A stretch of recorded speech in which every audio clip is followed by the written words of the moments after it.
界，潜藏猩红的烈焰，迎接我的骄傲血液。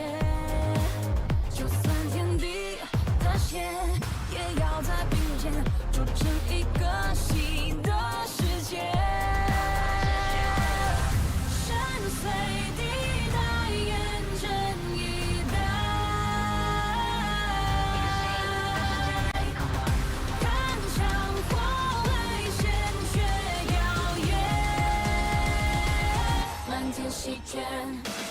战战至顶点，战无影长夜，战尽荒野，战至极限，战灵魂硝烟，战的信念。深海之中升起通天的枪械，我的背后，你的防线。调整呼吸，你看血融于阴霾，命运要被我们更改。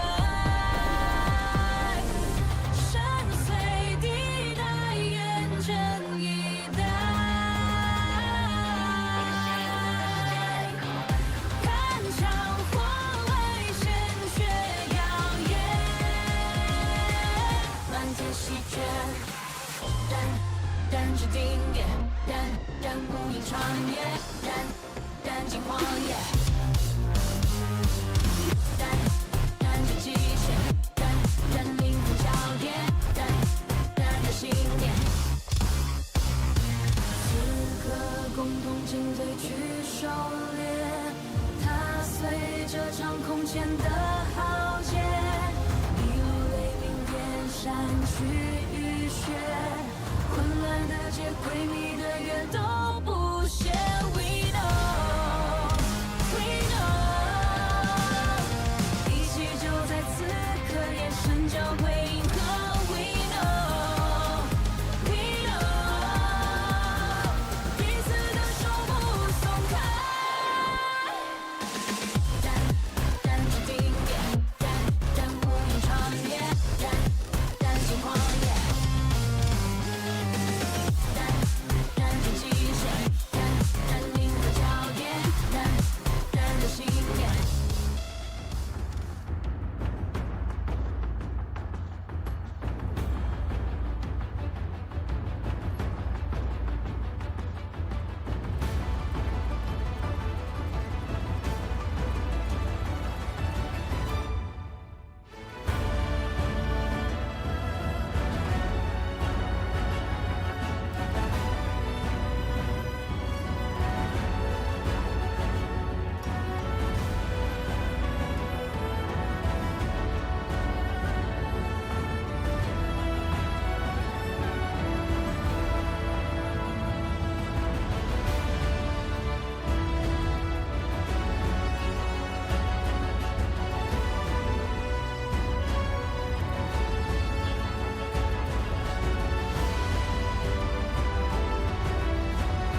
望着天，若是要走危险边缘。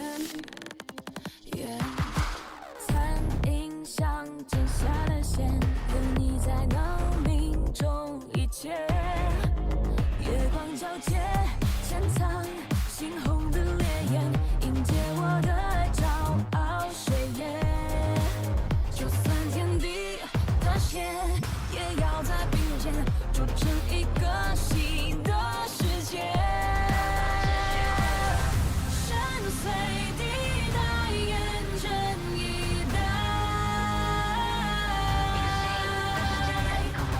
看墙或危险却耀眼，漫天席卷，燃燃至顶点，燃燃无垠长夜，燃燃尽荒野，燃燃至极限，燃燃灵魂交叠，燃燃的信念，深海之中升起通天的枪械，我的背后，你的防线，调整呼吸，你看，血融于阴霾，命运要被我们更改。深邃地带，眼睁一待，看墙或危险却耀眼，漫天席卷，燃燃至顶点，燃燃无垠长夜，燃燃尽荒野，燃燃至极限，燃燃灵魂交叠，燃燃的信念。此刻共同进退去狩猎，踏碎这场空前的浩劫，一路雷鸣电闪去浴血，混乱的街，诡秘的月都不屑。We know, we know， 一切就在此刻，眼神交汇银河。We know, we know， 彼此的手不松开，燃燃至顶点，燃燃无垠长夜，燃燃尽荒野。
Talaga. Ikaw, may baon ka? Ito baon ko. Huh? Bago sa Shopee? Paano? Oo, perfect to for students like us. Punta ka lang sa Shopee Pabaon page at pwede kang makakuha ng 300 peso daily allowance sa Shopee Pay Wallet. Gusto ko rin. Get a chance to claim your daily Shopee Pabaon now.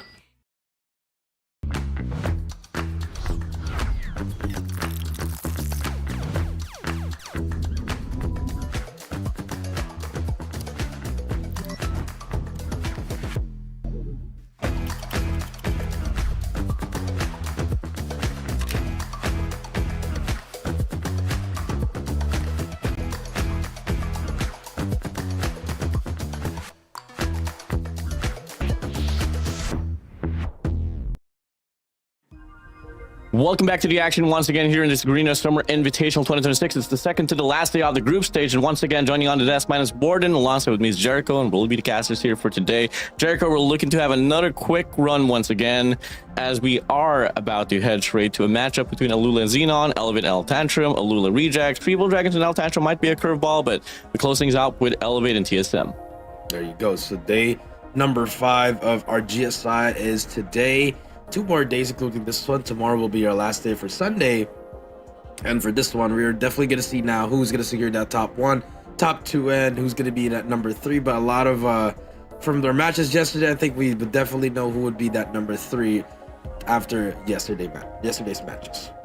Hey man, I'm open for some curveballs as well, but before that though, hey, once again, we are calling everyone here, all of the Filipino Gen Zs, to get that 300 pesos daily power up on Shopee.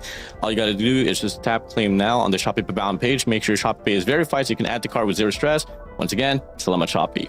There you go. Not only that, we also have the Invitational Note 60 Pro. It's for the power players who refuse to settle. Snapdragon powered Pininfarina decided JBL tuned. Make the choice you want. Buy smart. Use with confidence. Infinite Note 60 Pro. You do know. Yep, and we want all the gamers as well to listen up because Shopee's delivering the action to you. Shopee's our official e-commerce partners, giving you an exclusive chance to score big. Use code GSI Shopee for your 150 pesos off for your next checkout with a minimum spend of 200 pesos. So just remember to pay via Shopee to avail this discount. Quick and easy savings, and make sure that you guys avail this on the 1st and until the 8th of May. So hey, avail it before it's gone. Once again, salamat Shopee. Thank you so much, Shopee, for that. And we just want to say thank you to all our sponsors here. Again, these will be our sponsors moving forward, and you'll definitely see them as well in our LAN event on the May 23rd and 24th. And you'll see influencers, tournaments, clan activations, everything about Call of Duty Mobile, and you also see us there as well. So again, today, back to the action. Day number 5 is coming up here, Warden. Huge matches coming through, but I think the only things you have to watch out for is Elevate, ALUla, and TSM. Yeah, I mean, you know, we close things out with a pretty, I mean, I wouldn't really say a blockbuster match because we have been able to see already how it has been panning out here between Elevate and TSM in regards to times where it really does matter the most. Elevate just has been able to one-up them for the most part of it. And truly, I mean, the only team that we have been able to see in contention up against Elevate has just been ALUla. So that is something that we kind of have to wait for tomorrow's run, by the way, because just to spoil you guys, we will be closing out the group stage with a matchup between Elevate and ALUla. And that will be a pretty big matchup that could matter in regards to the seeding. That could translate towards the playoffs itself. There you go. Important matches there. But then again, Elevate is taking that lead there. I mean, whoever loses that one, like you said, Warden, could really define it. But I think the 2 maps that ALUla lost in Search and Destroy would spark a big controversy there for them, and they might still end up getting that 2nd seed to Elevate's undefeated record run. Yeah, most definitely, man. I mean, not unless, you know, obviously we do get to see ALUla actually beat them down on the series itself. Maybe till then, that could definitely be a switch up, despite the fact that, yes, they did bleed against Tantrum on the Search and Destroy. But stowing over once more, I mean, there has been a lot of things that has been panning out here inside of this run. I mean, we started off with the play-ins, we had the group stage, we are currently at the group stage, and, well, you know, coming from like 128 teams, got dropped down to only 8. And then moving forward, now we are currently here. We are going to be showing guest infographics later on in regards to how it has been going inside of this tournament. But regardless, I mean, it's kind of crazy to think, Jericho, and how time flies by in this tournament. It does. I mean, 2 weeks ago, we were at waiting for the play-in, and now take a look at our schedule. We started to play in April 10 to 12. Now we're at the group stage, April 24 to May 3. Again, we are in day 5. And right after these next 2 days, we'll have a pretty substantial break here. And we'll wait for the LAN on the 23rd and 24th. Yeah, it's pretty exciting, man. I mean, it's been a while since we've flown out. Last time we were able to see that play through. I mean, the last Green Master series that we've had was Green Masters 10.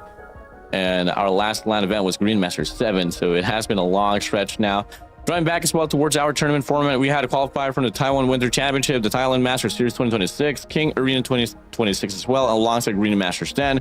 And that will be 4 respective regions overall. In the process of this play-ins, we didn't really get to see ALUla and Elevate play it all throughout because they were invited directly towards the group stage. For Rejects, Tantrum, Scary, Xenon Gang, 3 Evil Dragons, and TSM, they absolutely was able to wreak havoc there on the plains itself, moving over towards the group stage. Unfortunately, though, out of the 6 teams, 8 teams that we have here on the group stage, only 3 qualifies for the playoffs, and it will be a LAN setting.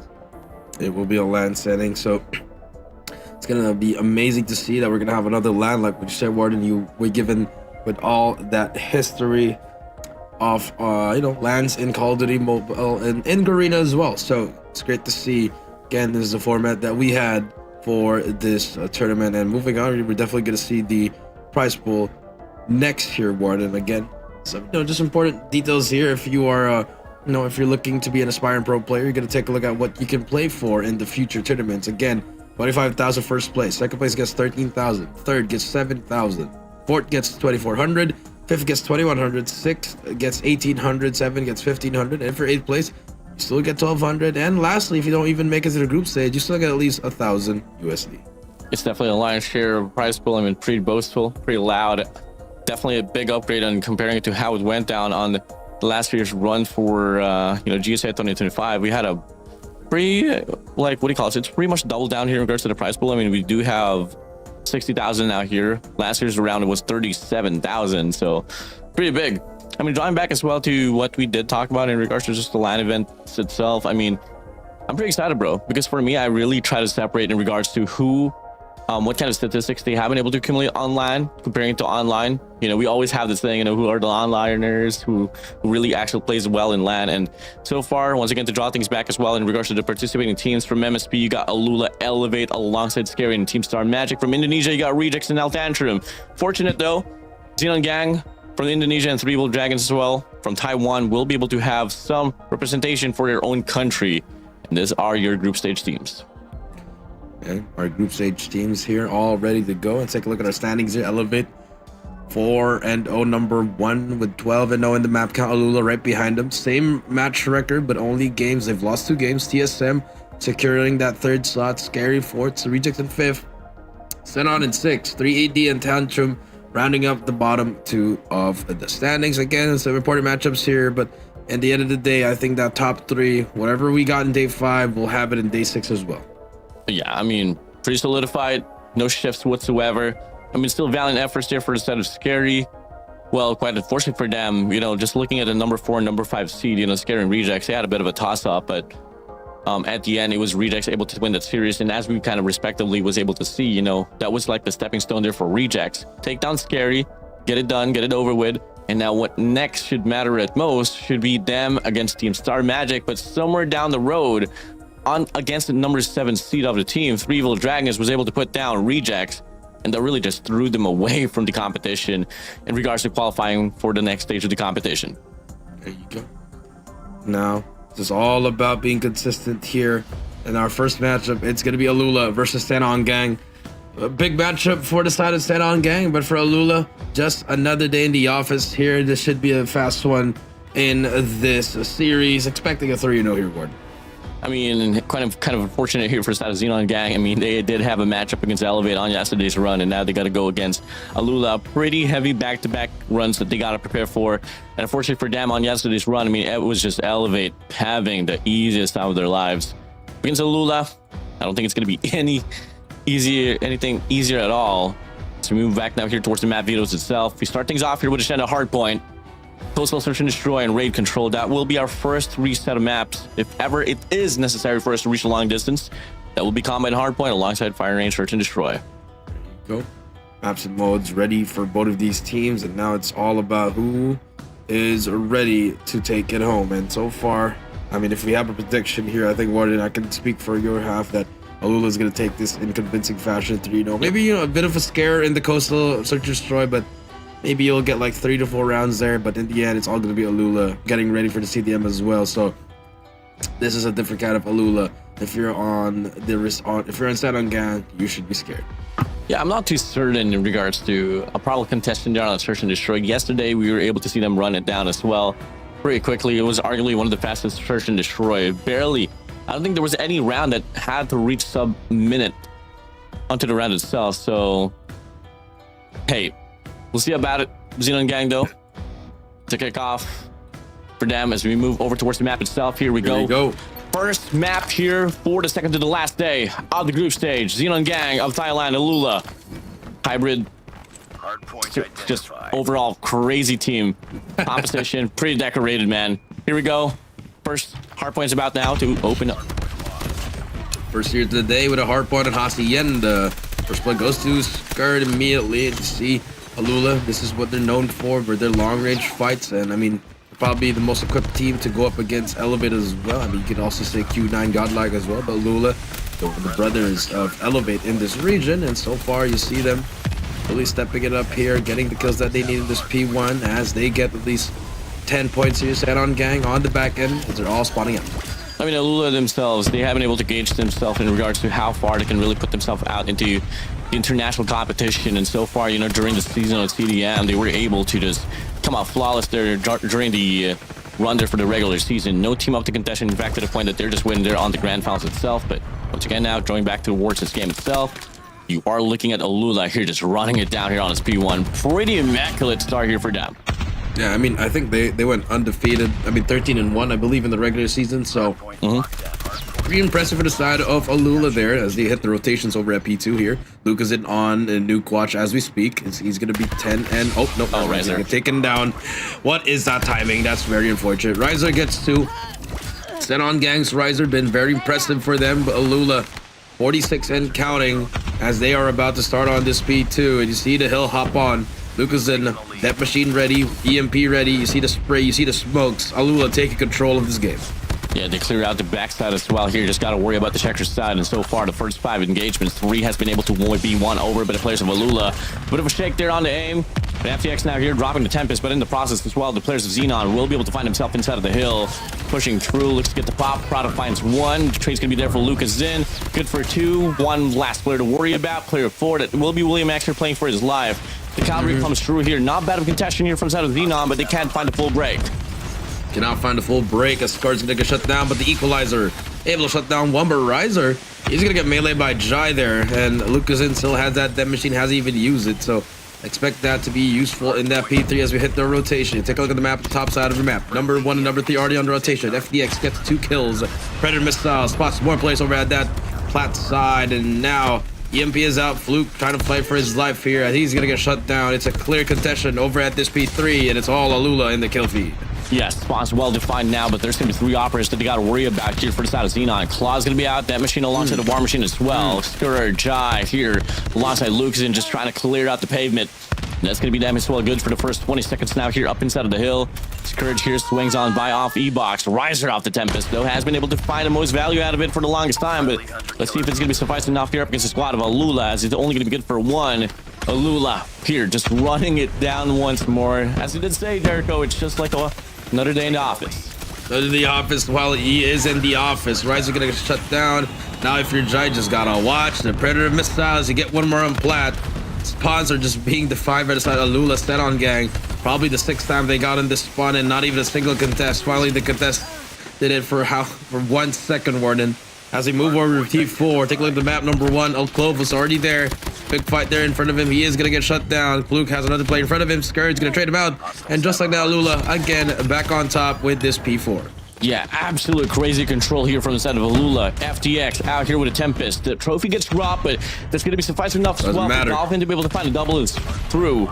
Now, it's going to be Xenon here having the first initial time now here on his P4, despite the fact that ALUla was able to get that early rotation.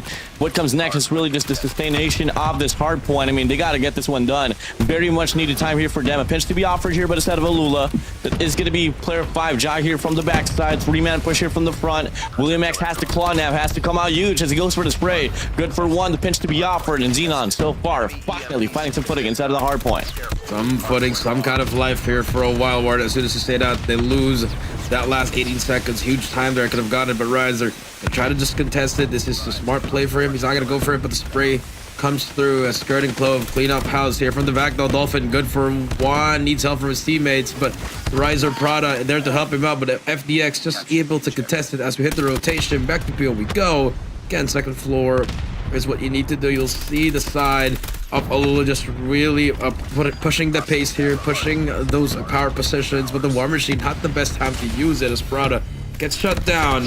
ALUla about to reach at least 100-point lead here with 10 more points left. Yeah, I mean, pretty much 100-point lead here for the players of ALUla. Running it down once again. Riser's going to be out with a Tempest to go on the hunt, but they find value out of it, though, is the question. I mean, has to get the read now. Fortunately, they haven't been able to push back the players of ALUla for just a little bit. Close to be inside of the hill. Does get popped here off the Tempest, but it's only going to be good for 1. We always want to emphasize in regards to the operator value, and so far, man, Xenon Gang is not really the best at it. Not the best at it. I mean, we've seen them played 1 good hard point, which was their day 1 up against the side of Tantrum, and so far they've been struggling in this tournament. I mean, finally getting some signs of life here. 60 points here. Pretty good here. Maybe they can reach at least 67. That would be the question. Unfortunately, it will be no, Warden. 65 to 142 as we hit the rotation. Back to P2 we go. Lambo Hill is up, and you look at the map, who's there already? It's already ALUla with FDX. Tempest is up. Yeah, different approach this time around. It's going to be the sponsor well favored the players of ALUla. Player 5 though from the back. Jai has to make a play. FDX good for 2 here off the Tempest, looking to run it down, finds Riser through, sprays on by off the Switchblade. The cavalry arrives, their reinforcement is going to be there, and they're just overly pushing the players back here off Xenon. Claw's going to be out here for William X. Goes for the spray, can't really find the angle. The trajectory here off with a claw, and he does get taken down by his current claw himself. Talk about operator value, 172 to 65. ALUla, the world has their eyes on you. ALUla, that is right. The world is watching you. A skirt again. Sparrow out though for Dolphin. I mean, for what you'll need to contest it for a while as you get shut down as well. Just no value from the operator for the side of Xenon Gang. ALUla trying to put the hammer down on the side of Xenon Gang. 5 seconds to go as we hit the rotation. Lucas in 3 in a row. Can he make it 4? No. Riser, the creator, able to get that trade as we hit the rotation over to P3, and Lucas over there. Clove is already on that rotation, waiting for the teammates. Yeah, playing off the COD off there on 10. Slides on by. Gonna be able to find 1 for himself. William X gonna be out alongside Fluke here off the Predator. FTX finds Prada away, and it's gonna be a full feed here, led by the players of ALUla. Last 5 points here for the 20-point mark. Last 5 points to go. 200-point mark has been reached. Xenon Gang entering bad territory here with this 100-point club. Jai now shuts down 2 more. Prada with a War Machine stops the bleeding for now. Finally, some sort of value as Prada takes himself out with FDX, but now Xenon Gang able to get the kill for now, but from the back, Lucas in the flank. The spawns are up. ALUla trying to break it through. Yeah, not bad of a feat once again here for set of Xenon. I mean, this B3 has been somewhat okay for them. Skirt though from the top. Looks to find Flick away. Lucas in as well, able to get the flank there. Up against 1. And that feed will be painted in blue though, and they will be able to get the snippets of the, scrap time off that P3. Now P4 is going to be opening up. Xenon once again will have that early rotation. Xenon's going to have that early rotation as we speak here. 213 to 91. Looking like this could be the end here as FDX gets 1. The chain is there to stop that first player. Lucas cleans up the mess. 215 to 93 now. 50 seconds left here. The final nail in the coffin is waving. It's right here, Warden. They've already got it. It's ALUla trying to close it up. Yeah, one of the hardest hard points to close out on. But if there's going to be anyone that can pull it off, it could just be ALUla. But no, Xenon Gang able to get the break here from the front side. William X. That will be sufficing enough as well for them to be able to get the clearance. They push back the players of ALUla now here on the P2 side, here running it down, 2 from the top, 2 from the bottom side. As Kurt able to find 1 here, looking to get a double. The answer is no. War Machine's going to be out, gets denied. But till then, though, the players of ALUla are still going to be able to find the means to get the break off this hard point. But the time is not going to be enough for them to close this one out here on P4. We got to go for a reset back to P1, Jericho. Gotta hit that reset. You are right. 237, 238 at least. I mean, it's getting closer. Lucas in with the depth machine. Sprays it down. 1, 2, 3. 243 to 108. 7 points to go. Xenon Gang. They survived the 100-point mark as they get 108. But Fluke now, they gotta be perfect here. Can they make the impossible happen? So to say that, we just see ALUla take over the hill. Last 3 points to go. That's gonna be GG's. ALUla takes game number 1, 250 to 108, as we've expected in this hard point in Hacienda. Yeah, it was pretty quick and easy there for them. Always, just pretty much the entirety of the game that they were on the driver's seat, just leading the players of Xenon Gang to wherever they want them to be. Yeah, I mean, what a great start here for a set of ALUla. For the side of Xenon, well, just another thing to draw back in the drawing board. That is just another day in the office for ALUla and Xenon Gang. Well, no, it was a valiant effort, as we would usually say, against those teams that are always looking at the elevates or the ALUla. Definitely. Well, if you guys are just tuning into the show, if you guys are wondering as well, what will be our schedule up ahead? ALUla will still have a matchup up against the Rejects, but before that, though, we're going to have Elevate and Tantrum. And right after that, 3 Evil Dragons and Tantrum will be playing after the Rejects and ALUla matchup. And last but not the least, we close things out with Elevate and TSM.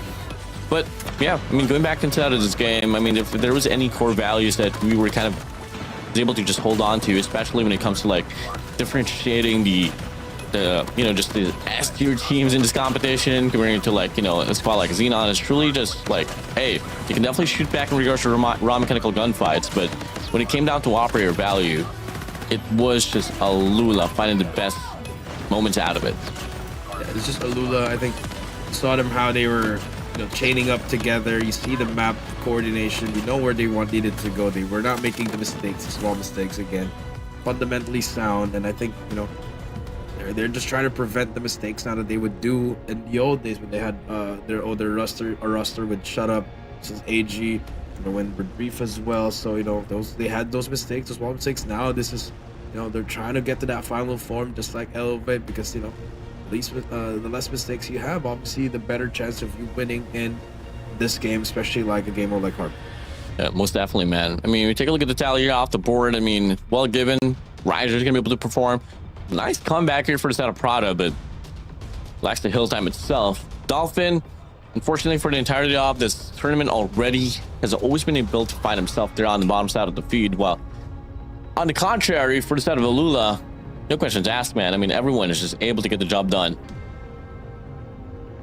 And our MVP for that game, none other than one of the best players in Call of Duty Mobile. That is the Lucas in 44, 24, 23, a score of 6-2-2-8.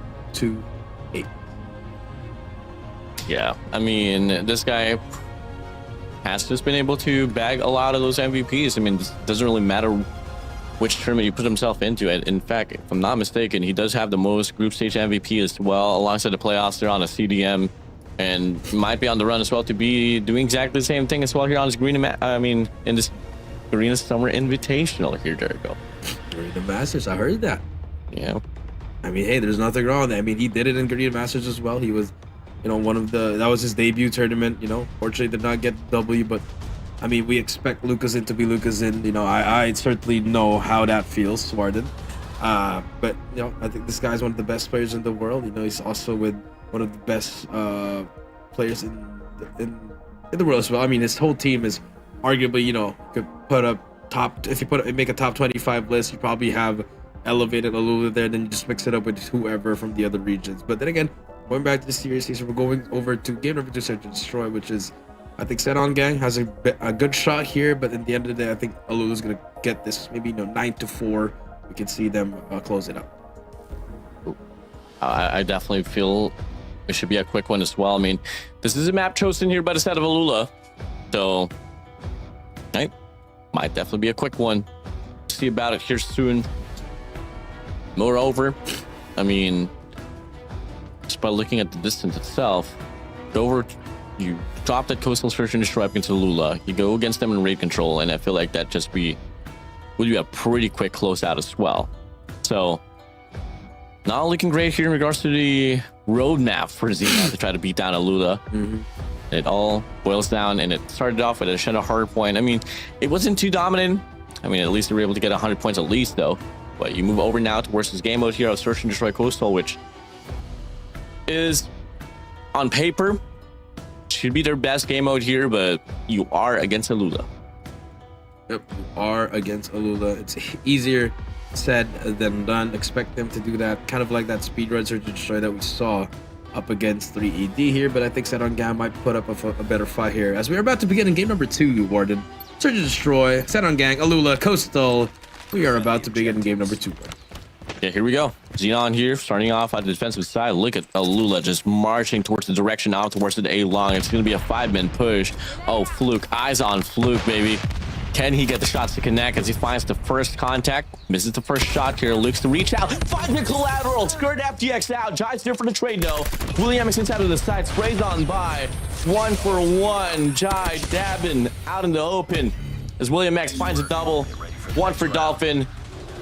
Double for Fluke there. And it's a clean wipe there against ALUla. Lovely first round here for Xenon. Huge play there by Fluke as he gets that collateral. Could be the momentum shift, but like I said, Xenon Gang, man, and SND, they are pretty good at it. You know, they get some huge plays on it. Another one's coming through. Warden, is this the play? But look at them. They're trying to go for it. Fluke just needs to get one. Here comes the fight. Fluke gets one through the smoke. He's going to reach out once again. Almost gets someone, but Clove gets the trade. Now back to 4 versus 4, but the sun comes through. ALUla now trying to force their way in. Clove's gonna be right around here, swinging on by, sprays through, able to get one. Trade's gonna be there for Riser. Now it's a 1v2. Jai, all eyes on you against Prada and Riser. Checks out, finds one. Ooh. Oh, Jai! So quick with it. That's gonna be a respondment here from the side of ALUla. 1 for 1 we go. 1 for 1 we go. That one was pretty good, Warden. Grenade out. Now next round coming through, you see the side of Running it down. ALUla, they're just running it down. Clove gets that, has a help there. Spots another one, that's gonna be 2 down. Spots William as well, they shut him down, and now, finally, Fluke does get Lucas and Riser gets skirt. It's a 3 versus 2 here as they shut down Fluke as well. Off the Riser, bomb should go down for the side of ALUla. Don't quote me on this, but if there's gonna be anything about quote-unquote hiding strats, this is exactly what hiding strats is. Just run it down, 5-man push whatever lane. Can't really blame ALUla though. I mean, it works, and at the same time, they got a CDM matchup, so no voting for this competition. I mean, you do you, Warden, you know? I mean, doesn't really matter who wants to do that, the hiding strats. If you are, you are. You know, it's all about the mental game as you see ALUla just running it down here now. Riser, good for a hit marker as they clear it out. Clove, gonna clear out one more player in the middle. They just swapped places here with Dolphin. Now he's gonna shut down Fluke with that shotgun as well. Can Clove get it? No, oh my yes God, he can. Clove now back on the head glitch. FD takes down Dolphin. Clove is being annoying in this middle building right here, Warden. On the bar side, swings by, finds William X as well. ALUla, no hesitation whatsoever. Just slaying power. Overwhelming them quite a lot. 1 for 3. Let's get to the next call here. It's a B side push. Mid slam. Bomb's going to be led towards the direction down on the B side. Smokes drop as well. All eyes on Fluke. Off the sniper, off the cross. Gets smoked off. Dolphin's going to get overwhelmed here on the boss side. Riser's now going to be all alone here on the B side itself. Wraps around. Able to find a double, but Clove's going to be able to get the trade. Then we drop back to a 3v3. Oh, back to a 3v3 we go. Bomb is down. Butcher duels for the side. Xenon Gang now. See if they have anything for the street tech, Warden. The nade though by Luke is in. Throw it away. He's going to get a ball bang as well as he's going to get hit. Jai now with the shotgun. Trying to find the right one, Jai. Gets a hit marker for 1.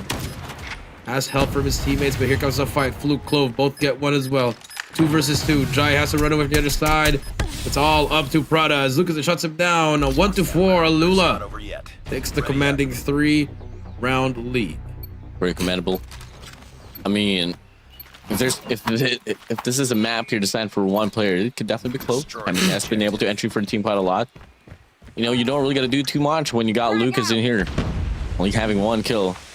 Now pushing through this roundabout, they're gonna send out FDX to lurk on this mid map. Well, there's gonna be 3 players posting up there on the worst at A main, and A long per se. Fluke's gonna be there as well once again with a sniper. Luke is in on ice cream. Checks out, beautiful flick for Fluke. Doesn't decide to go for the reach out. That's exactly what you'd want to do. The rest will come through here. ALUla a bit slowed down this time around, but look at player 2 FDX though. Oh my god. Oh my god. Finally, the trade's going to be there. Can he find another? The answer is no. Clove shuts him down. Now, one last player here. That is going to be Riser. Pushing from A main. Checks up, has it, HSO. And the reach just immaculate from the side of Lucas in. It doesn't matter, Warden. They're just getting shut down as we speak here. ALUla making it look easy here, Warden, in this matchup, and we talked about this, about them being this kind of, you know, just being chill, you know. Warden, like you said, could be quote unquote hiding strats, but you know, I mean, like we said, don't quote me on this one, chat. I'm just seeing what they're trying to do. I mean, I think they're just playing Search and Destroy. That's it. Correct. A bit of a finally, we do get to see the first default here for a set of ALUla. Stun is out, doesn't really get the connection. William X does get tagged up. Dolphin's gonna be playing off the cross as well, but William X finds Lucas in a way. Dolphin's gonna be there, gonna be good for 2. Jai finds him away. Now, 3v3 once again. This could be an opportunity for a set of Xenon, but if you are ALUla though, you can definitely just have this option to play together instead, but no, Close decided to swing out in the open with no information whatsoever. It's 3v2. This should be around here for Shadow Xenon. Uh-oh. Here we go. Riser. 2 versus 3 here. This is looking good for them here, actually. Word of FDX. Does he get 1? Yes, he can. Gonna get the second. No. Product gets the trade. It's all up to Jai. Man, they added last year, Warden, right after the GSI. When Elevate lost and placed 3rd or 4th, I believe, there as STE. And it just changed when they brought in Jai. Bomb's gonna go down. Bomb has been planted. Oh. No, unfortunately, no. Well, I hyped them up for all that just to die. All right. Yeah. I mean, I saw the intention there, wanted to play off the cut. But, hey, Luke had a better angle. Which, by the way, Matt, I mean, commands to Fluke. Definitely shooting back here on a Search and Destroy with a sniper. Yep, I mean, pretty good, but the round ain't good enough, you know? I mean, last round here, let's see if you're on the side of Xenon Gang, you should be definitely getting at least 1 more. Just, you know, try to ease that lead here and get closer to it as we see here now. 5-man push. Prada's going to be there. Backs away.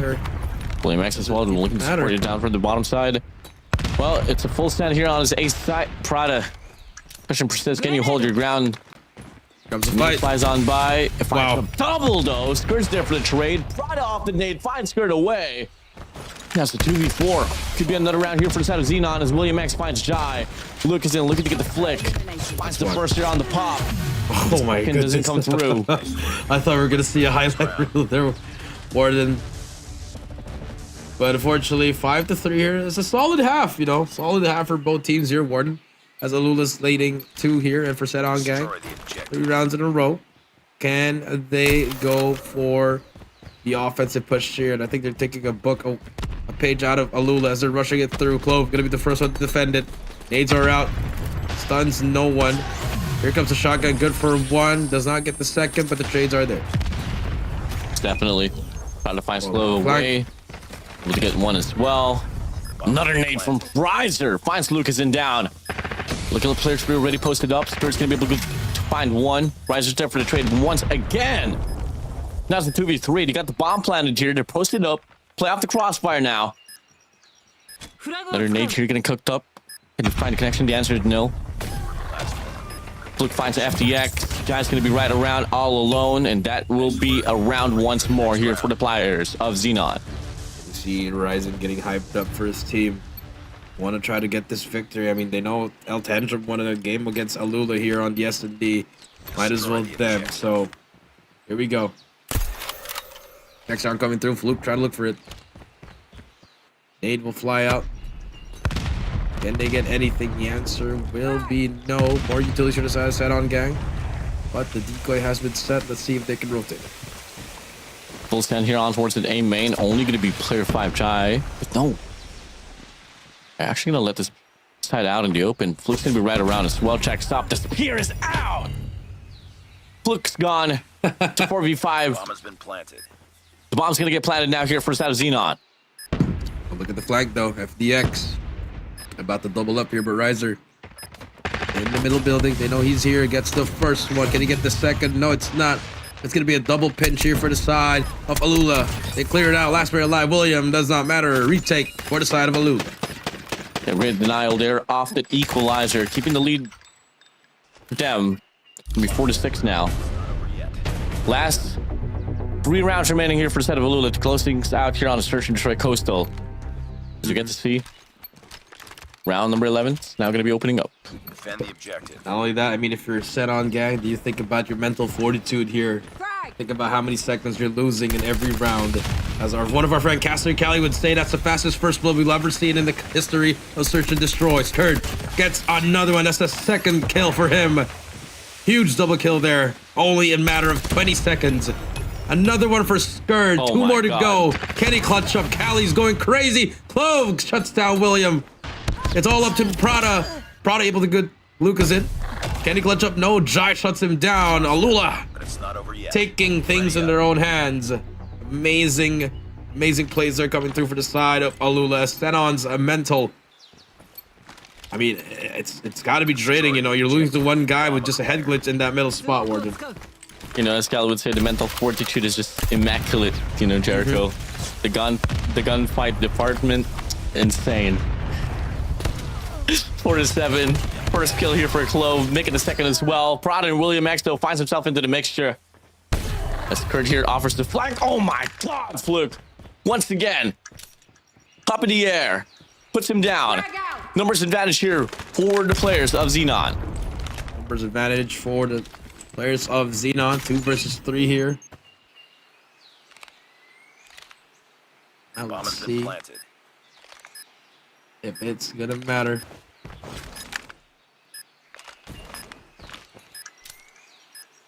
Now, nades are gonna fly. A retake could happen any moment now. Luca's in. He's gonna walk into a crosshair of the enemy.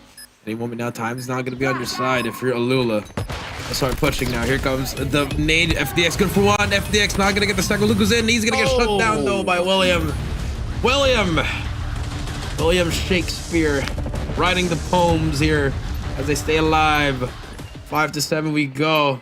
Much more closer than we expected here, Warden. Destroy the objective. Xenon definitely cooking something up here. Nades. A lot of utils out there on the mid map as well, but no signs of connection.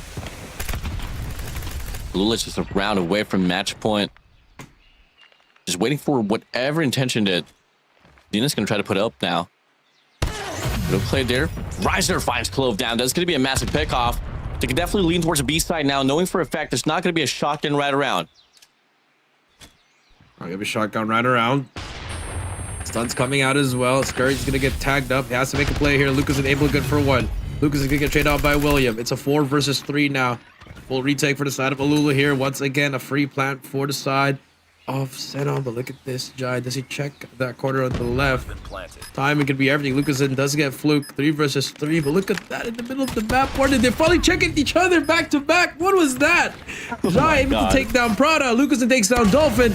Last player, FDX takes down William. Match point for the side of ALUla. Top, ALUla. One more round away here to be 2 games up in the series. looking to provide another flawless slate here instead of this game. As we move over towards round Defend the objectives. number 14. Here we go, Jericho. Here we go. Here we go. Next round's about to open up. フラッシュを使う The difference here for this round. Xenon Gang. Trying to fight it out here.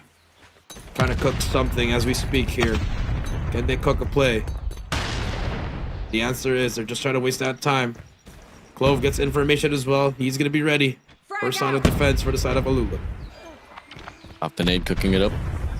Try to find skirt away. Stun's gonna drop as well. Clove's gonna be watching out the cross, but the hit marker puts him down. Lucas in off the cross, able to find William X. 3 players right around. Off that B side, player 5 lurking here. That will be Prada. Wait, let's double back now here towards B main. They got 4 players inside of this side. But honestly, this should be another round here for side of Xenon. Should be around for them, or no, I definitely agree here, but I mean, you saw what happened their retake, so it's gonna be they might drop the ball here, Warden, as we are speaking about this retake for the side of ALUla. 20 seconds left though, looking like it's gonna be on the side of Xenon Gang. Jai gets Prada. Now you gotta start moving if you're on the side of ALUla. Here comes the push, here comes the retake, the fight. FDX gets 1 more. Lucasen gets another with a shotgun. He needs help from his teammates as well. Lucasen gets all 2, and they have enough time. Jai, can he close it out? 2, 1. Is it a clutch? Yes, he can. Jai gets it. And ALUla 2-0 in the series, 9-5. Moving over to the control as expected here in this matchup. Yeah, pretty nice one here for them. Not bad of a fight though from side of Xenon. I mean, it was all up to projections in regards to how it should have went down. But regardless, it was ALUla, and it will be ALUla claiming this one through. GG's well played. I mean, hardpoint absolute dominance with a contention difference out of Xenon. Now I think that will be the only game that we will be able to see some kind of lives here from side of Xenon as we move over towards the control raid. That is true. I'd start here looking really great, really promising. After that collateral, Warden, that's another kill there, but ALUla was able to bounce back. Jai with this nasty flick there. Opera Riser. And ALUla was quote-unquote hiding strats in the offensive side. Warden. Yeah, man. 5-man push. 5-man push. And a 5-man push. Running it down. Wave your hands. Wave your hands, man. Just wave your hands. Wave your hands like you don't care. Well, I mean, I just got to commend Fluke here for his performance here on a Search and Destroy. Definitely was able to provide a lot of those impact there off the sniper, but hey, fortunately the rest of the team has to really step it up. Especially in a Dolphin once again, man. Dolphin is stepping up. Interesting how we see Xenon Gang responding to control, but after that, I mean, this was the best chance for them to.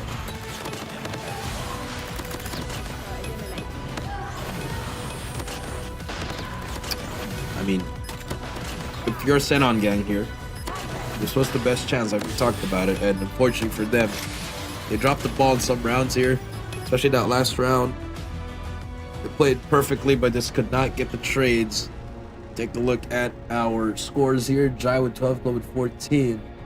The fight for that MVP here. And for the side of Xenon, I mean Dolphin, 3 for 12, not going to be enough for them. They needed a lot more from him. Yeah, it might just be a toss-up between Jai or Clove here. Probably Clove as well. He was able to find a lot of those kills, impact, so on and so forth. Fluke alongside William X and Riser. Prada. Shooting back there. A bit of a handicap there for Dolphin. 3 to 12, but not bad actually for Riser, Prada, and the rest of the crew here for the side of Xenon, which is really Dolphin. Couldn't really hold his lane out. Back for the side of ALUla. I mean, everything is pretty flawless and on a positive end. Except for Skirt, but it doesn't really matter here, Jericho. Yep, it doesn't really matter. Clove gets the MVP, 14 kills, 9 deaths, 4 assists, 1801 score. Congratulations to Clove for being the MVP of this game as we move on now to game number 3, Control. That's going to be up next here for this series. Here we go. See about it. Definitely going to be open for changes, but I feel like you put a squad like ALUla in a map of raid, especially with their slaying capabilities. I don't think it's going to be any problem whatsoever here, Jericho. There shouldn't be a problem at all for them. I think this is just, like we said, just another day in the office for them, preparing for what's about to happen to them in the next couple of days at the CDM playoffs. So, unfortunately for Xenon Gang, they are in the way of the side of ALUla, and it's just unfortunate it's going to happen today. Yeah. And, well, for the side of ALUla, though, I mean, this is one of the only 2 matches that they're going to have as well. They're going to have another run later on. This time around, it is going to be them up against the Rejects. But before that, though, it's going to be Elevate and L Tantrum. We go back to the map vetoes. Start things off here on the hard point. Move over now towards Coastal Search and Destroy. Both games was pretty much well dominated by the players of ALUla. Now we're currently at Raid Control, Jericho's house. Control. Here we go. A lot of history there for a lot of these teams, and not only that as well. I mean, it's a very legendary map. It's still being played till this day. So, you know, see Raid here. Now let's see if we do see Xenon Gang. Let's try to do something as we see Clove in a very zoomed in manner. That's what you want to see. The MVP of game number 2. Ooh. As we go. Where's this one? Xenon Gang. Locked in, loaded. You guys are tuning into the show. Current standing now is going to be 2-0 favoring the players of ALUla. This might just be a close out here on this game 3 as we open things up now here in this map of Raid. Last map here for ALUla. For them to close out the series. Can we see it happen, Jericho? Let's come and find out. There we go. Game number 3 about to open up here. I just want to give a shout out to my workmates watching me here. You know, we got Raven and all the others there watching, and also Kirsten Moira, one of the top managers in Call of Duty Mobile. Shout out to you, Kirsten Moira. See you on LAN, and now start things off. It's all ALUla in the kill feed. Second tick of completion about to be happening in this B point. Now you just see ALUla taking over this control like we talked about. Yep, I mean, a quick capture on a B control point. Time extension is going to be granted. The life count will be favoring him at most. Wraps around FDX. Lucasen beats him to it. Yeah, I mean, this B lane is just going to be out in the open for them. Now, all you got to do is just take that laundry side control, garden side control, get the kitchen side as well. Until then, that will be a run out here for the players of ALUla. That is true. ALUla stepping it up here. Now we do see them really going for this one. Lucasen takes down William as well. 20-18 here. 2 minutes on the clock. A lot of time here. Now if you're Xenon Gang, you do have your setup here properly. Dolphin on your screen trying to hold down money side as well. Lucasen. Prada's going to be able on top. So I like the setup from Xenon Gang actually. It's pretty solid here. Warden holding down the 2 waves at least here. ALUla struggling to make a push. As we go here, I mean, faulty waves here first out of ALUla, and all of a sudden now the round count's going to be pretty much all equal. 15 for 15 we go. And it might just take ALUla to slow it down just a little bit to try to get a finer entry here on his kitchen side as Jai finds Dolphin away. Riser off the window pane, able to find Jai through as well. Back and forth we go here, Jericho. And if does come down to another wave where Xenon's gonna be able to get the sustainment, maybe till then we can see a fight, but no, FDX good for 2. Looking to get a triple, finds Fluke as well, and they push back the players of Xenon down the laundry side. The capture ensues here on his alpha point. The pressure's on here for Xenon. We're running out of lives. Pressure's on for Xenon Gang, and now 5 lives remaining. Fluke gets Jai. Gotta be perfect here, but FDX, oh no, whips that shot with a Tempest, but you know, information is given there for his side, and now if you're just ALUla, you just gotta take your time, not waste your lives here. Just hold it, and it's well win the fights you need. 8-5 we go. Clove gets Prada. 4-8 we go. Clove good for 1 more kill there. Last 3 lives remaining. Xenon Gang try to be very, very careful here as Lucasen shuts down Dolphin. 2 more lives here. This round should go to the side of ALUla. As we go here, pushing through, running it down now. 2 to 6 we go here. Fluke, Riser. Fluke now all alone off the scope. Finds Lucas in the way. It's a 1v4, but the capture ensues. And it doesn't even have to come down to the objective. It's the slaying powers of ALUla. Hail Supreme once again. They get the first round for them. Gets the first round for them. As we move on here. Next round here coming through now. See if they can continue it for the side of ALUla. Xenon Gang though pushing through B here. That should be the first one. Scourge shuts down Riser. With the depth machine. The blender could be plugged in now. This Dolphin's already in that B point. He's going to be able to shut them down as well. And now you see Scourge here. He is ready to use that depth machine. Runs out of it, but it doesn't matter. Has help from teammate with Lucas in. That depth machine. Wallbang is in. 26 to 23. ALUla taking advantage of the lives here. Pushing down here, Clove's going to be popping this equalizer with Prada alongside Riser. Will have their own operators as well. War machine for Prada. Riser off the Tempest, but it does get canceled out by Clove. Prada is gone. Riser still looking to get the value off the feed as he finds Skirt away, but it's only going to be good for one. Dolphin's going to be out with the Sparrow as well. Finds Clove down and only one apiece of those operators. You hate to see it for Xenon. Yeah, hate to see it on Xenon. And now if you're in the side of Xenon Gang, what do you find here? 30 seconds left here. ALUla taking over all the angles here. Looking like this is going to be all just ALUla. 18 to 17. Life count is close, but now finally he's hopped on this 8 point here. Skirt going to be the first one to defend it. Round close as ever once again. Just how it went down on the first initial. Coming through a 16 for 16 capture. Life count tied up as they try to put some extra efforts here on the alpha point to try to get some time extension. 33 Fluke finds one there, has to come across, has to step instead of the control point. Finally does so, but Jai's going to be there for the trade. They pushed him back away. Look at the time here, Jericho. Only 15 seconds left here for Xenon. Only 15 seconds left here for Xenon as we are now waiting to see what's going to happen here. 7 seconds to go. We got to hop on it now. Big fights here. Dolphin just got to try to dive through it. Gets that first kill. It's going to get shut down. Last 5 lives remaining and no time at all. ALUla. They take the 2-0 lead in this control. 1 round away before we end this series, Warden. Here we go. No operators here for a set of ALUla off the get-go, but Luke does have himself that Annihilator.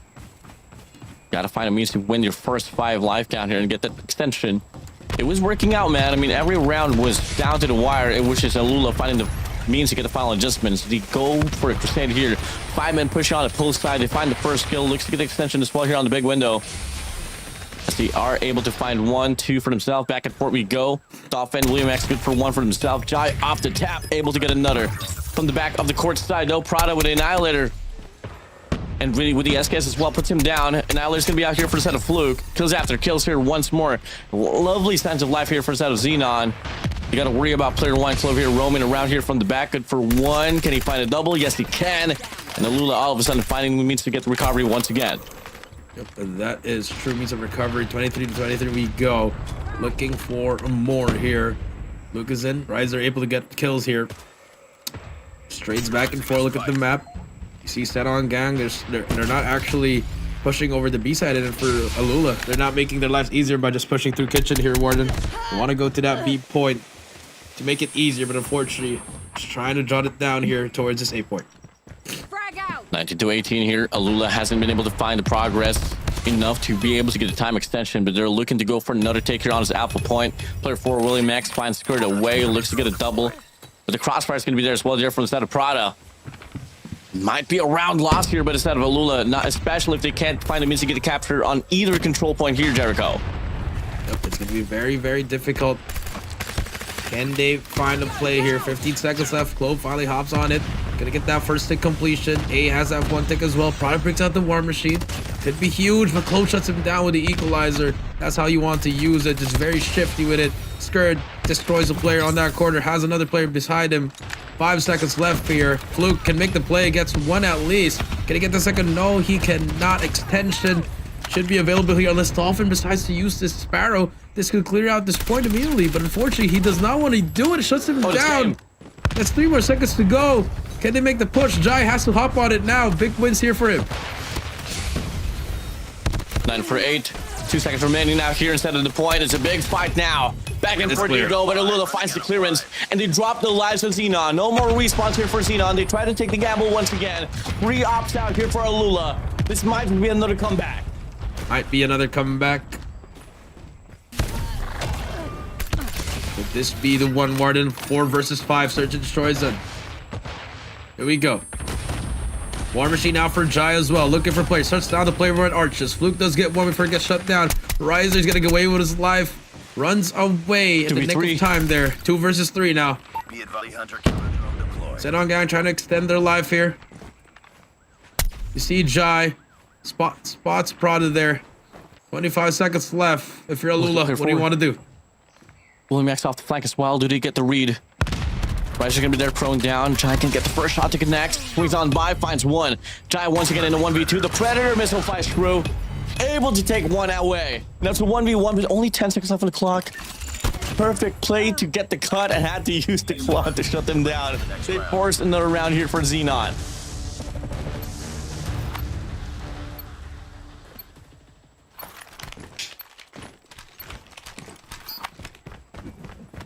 A bit of life here, Warden, in this round number 4 here for this control.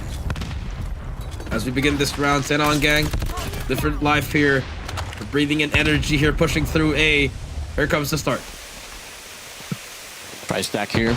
There's Alpha Point. Jai's gonna be the first line of contact as he finds William X away. Extension there for Riser as he gets to punch down up against FDX. Jai's gonna be there off the cross plate, off the trade, off on the box test. Will not be a problem there for the set of Jai. And look at player 3 already. Monumental spawn trap here for the set of Scourge. Good for 2 eliminations to his name. Hunter killer drone deployed. Good for elimination. Saw his name here now. FDX pushing through as well. Again, defensive sided map here. Sparrow out for Dolphin just to clear out that player. Lucas in, shuts down another player. 20 to 23 we go. Xenon, gotta start making a play here towards a point. William looking for Lucas in as they are gonna get shut down. 4 life advantage for the side of ALUla. 18 to 22 we go. Dolphin about to swing out. Clove's gonna be right around. Finds Riser away. And we'll be able to get the trade as well there up against Clove. The capture should definitely ensue now here on his B control point, but they gotta be worried about their lives here, Jericho. It does get pinned down, but no. Finds a tree spree on the feed. All of a sudden now it's gonna be 16 to 17 we go. 15 to 17 we go. Take a look here. Riser shuts down 2 kills there. Here comes the Tempest for the crew. Spots another one. Oh, unfortunately missed that shot and gets shut down by Jai, but Fluke though with the Annihilator. Looking to find something with this as he spots one more. 12 to 14 we go. Skirt gets shut down. Looking like we might get into an S&D any moment now with an additional minute for the side of Xenon Gang. Clove's gonna be out here with the equalizer. Finds one. Lucas in it, gets another as well. Same goes for FDX. Friendly hunter killer drone deployed. And they go for the extension now. Life count depleted. 6 to 12 we go. Xenon back against the wall. Finds FDX here to get the recovery, but Lucaston able to find one off the Odin. War Machine's gonna be out here for Jai. 4 life remaining. It doesn't matter. Well fought battle here for Xenon, but it should be the players of ALUla here, hailing down once again, beating down the players of Xenon. As Prada whips out the War Machine, that will be their final lifeline here. Alongside Dolphin and Riser, they swing by, they get another. Clove there for the trade, finds Prada away. 2v5 now, +2 on the respawns as well here for the set of ALUla. They got 40 seconds left on the clock, but it doesn't matter. Dolphin finds one off the trade. It's a 1v5, and from the backside, it will be Skirt putting him down. ALUla, they claim the series 3-0. 3-0 as expected, Warden. And again, they do have another series later up against Rejects. But for ALUla now, chilling here in the standings. Congratulations, ALUla, for closing it out 3-0. And as expected, this was going to be a fast series, and they certainly delivered, Warden. They absolutely did, man. I mean, they got dropped there on the third round, but not gonna lie, I mean, pretty much every single round went down to like ALUla having only single digit off the life count. Xenon definitely had a lot of options to take some for themselves. This could have been their game, but didn't happen. I mean, you saw how competitive this was, especially during the first round already. Moving over towards the second and the third as well. It wasn't no story where ALUla was just running it down. Xenon was definitely putting up a fight. Yep, they were definitely putting up a fight, but it just wasn't enough. And now. Taking a look here at the highlights here. Dolphin closing it out here. I mean, good round. That round 3 was a, it was a good shocker there for him with that claw there. I think it was just a premature for William there. Just wanted to secure the round. Take a look here. For the final moments of this round was pretty intense. It was pretty good, man. I mean, all went down to the time itself as well. I mean, take a look at this round specifically. It was kind of a shocker, though, and how close ALUla was able to keep it all away. William X had to invest the claw. The security kill there up against Jai. Probably not needed, but, at least able to get it done. Probably one of the only operator kills that you only get one, but finds the most value out of it. But we drop back here towards round number 4, and it was just ALUla beating down the players of Xenon. Congratulations to them as we take a look at our MVP. It is going to be Clove here with 29 and 21. Definitely was a good matchup for that third one. That's what you want to see in this matchup for the side of ALUla. Riser will be able to find 24 alongside Dolphin himself. Clove gets 29. And yeah, I mean, the rest is history for sure. Clove definitely bound to be the MVP once again here, this time around for Control. Yeah, congratulations once more for a set of ALUla, and well, see you again later up against Rejects right after the matchup between Elevate and Tantrum. And to both Elevate and ALUla, good luck on CDM. There you go. Flashes again, and our MVP, it will be Jai, 24 and 15. With a 24, 15, and 5 with a score of 3,600.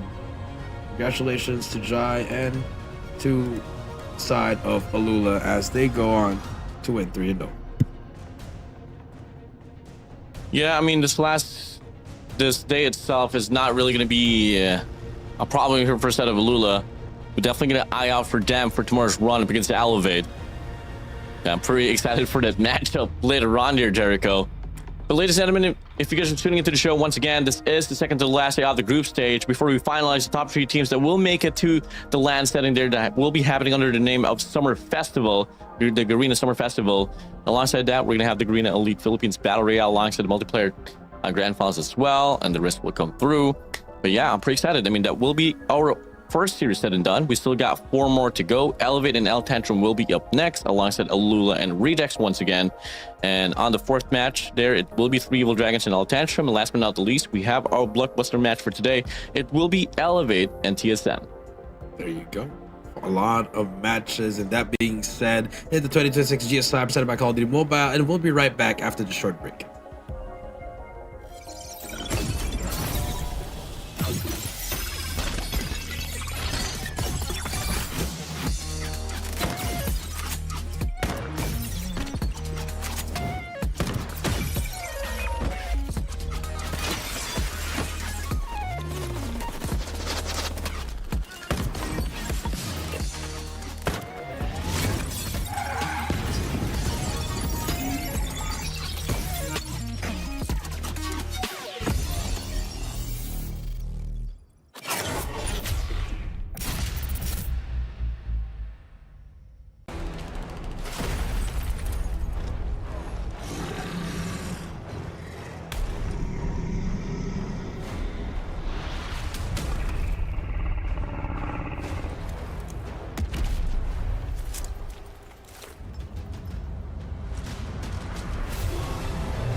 yan? Dami kang baon. Talaga. Ikaw, may baon ka? Ito baon ko. Huh?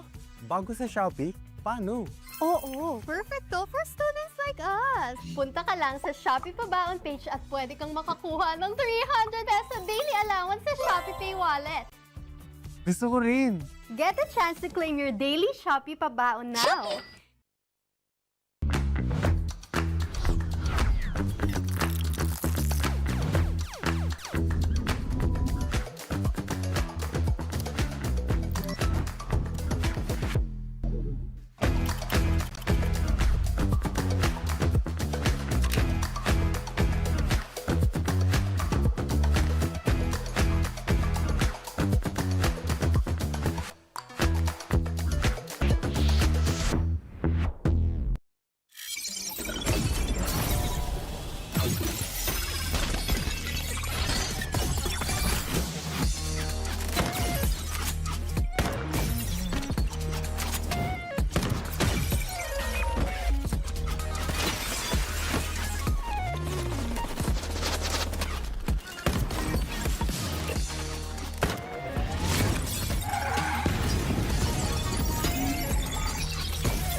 Ay, ano yan? Dami kang baon. Talaga. Ikaw, may baon ka? Ito baon ko. Huh? Bago sa Shopee? Paano? Oo, perfect to for students like us. Punta ka lang sa Shopee Pabaon page at pwede kang makakuha ng 300 peso daily allowance sa Shopee Pay Wallet. Gusto ko rin. Get a chance to claim your daily Shopee Pabaon now.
Ladies and gentlemen, welcome back to the Call of Duty Mobile Garena Summer Invitational 2026. I'm Jericho down here with Warden.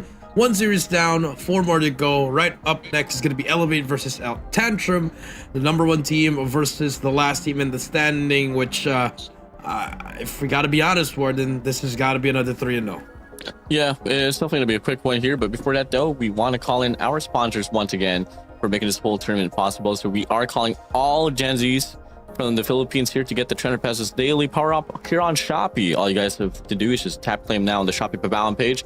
Make sure your Shopee Pay is verified so you guys can add to cart with zero stress. Once again, salamat Shopee. Well, not only that, we also have our Infinix Note 60 Pro is for the power players who refuse to settle. Snapdragon powered, Pininfarina design, JBL tuned. Make the choice you want. Buy smart. Use with confidence. That is Infinix Note 60 Pro. You do note. Again, thank you to our sponsor, but we still have one more actually, Warden.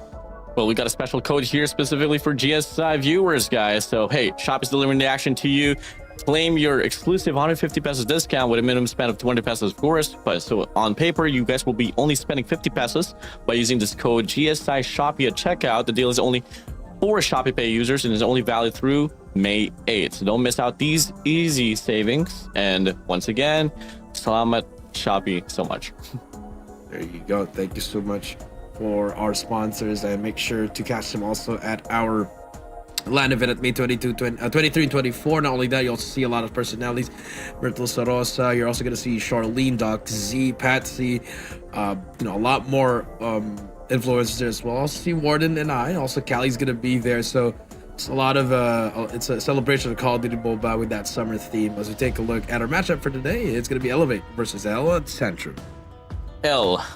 Elevate or Tantrum? I agree. Elevate or Tantrum? What do we have? Or Tantrum? I mean, you gotta go with Elevate here. Question. I mean, the final boss is there. That is PJ. And then you have they're about to reach the final form as well, similar to what ALUla is doing. So they're just getting ready for their CDM matchup, and after that, they gotta come back here, do their GSI playoffs. Take a look at the map vetoes here. Hacienda is going to be game number 1, 2 each of game number 2. Crossroads game number 3, and in case we need to go to 4 and 5, it's going to be takeoff and slumps. Yep. So Alea's pick is out. Here, send a hard point. Finish the search and destroy. I mean, dude, all these maps, regardless of wherever you want to put them, all story and all the narrative just lies upon the players of Elevate. That is true. So I mean, if we haven't seen Elevate go to a game 4, Warden. I haven't seen him go to a game 5 in this tournament at all. I mean, probably gonna see them in the play, maybe in the play. I think ALUla could force a game 5, 6, or 7, of course. But Tantrum now here, and Warden, yes, Tantrum in a very tough spot here. 2 rounds. They got. Oh my god. Okay, that is just, isn't that a disqualification for not wearing a shirt? Thank you. Production noticed it immediately, and now he's even the side of Elevate. They are now about They never learn. Step up in the game here. Kendi, is he gonna have that kind of game yesterday where he whiffs a lot of shots, or is he gonna have one of these games for today? As you see, the team's about to ready up here and load up in this game number 1. Yeah, let's get this show on the road, man. Run down quickly, Elevate. Asti would love to see it happen, but hey, I would love to see some difference, some adjustments here from the side of Tantrum, but obviously it's not really the most probable here as we kick things off now. Here we go. Shenda hardpoint, baby. Let's get this on here, Jericho. Here we go. Game number 1. Halo gets the first kill on Skepta with that nade, and we already saw what happened here last game with ALUla and the side of Xenon Gang, and then Elevate now to show how it's done here in this hardpoint. Yeah, I mean, if there's going to be any team that could definitely get some money heals off towards the P1, well, it could definitely be Elevate. I mean, getting the first 10, 11 already, they pushed back the players of Tantrum even more. Some slight bit of contention here and there, but Kayla puts him down. And yep, some 30 seconds remaining here. Elevate just looking to be in utter, complete control. Utter and complete control. And now, do see Elevate stepping it up here, 28-1. Susano, 4 in a row for him. SKS in his sight. Nice shots from the man they call Justin. He's gonna get shut down though by Lauriston, as they are gonna get all that time. With these 41 points, as L10's already set up for P2. See Elevate on the back end, but it's gonna be an easy time for them to break this hill. Let's see if they can do it. The pinch is going to be offered here with a set of PJ. Does get taken down here. 3-man push here from the backside. So far, first initial time will begin for a set of El Tantrum, but Susano finds himself one kill here. Skepta looks to put himself there on the water side as well, but PJ is going to be good for 2, and all of a sudden the break ensues. Elevate once more, finding himself on track inside of the hard point. On track side of hard point, Kalo gets 2. Yopi with the car bomb as well. 40 seconds left on this hill. 50 points has been reached by Elevate, and you see them just holding it down over this driveway, manipulating the spawns. Step machine out for Susano. Easy work for the side of the gang of Elevate. 4 in a row for Susano. Fine, good. Too easy. Operator Valley's gonna be there. Susano still looking to get some more as well. Player 3, Larisen, posted up alongside Sound as well, but they walk into Susano. My days on a 6-3 from the backside. Yopi gets the read. They push back the players of Al Tantrum even more. They can't really do much now. And all you got to do is just try to settle down for rotation here on the P3 to find some better sense of life. Better sense of life. Now, here we go. Larison gonna get EMP'd by the side of Elevate. 6 points for the side of El Tantrum. Elevate pushing through, getting the time as well. And now we do see El Tantrum actually breaking the hill here, but look at the spawn to the side of Elevate. They're gonna spawn on the backside. Larison good for 3 there. Now some sort of life here for the side of El Tantrum.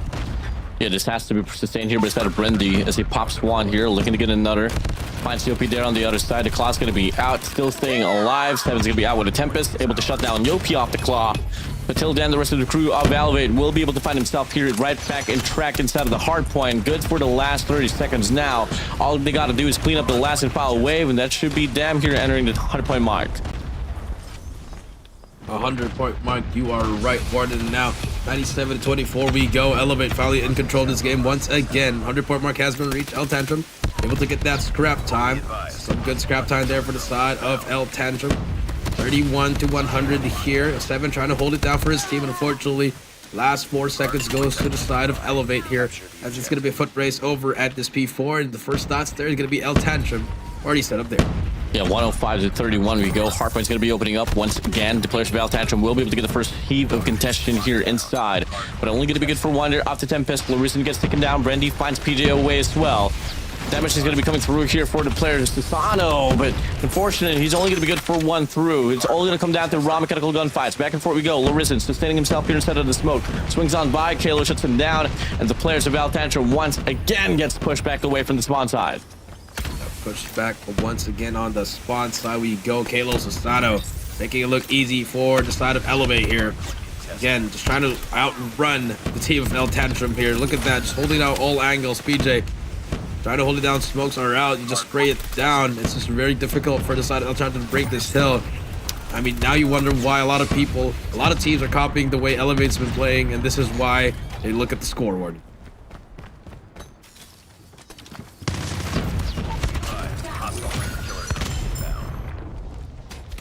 Well, I believe Warden will be right back, but 140-33 now. We see Kennedy and the crew pushing through here. Elevate making it look easy here in this hard point. 145 and counting.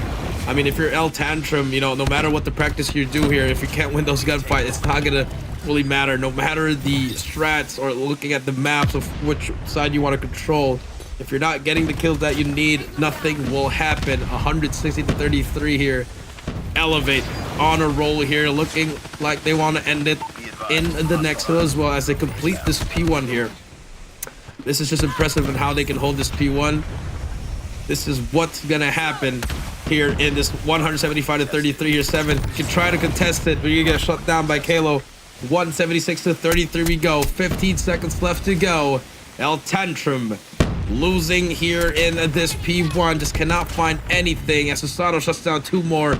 6 in a row for him as we hit the rotation over here in this P number 2.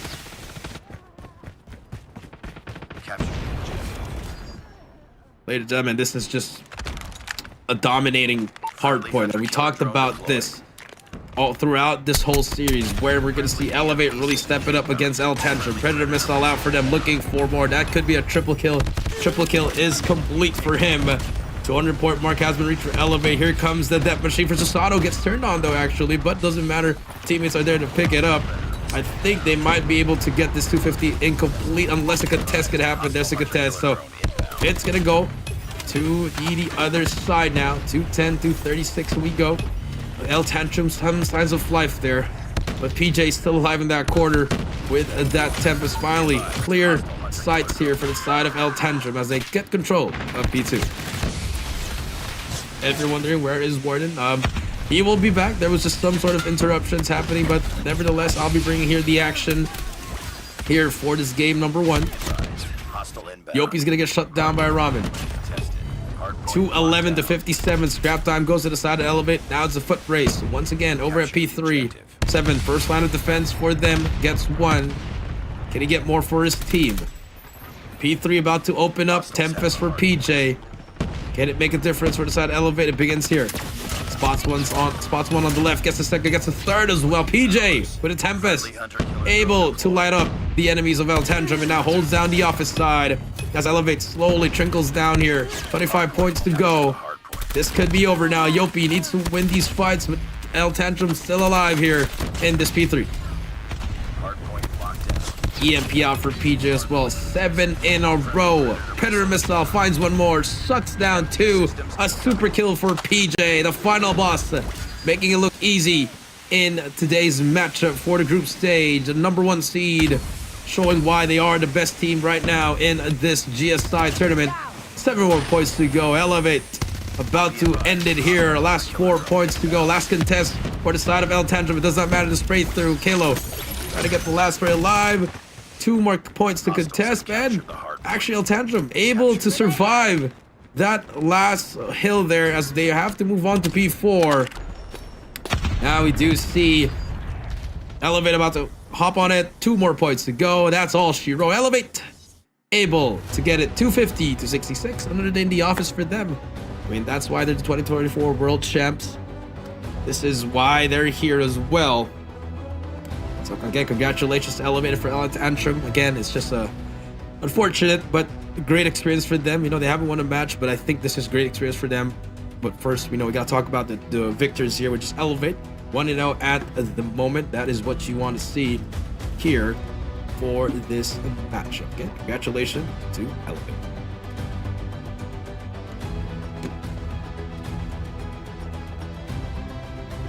Good stuff coming out from Elevate here. I think it's just they're about to get ready into that playoffs for the CDM as well as ALUla. So both teams are getting into that final form, and that's what you want to see actually for both of these teams. So hopefully we do see more of that for them as we are about to load up here in our next matchup here. We can also take a look at the highlights actually if we do have it ready, so you guys can see what really happened. Take a look at our highlights.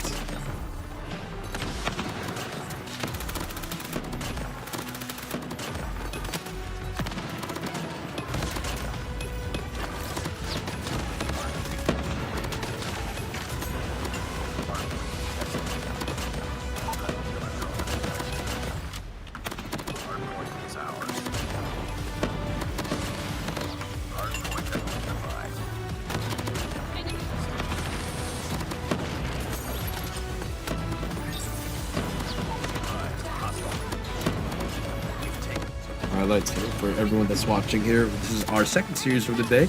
Elevate versus El Tantrum, and this is our game number 1. So if you're just tuning in here, this is our first game and it's already done and dusted as we do see the side of Elevate taking this in convincing fashion.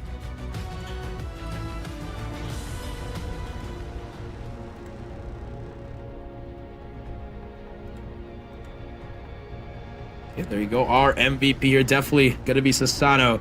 44 and 21 in today's matchup for the hard point. Again, I mean, total complete chaos for the side of Elevate, but in the end, I mean, Susano, Kalo, PJ able to hold it out. Kendi goes negative, it doesn't matter.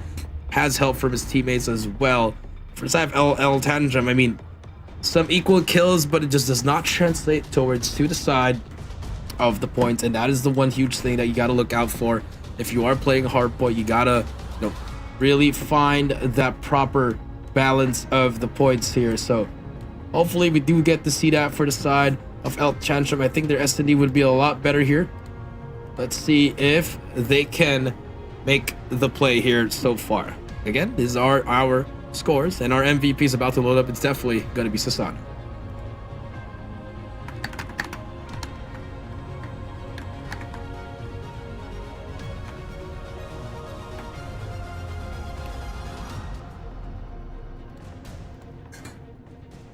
There you go. Our MVP is going to be Susano, 44, 21, and 10, 5, 7, 1, 1. I think he's been stepping up so much throughout this course of the months going through here. I think there was a time when, you know, people were doubting him, what was happening. You know, he had to air out his, he told people that, hey, I'm here to work, I'm here to get ready.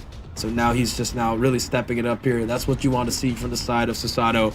You know, definitely a born leader and a world champion. So you should see if he can really bring it back here for the side of Elevate. Again, congratulations to Elevate for winning this game number 1.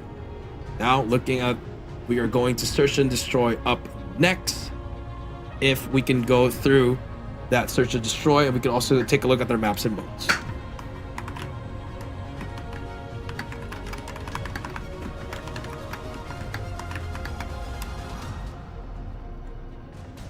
And ladies and gentlemen, just bear with me here as Warden is having some technical difficulties. You're just gonna have me for the rest of the day here. If that will be the case, don't worry, I'm here to save the day. So let's take a look at the maps and modes again. Once again, Hacienda is done. We're gonna move over to Tunisia, where Tunisia is gonna be search and destroy. Again, we've already seen Elevate 1 here. And for Tantrum, the wall bangs could be a problem here for Ramen. Ramen could maybe make a play here, get 1-2 rounds, but in the end of the day, I think 9-2 would be the score with Elevate taking that victory. And for game 3, Crossroads Strike Control, and in case we need to go to a game 4 and game 5, it's gonna be Takeoff and a Slum. So again, without further ado, we are loading up towards to game number 2 here in S&D Tunisia. Again, S&D was your championships for those who are just watching. If you're new, old, if you're a pro, if you're semi-pro, if you're an aspiring pro, if you're retired, always remember S&D wins your championships, even though it's only game 2. That can really boost your confidence. So, you know, if you're an amateur, gotta work on those S&Ds. I know it gets boring in the scrims and, you know, VOD review, but at the end of the day, search and destroy, one of the most important game modes here. As we take a look at Elevate here, about to load up in this game number 2. Busy day for them once again, as they are getting ready in Tantrum, about to prove if they can match up with the strongest, one of the strongest teams in Call of Duty Mobile history in Elevate, as we're about to load up on S&D in Tunisia here in the 2026 GSI, our second series, Elevate versus Tantrum. Here we go, ladies and gentlemen, game number 2, about to hop on it. And just in case, don't forget that we also have our sponsors here, Shopee Pabound here. Don't worry, you'll be able to get 300 pesos daily if you are an age 18 to 24. Just make sure to check the mechanics in the Shopee application. But more on that later, as we are about to start game number 2. And Kalo starts off with the first blood. Systematic push here for Kalo, but the trade is there by Brendy. Another trade, another melee by Rami, but Susano gets the trade. The stun gun king 7. He is on that flank. Larison, he's gonna get caught from the back. Doesn't see him at all, but the quick scope on Yopi shuts him down. 7 trying to hit that melee. Kendi, but the stun gun by 7 shuts him down. It's all up to Susano now. MVP of game number 1. Gets the bomb. There should be a clear path for him. Let's see if Susano can clutch this up. Bomb.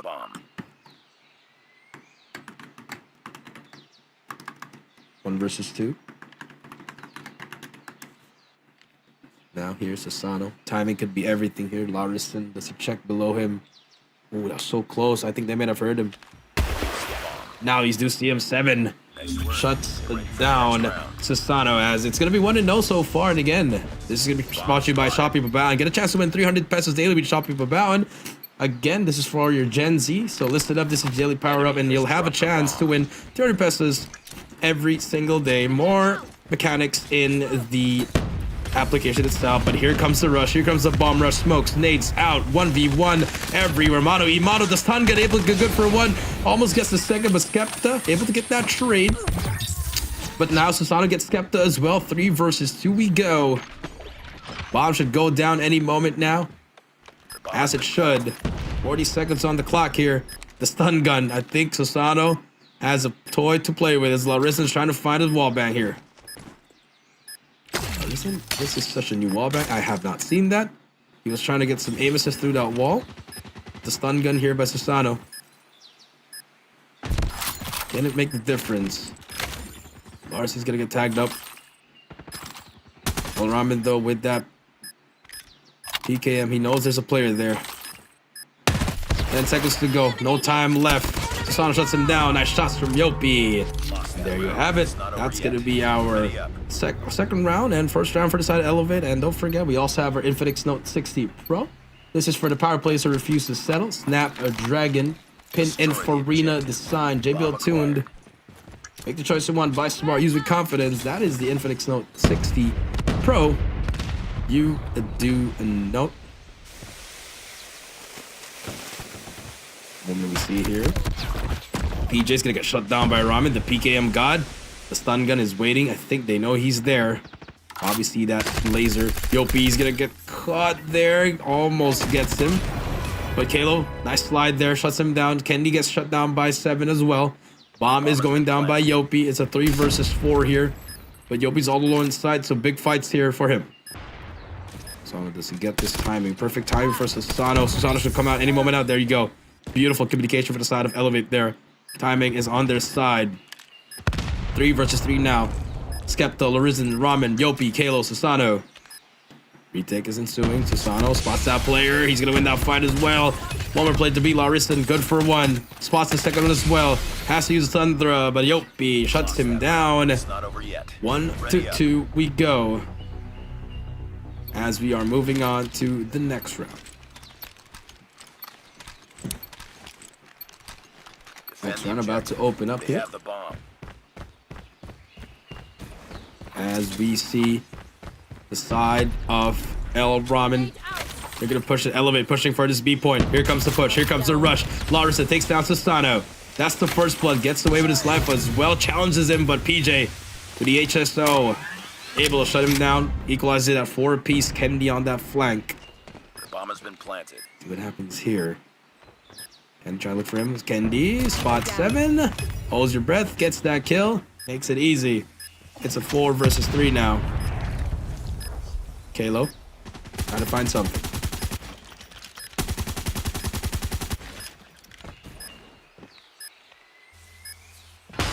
Here we go.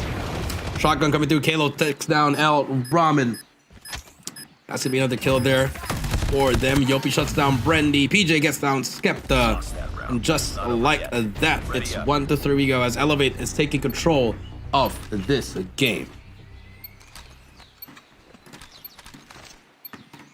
Bomb spotted. Bomb acquired.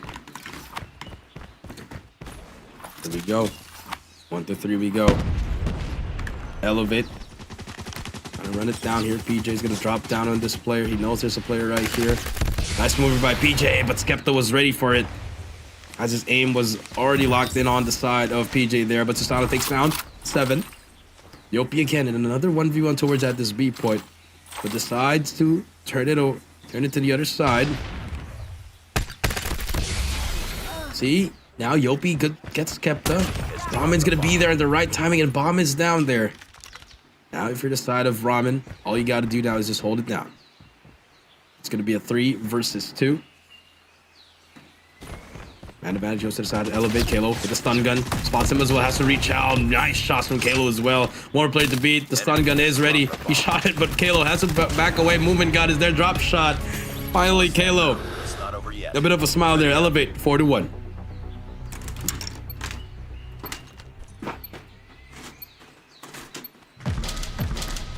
Next round coming up now for the side of this matchup. Elevate looking to go for the rush. Could be the push that they were looking for. Smokes are out. Stuns, nades, utilities, all ready. Kalo, first one to go down as well. Brendy gets PJ. Yopi gets a trade on Ramen. Susano gets another one. Skepta, but 7 with the trade. Brendy gets Yopi as well. Kendi now stuck in a 1 versus 3. Kendi good for 1 as well. He's gonna get good for the second as well. Kendi spots that last player. He knows he's there, but no. Larison shuts him down. Kendi with his mouth open. He knew he had that one in the bag. Unfortunately, it will go to the side of Tantrum. Tense round here, guys. Again, if you're just joining us, this is the GS side, day number 5 here. This is our second series for today. Got 3 more to go, but Elevate now leading the series 1-0 in this search and destroy.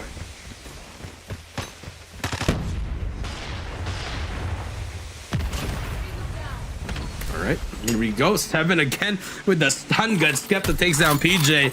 Elevate looking like they're human here with another shot by Larison. Able to get Yopi as well. 2 versus 5 now.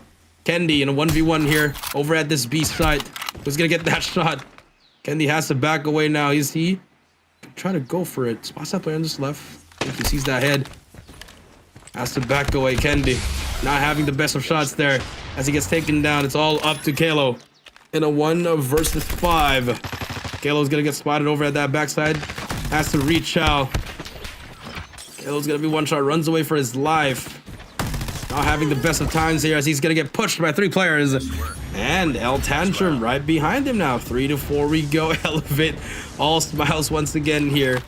We are about to move to the last round before we switch sides here in this search and this destroy.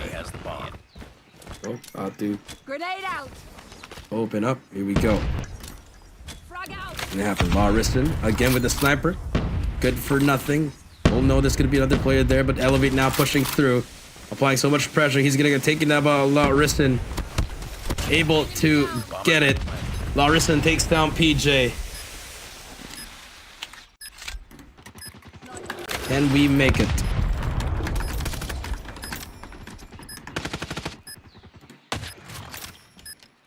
Before Brendy now. Skepta. Susano, goods for Skepta. Bomb is out again. 20 seconds left. You gotta make the player. Yopi clears out 2. Last 2 players alive. Ramen from the drop. Able to get him as well. It's all up to Susano now. The time he's gonna be on his side here. Gets that first kill. Ramen spots him as well. And all you gotta do is play time here if you're on the side of Susano. Gets away with his life. Beautiful punches. Doesn't matter. Doesn't matter if you get taken down as Elevate. They get the 5 to 3 lead on this matchup. And now we're switching sides.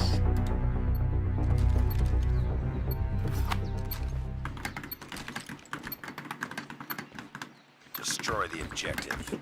Bomb Switch acquired. sides now for this matchup. Brendy.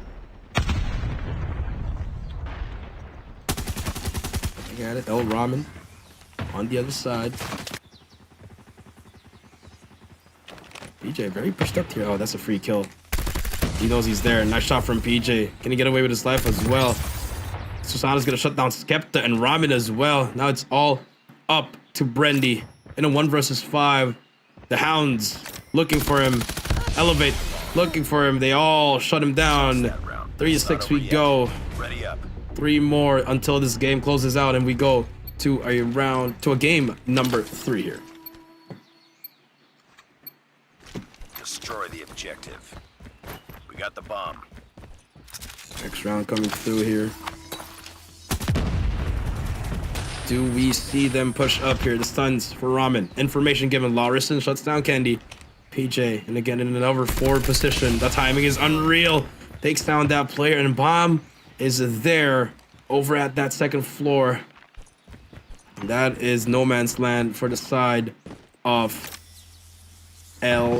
Tantrum here as Brendy. Nice spots the Yopi, but he is gonna get tagged up. Gets in that corner. Unfortunately, Yopi shuts him down. And that's going to be another kill for him as well. Okay.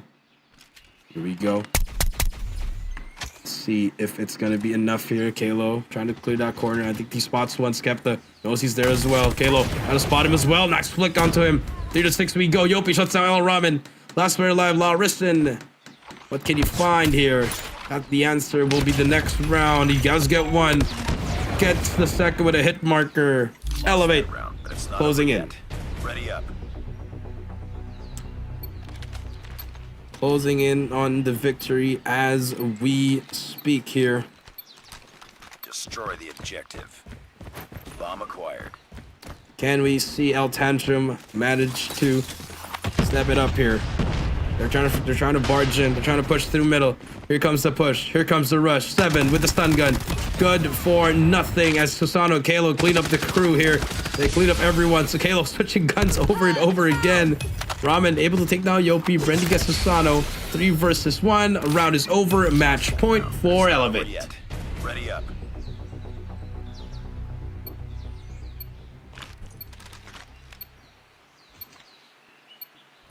Match point now for Get Elevate. the objective.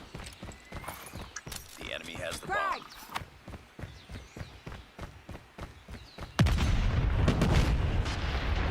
See if they can end it here. Kalo looking for more. Gets that information, gets tagged up, but has to get him back away. Candy takes down Larison. That's the first blood. Candy takes down El Ramen. Candy almost gets Brendy there, but the push from Elevate as well. They push up Yopi, gets the kill on Skepta. Brendy gets the trade. PJ gets the trade as well. It's all up to Stun Gun Man. 7. Trying to keep the hopes of El Tantrum alive in the search and destroy. Time is on his side. But the bomb is pretty far away from him as well.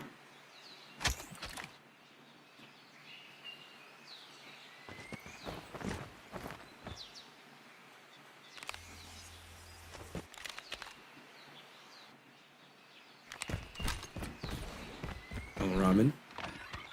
L7 is taking his time here.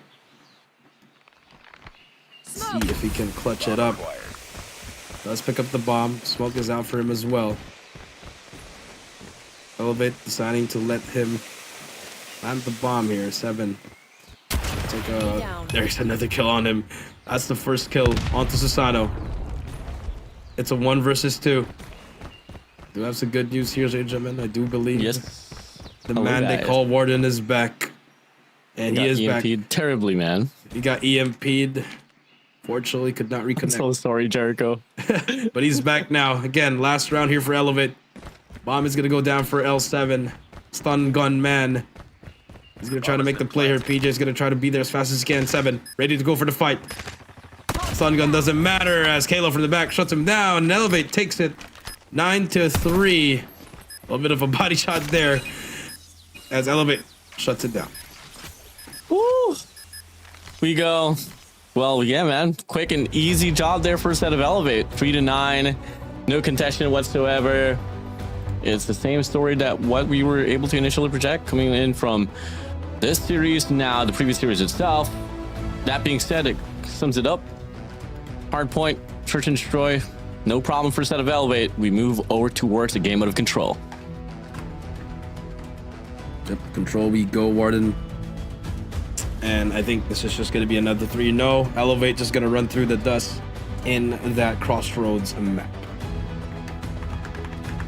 Oh, yeah. I mean, once again, I do apologize for my own sense of technical difficulty, but regardless, now we move over towards this one. We go.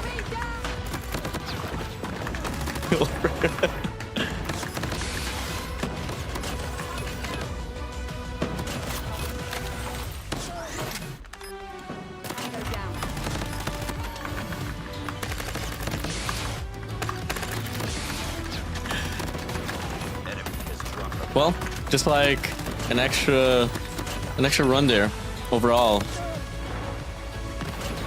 No problem. I mean, we'll take a look at it. About this one. Don't worry, Jericho, I'll give it to you hands on. Go. Lovely. But yeah, a lot of things happen here generally inside of this game, but while I was EMP'd, you know, I was just switching to the backside, and well, we did see some classic moments here from the set of El Tantrum, but regardless, it was just overall a pretty quick and easy one.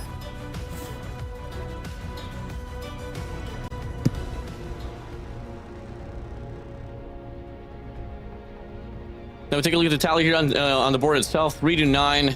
Randy's going to have this impact here for the squad. I mean, has 8 kills to himself, but Yopi and Kalo alongside Susano, I mean, they're just laying out of their mind, bro. Fact to the point that, you know, Mr. PJ and Kendi doesn't really have to do much for themselves.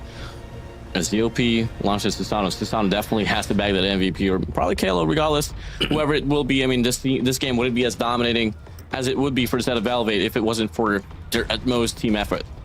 Yep, that is very true. I mean, also, I mean, if there's an MVP, I would give it to the stun gun man, which is 7 with 7 kills to his name. It was pretty impressive how I saw him use that stun gun. It's just lovely to see him that. Unfortunately, Tantrum just not enough firepower. Wallbangs was not hitting for Ramen, as Elevate was just applying so much pressure up in their throats. As we are now moving on to Control here, as we take a look at our MVP for this matchup. I wonder who is it going to be, and it's no other than Mr. Kalo, S&D specialist himself. I mean, if in a hard point, this guy tends to, you know, get shitted on by the rest of the crew here for set of Elevate. One game where he definitely shines at most is going to be in this Search and Destroy. I mean, talk about the lyrics, the flanks, the routes that he takes. Always leaves the opposition second guessing here, Jericho. Yep, always leaving the opposition second guessing everything for them, as we are taking a look here at our MVP again, Kalo. Congratulations to Elevate again, 2-0 so far. One more game to close out the series, and they have another series at the end of the day up against Team A Star Magic. I mean, that one might just be a bit more closer this time around. I mean, we are looking at number 2 team here in Garena, and the thing is though, if there has been any teams that has faltered against TSM, one of them hasn't been Elevate. So, and it doesn't really shift too much in regards to how it will impact the initial run here in regards to the number 1, 2, or 3 teams off the board. I still feel like in some way it will be, I mean, if ever TSM does actually take the win, that might drop Elevate to the 2nd spot.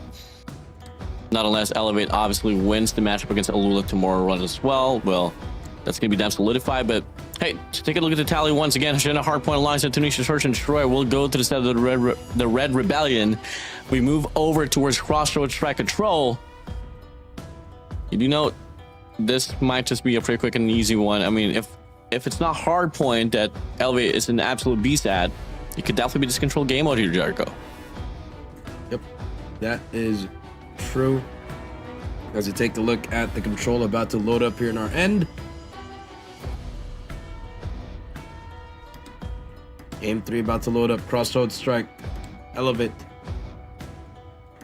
About to close it out here. Should be the one for them as we're about to start in this game number 3. It is going to be Crossroads Strike. Elevate 2-0. Trying to close it out here up against Tantrum. Tantrum trying to force a game number 4. Here we go. Double stack here on the top side for set of Tantrum. While Elevate's, they're going to have a lot of allocation here from the outer lane. Double man push here, but Brendan's going to be good for 2. Finds PJ and Susano away. Kalo finds Skepta. 7 finds Yopi. It's a back and forth trade now, but the map control looking to be led by the players of Elevate, but no, they don't really get the convincingness out of the gunfight, as it's a total reset here for both ends. Both teams getting the kills that they need, Warden. That's what you want to see at the beginning here. Now, here we go. 23-21 we go. Elevate applying the pressure here towards this side. The Skepta's going to get shut down as well. This is what you want to see for the side of Elevate. For Tantrum, you're going to start clearing out your base here, but unfortunately, kill feed is going to be blue, all for Elevate. I mean, there's always a protocol, you know, to try to find a means to get the recovery, especially if your opposition is going to be able to get the map control away from your hand already. And so far, I mean, Tantrum, they're not doing too shabby at it. In fact, they do get released here by the players of Elevate. You get to see now 16-13. I mean, life count as close as ever. Only going to take one good wave here for the set of Tantrum to find a means to probably put themselves back on track inside of this again, but they got to be worried about the time as well. 20 seconds remaining. And all of a sudden, as soon as they say, the players of Elevate, they double it down. Yopi from the back finds a double. Brandy Ramen out. To be Larissa as well. No more respawns anymore here for the set of Tantrum. It's the last 9 seconds alongside the life count as well. Skepta here gets taken down. Elevate, they win the first round in dominance. Dominance, 14 life count advantage. That's what you want to see from this team, and that's what they do, Warden. Now, here we go. About to start here in the second round. Elevate Kalo. 5 in a row for him, working towards that equalizer. And those operators, you see Kennedy gonna miss that shot, but the second quick scope hits as well. 28 to 27 we go. So nice shots from him. Now you just see Elevate systematically just taking them one by one. Yopi's Tempest about to begin already. And you see Elevate just taking over this round number 2. Yeah, look at the map control here. They got a player from the top side. Susano extended already, offered an HS. Predator missile fights free here for Yopi. 100 killer zones out. They got the EMP system as well. They can definitely lock things down now. 3 operators, well, more than available for some investments. They can definitely go for the double stack now here from the outer lane. That will be the players of Tantrum looking to find a means to get the gunfights. Unfortunately, though, only going to be good for 2. But they do wash away the players of Elevate to stop the capture on at Alpha Point. But if you take a look at the life count here, Jericho, the damage has been done. Damage has been done. And here we go as we move towards here. PJ able to get one more. 18 to 8 we go. This should be all she wrote here. 18 to 7, 18 to 6 we go. One by one they fall. El Tantrum just cannot find anything as Elevate has the answers to y'all. Has the answers to the tests. 3 lives remaining. El Tantrum, 2 lives remaining. Match point now for Elevate. Larissa all alone now here because 5 players of Elevate. They don't even gotta sustain this one. Yopi's gonna be putting himself here on towards the Bravo point. Looks to turn around. The big 1v1 there on the mid map. Kalo shuts him down. Match point here for the side of Elevate. Elevate now about to shut this down, Warden. Can they close it out? That's going to be the question. Susano takes down Skepta. Kalo takes down 7 as well. Opening things here now. It's going to be stabilized for both sides.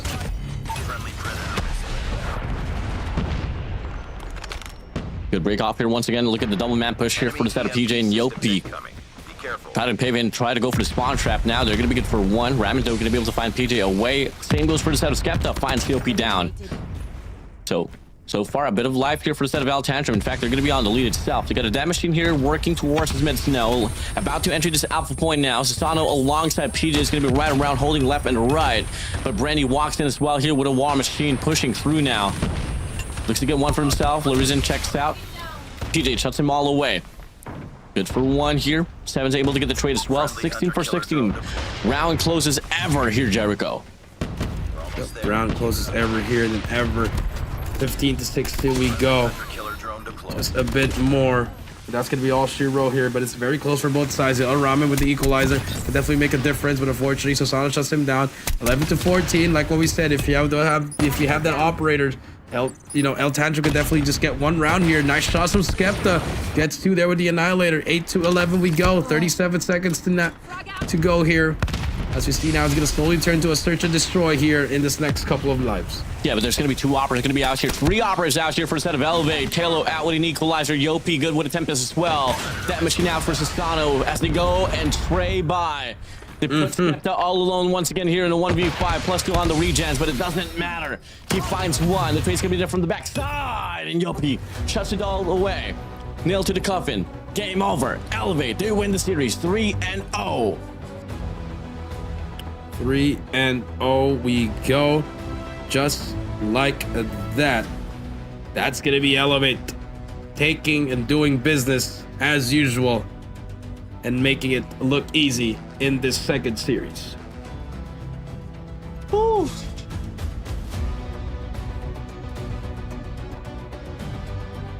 Well, it's not a day in the office as we would like to call it.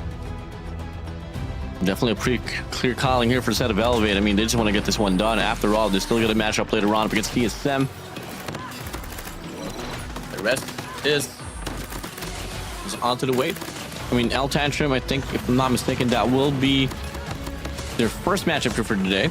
Still got another one here on the 4th that will be them against 3 Evil Dragons, which could definitely probably shift up in regards to like how it could happen on the standing itself, but we'll find out soon enough.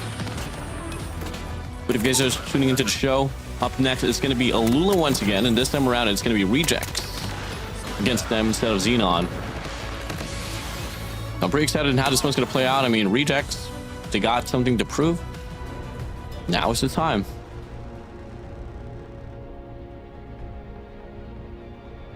Yep, now is the time for them. Let's see if that is what's going to be enough for the side of Elevate here and for TSM. But take a look at the score here. Sasano 22-9. Another day in the office for the man they call Sasano. He is making it look easy here for this team. Yeah, I mean, 22 kills, 20 for a set of Kalo, 21 for a set of Yopi. Once again, PJ and Kendi is just there on the bottom feed, not really doing too much, but you don't really got to do a lot when you got your 3 of your teammates just doing most of the heavy work, and really all came down to the sustainability as well. Not really, there wasn't really anyone here dropping like unnecessary life counts. It was just them running this through. Once more, MVP is no other than Susano himself, with 22 kills, 9 deaths, and 6 assists, and a scoreline of nearly 3,000 of 2,994 here. That will be our last MVP here for the series. Last MVP for our series. That's what you want to see for this matchup for the side of Elevate. And again, again, number 1 in the ranking. 5-0 at the moment, 15-0 in the map count, so looking good so far, wanting to secure that top seed in this GSI. Yeah, well, they definitely is on the run for that, especially if they can take down TSM dominantly later on. I mean, ALUla, they have not yet dropped the series, but one thing that they have dropped is some certain maps as well, you know, some search and destroy and Taurus S&Ds here and there. And for the time being, I mean, the next step that Elevate has to do is really put down the players in TSM. They're on that 5th and final series for today. While for the set of ALUla, they're going to take down Rejects. Now, with that being said, once again, guys, before we head straight to the matchup there with ALUla and Rejects, we're going to call for a short break. This is Garena Summer Invitational 2026. We'll be right back, guys.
yan? Dami kong baon. Talaga.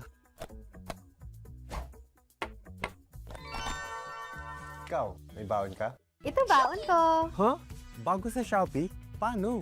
Oo, perfect to for students like us. Punta ka lang sa Shopee Pabaon page at pwede kang makakuha ng 300 peso daily allowance sa Shopee Pay Wallet. Gusto ko rin. Get a chance to claim your daily Shopee Pabaon now.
Ay, ano yan? Dami kong baon. Talaga. Ikaw, may baon ka? Ito baon ko. Huh? Bago sa Shopee? Paano? Oo, perfect to for students like us. Punta ka lang sa Shopee Pabaon page at pwede kang makakuha ng 300 peso daily allowance sa Shopee Pay Wallet.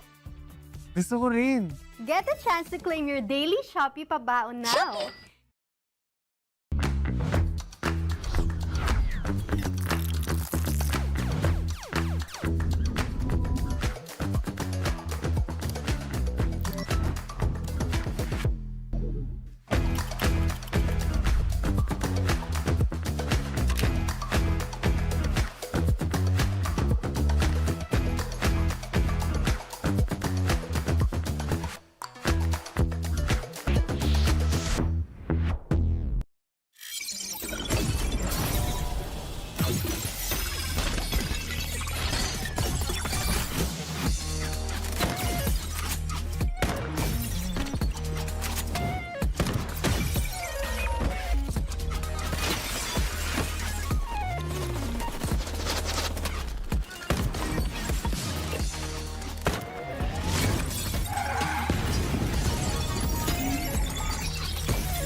Welcome back once again to the Garena Summer Invitational 2026. We are now approaching the middle point of this broadcast, which will be a matchup between ALUla and Rejects. Once again, joining on the desk, man is Warden.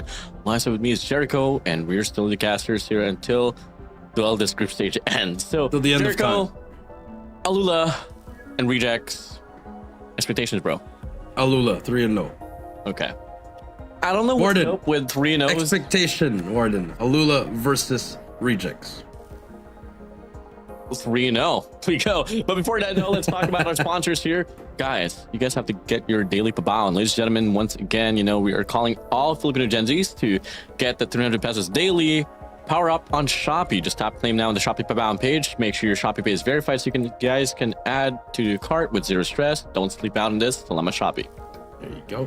And we also have the Infinix Note 60 Pro is for the power players who refuse to settle. Snapdragon powered Pininfarina design, JBL tune. Make the choice you want. Buy smart. Use with confidence. Infinix Note 60 Pro. You do note.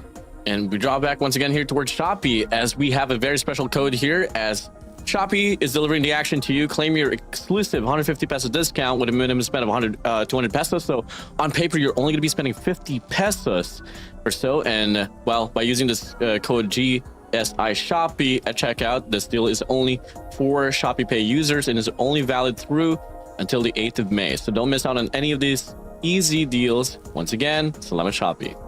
Thank you so much to our sponsors for this event. And again, like what Warden said, our third series for today, ALUla versus Rejects. And if you're wondering why it's just a thread of 3-0s and 3-0s, I mean, Elevate and ALUla are playing twice today. And like yesterday, it's going to be another quick day here as we're moving towards here to our next series. And then 2 more after that. I think we're pretty blessed in some way that we were granted with 2 series that includes Elevate and ALUla. Maybe not really exactly for the side of TSM. I mean, well, at some point or another, they do got to meet them at the end. So we'll see soon enough and how that one will play out. But for the time being, though, ALUla and Rejects, we both can agree. I think everyone else can agree that this might just be a walk in the park here for the side of ALUla. Not unless Rejects decide to turn up and we'll try to steer something up. But even if they win the series against ALUla, man, I don't think it's going to change any difference whatsoever. I mean, they've gotten taken down by TSM already. Yeah. The 3D one, that's the biggest one, Warden. I think, again, if they didn't lose that, it'd be a much more interesting top 4 because then the TSM and Rejects matchup would have been the most important one. But now, them losing this and them trying to win against ALUla just seems impossible at this point, Warden. Yeah, I'm definitely going to agree. And much more over as well, there's just no up to end game is this. The players of Rejects can come into contention up against the players of ALUla. And we've seen ALUla, man. I mean, absolutely a very monumental team. We were able to see them just running down their hard point, search and destroy as well, alongside Control. I mean, Control was a bit shaky there earlier, but till then, we don't even know if that was actually the ALUla that we're about to expect and see when it comes down to a series that matters the most. So, yeah, I mean, Rejects, all good luck to you. Let's just see if they can find a means to get the impact, or it's just going to be ALUla being the ALUla that we know. Yep, that is true. Now we just have to wait and see what's going to happen here as we are waiting for our matchup to start here. We can take a look at the maps and modes here to talk more about what would be the breakdown here for ALUla versus the side of Rejects. Yeah, I mean, well, map vetoes could definitely be something we can talk about, but would it really matter in the series itself? I don't know.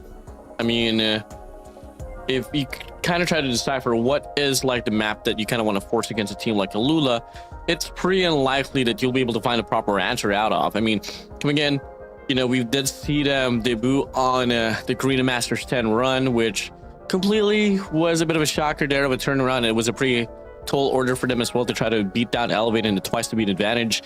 But you move over towards CDM, their first international presence. They have been flawless on the regular season. No teams that has been put into any contention whatsoever, and the rest it just lives on. Now we take a look at the map veto here, Jericho. Rejects, the Banaway, Arsenal, Tunisia, and Standoff. I feel like this is just a calling for them to avoid those certain maps because they're not really too comfortable with it. Well, for the side of ALUla, I don't really want to put up any meanings out of it. I mean, they're in Banaway Summit, Coastal, Crossroads, Strike, Control. These are the maps that they have been pretty prominently good at. so I don't think it's going to be any problem for them. Take off hardpoint, fire range, search and destroy, and raid control. These will be our first set maps. Yep, that is true. Take off iron range control. Like you said, this could possibly be the 3-0, just 3 rounds. But for rejects, I think that firing range search and destroy, you know, on and off, man. You don't know what kind of firing range you're gonna get for the side of rejects. But for ALUla, definitely expect a fast search and destroy like they've been doing in the group stage. Yeah, I mean, just running down, 5-man pushes, 2-3 splits, win the gunfight. It doesn't really matter what kind of intention you try to put up for any single round. All that matters is that if you can get the shots and the kills, let's play it down. There's only 5 here for the opposition, and you just try to overwhelm them. I think that's just the key goal here for the set of ALUla. Just get this one over with as fast as you can. On the contrary, on the raid control, again, we did see that bleeding there from set of ALUla, but all went down pretty quickly regardless. Even if you take a look at the tally, take off hard point. I mean, we take a look at the standings here in regards to the overall board. I mean, ALUla has been pretty flawless at it once again. Rejects, they played this map numerous amount of times, and well, till then, they haven't been the most convincing side of this map itself, but hey, they have been able to find a means to get some wins and some reps here and there. Let's see if it's just going to be able to translate in this matchup here up against ALUla. Yep, matchup against ALUla. You are right now. We're just waiting on to see what is the update here from our production. But again, I mean, if you're rejects, biggest thing you have to look at is you miss your opportunity of going to LAN after losing that match against 3ED. That pretty much, you know, that sucked the life out of rejects Warden, and it's just, you know, unfortunate to see because they were playing so well, you know, beating Scary in day 1, beating Tantrum in the second day, you know, doing so well, then all of a sudden it just all fell down after losing to 3ED. Yeah, for sure, man. Yeah, that was probably the most unexpected turnaround here of this event, and it happened pretty early on. I mean, it happened on the first day, I mean, the first week of the group stage, where, you know, we had rejects just coming out flawless, beating down Scary, beating out whoever was against their way. Then all of a sudden, you know, 3 Evil Dragons came along and, you know, had a conversation with Kazu himself from the team of rejects, and well, he just said, well, we get destroyed by King. Honestly, not really. I think it's just, you can't put it on just one person more than I think. Because if you look at the game, Rejects was playing, I don't know what they were playing in the S&Ds. I feel like in some way they were just overthinking too much. And I think they had this whole ideation that wherever is King at, you try to avoid. But you don't really want to do that, you know, regardless of which bomb site you want to put yourself into. Bomb rush it down. That's just King. He might be able to get a kill or 2, get the trade, deal with the rest of the players from instead of 3 Evil Dragons. Not like treating them like scraps or anything, but you definitely can overwhelm them if you play with your numbers right. But yes, fortunately, it took a mental toll against them, and now they are at this place where they are just trying to get a better seating overall for better placements for good old more moolah. That's it. That is true. That is what you need to do now if you're on the side of rejects here for the side of ALUla. Just keep that second seed. This tomorrow they're going to be fighting for that number 1 seed, but I believe even if Elevate does lose that, they'll still end up winning all. Oh, actually no, that is going to be the decider. Actually, Warden, I take that back, for that number 1 seed. Yeah, for sure. So here you get to see and peek out the players here once again coming through. Regal. All right. All right, Jai.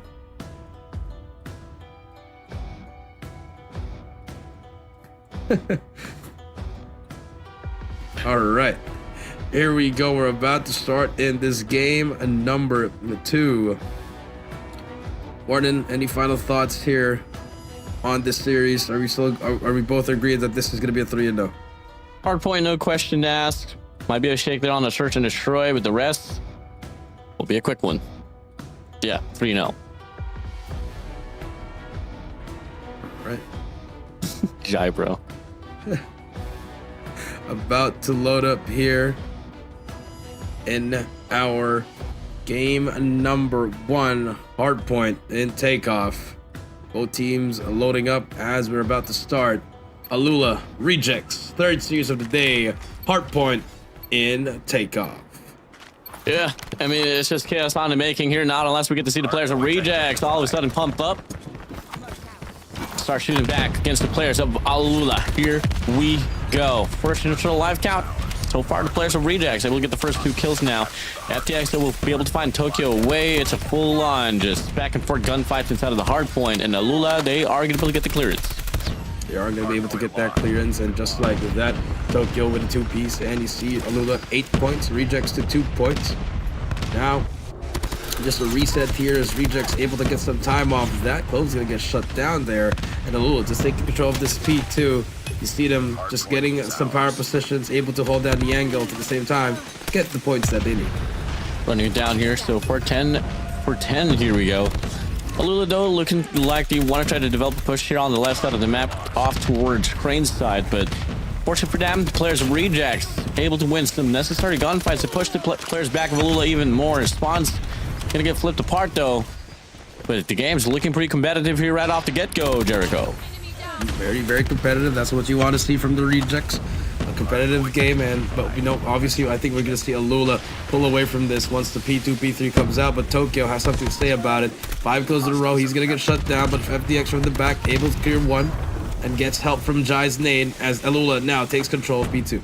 Checks out here from the back, Scourge sprays down, Tokyo shuts him all away. Clove here looking to go for the push out now. Sprays on by, but can't hit the shots to connect. And now they are able to force back the players here of ALUla. Spawn out here down Narnia, but FTX finds a 3 spree. Jai off the nade as well. And as we thought that the players of Rejects is bound to take a money hill for themselves, ALUla, scrappy as ever, taking the hill right back.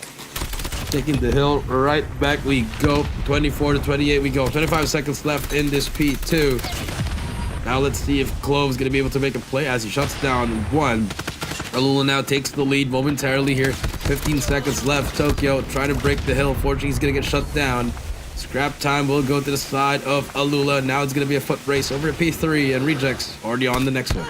Pushing it down, running it down now, late off the rotation once again. But this is one of the only few hard points that, you know, kind of favors a team that will be late on the rotation, especially if you are going to be able to lock out the sponsor on back generators. You should be able to force the players to spawn out here for the side of Rejects down the medical side, but nope, player 3 Skirt takes the long way route. That's going to be the first 3 live counts here favoring the players of Rejects. As the Tempest alongside the Aspire is going to be out. That would be Philip alongside Kazo as well with a War Machine. This might just turn into a money hill here for the players of Rejects. Might just turn into a money hill. You are right. Philip able to get 1, but the trade there. Kazu still alive. Tokyo with the equalizer. Who's out the hill for them, and now ALUla on the back end here, struggling on the end here. 48 to 53 we go. Jai with a War Machine, able to get some information. Tiger though with a Death Machine. He is trying to stay alive here, but Rejects able to get that time on this hill now. 12 seconds remaining now. We go 60 points. Probably could be claimed here instead of ALUla, but no, Rejects. And it means to toss it up here with the players of ALUla, but at the end of it, scrap time will be given for the players of ALUla. They're going to be late on rotation once again here for this P4. Running it down, pushing through, 55 to 66. Now Hardpoint's going to be opening up. Players of Rejects, they lead the way. Hostiles have the hard point. They lead the way, 66 to 57 we go. P4 about to open up, Skirt and the crew. Here they come. FDX without Tempest misses everything. And now Rejects. This is a different kind of Rejects that we saw from last week. This is the new and improved Rejects, and they are taking it to ALUla in this hardpoint takeoff. Yeah, I mean, it's kind of surprising how close this game is. You know, honestly, at this point in time, you'd be able to expect the players of ALUla to be able to break away from the hands of Rejects, but no, they haven't been able to shoot back pretty nicely, especially when it came down to operators. Now pushing through, that mission's going to be coming through here for the player Lucasin. Spraying on by, looking to push back the players of Rejects even more as he finds a double, a triple, a quad kill from Lucasin off the Death Machine. Finally, some sort of dominance here from the side of ALUla as they are able to enter down point mark. 100-point mark, you are right. A very slow start for the side of ALUla here, more than know. I mean, it's either that one or Rejects is just very, very competitive showing what they are truly capable of here in this hard point. 108 to 63 go, hit the reset back. Taiga able to get some kills there in that P1, and now look at Rejects. A free hill for them once again, and they're just soaking up all the time. 22 to 108. We go. 45 seconds now remaining inside of the hill itself. And take a look at the players of ALUla. They are just swarming the hard point and pushing towards the double side as well. Player 5, Jai here from the back, able to get the cutoff as well. Up against one player down on top, Red, and everything is just so well read by the players of ALUla as they push back the players of Rejects even more. Last 30 seconds remaining out here on this P1. A bit of life now here for the set of Rejects as they are able to find themselves inside of the hard point, but it's only going to be good for the scraps. Only good for the scraps there. Tokyo is going to get shut down by Skurd here. 117 to 78 we go. And I mean, I like this fight from Rejects, Warden. They've gotten so much time on this second set of this P1. You see them fighting for it. 5 seconds left in this P1, and finally, they're able to get off it. And ALUla struggling a bit here in this hard point, but they still have the lead here. Definitely would change that with this equalizer, but Jeff with that Tempest could spell trouble. Definitely make the play now. Taiga shuts down Clove. FTX off with a Tempest, but Jeff with his own Tempest puts him down. And so far, the hard point here will be rightfully remaining to the players of Rejects, as Kazu alongside Tokyo will pop their own War Machine, but Jai finds a double. Tokyo is going to be out here off this wave. Rejects Kazu here looking to sustain the hard point himself, but Skurd off with a claw finds a double inside of the hill. He pushes back the players while the rest of the crew of ALUla will quickly stack it up now here from the front, but Philip whips out the Sparrow once more. Jericho, immaculate investments off the operators here for the players of Rejects. Immaculate, you are right. Now, let's see what's going to happen here for the side of ALUla as they're struggling here. 2 operators popped out. They got to try to load it up here on the next one, but Clove able to clear out. They're just keeping that game pretty far from the side of Rejects. Nice shots from Clove there. Gonna get the third. Yes, he can. More spawn traps happening here. Clove with the spear. Trying to go for it. Spots Taiga. Clove's still alive. Finally gets shut down. But Rejects are right on the edge here of trying to get to that next level, to that points here. Let's see if they can keep it up here at this P3. As we go now, ALUla, this could definitely be a pretty heavy hill here for the side of Rejects. Not unless Tokyo from the back can make a play here to offer a flank, but Skurd from the front side as well, able to get the cutoff. Now Flip here, Philip inside of the hill, will be able to find himself here surrounded by the players of ALUla as he quickly gets overwhelmed. Jeff Pro on the other side looks to try to get the pavement. Players 3 as well, alongside Tokyo and Kazu will try to get the pinch now, but unfortunately they walk in one by one. They collapse one by one as well here, Jericho. But look at the spawns favoring the players of Rejects. They got 2 spawning out here from the backside, offering a pinch, and that will be the hill right back here for the players of Rejects. Yep. Here in the Rejects. Now I do see Tokyo trying to push it through. 155 to 118, 15 seconds left. Rejects, they're fighting for that scrap time, much closer than we expected here for both of these teams. A very, very competitive P3 here. But look at Rejects, are going to give up that P3, about to set up for P4. Lucazin, though, has that Predator Missile. FDX with a Tempest, he's going to get shut down. Lucazin's going to try, he's going to get punched by Kazu as well, but look at the map. Skurd already inside that P4. Tokyo inside as well, trades back and forth. Equalizer out for Clove. Can he make the difference? Absolutely. We'll see about it, though. 167 now to 120 we go. So far from the top, Tokyo good for 2. Pushing back to players for ALUla even more. Player 4, Lucazin, looking to play the cutoff here from the backside. Double man push here, but they meet the equalizer here. They're delaying the time, but Skurd pops the claw as well. Double man push here from the back. The pinch is perfect for the players of ALUla. That is a true 177 to 132 now, Warden. 25 seconds left. ALUla finally kick into that 5th gear in this matchup. Rejects on the back end here after a solid start and solid, just being with there in that matchup, Warden. They now seem to struggle here in this P4 as we hit the reset button. Back to P1 we go. Let's see if Rejects can make the comeback, but Lucazin with the Death Machine has something to say about it. Yeah, last point remaining here, and that's going to be the 20-point marker, welcoming the players of ALUla even more.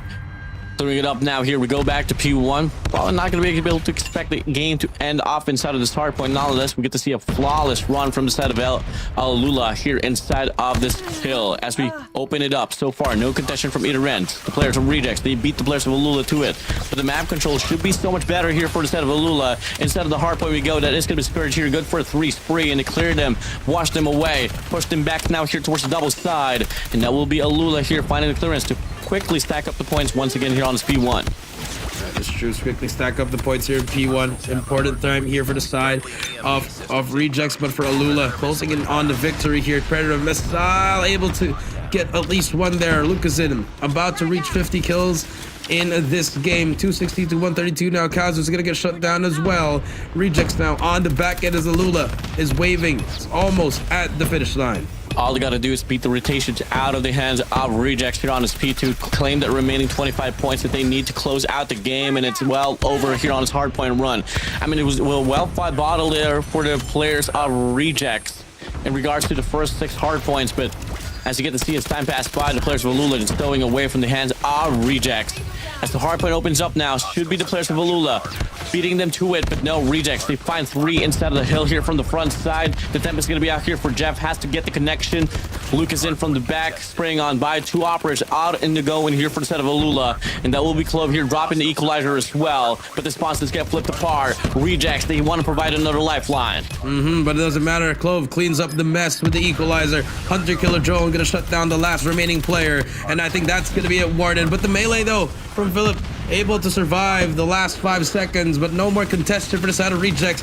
ALUla closes it 250 to 136, and they win game number 1. Yeah, I mean, well, it was a well-prolonged fight there for the side of Rejects, but there's an absolute difference in playing survival mode and actually living through the game itself. We were able to get to see this ALUla here showing us what's up inside of this map of takeoff hardpoint. GG's, Rejects. You get sent down on the trail here for the series. For the series, congratulations to them as they are now 1-0 so far in ALUla. Solid play so far for them. Let's take a look at our highlights here for the game.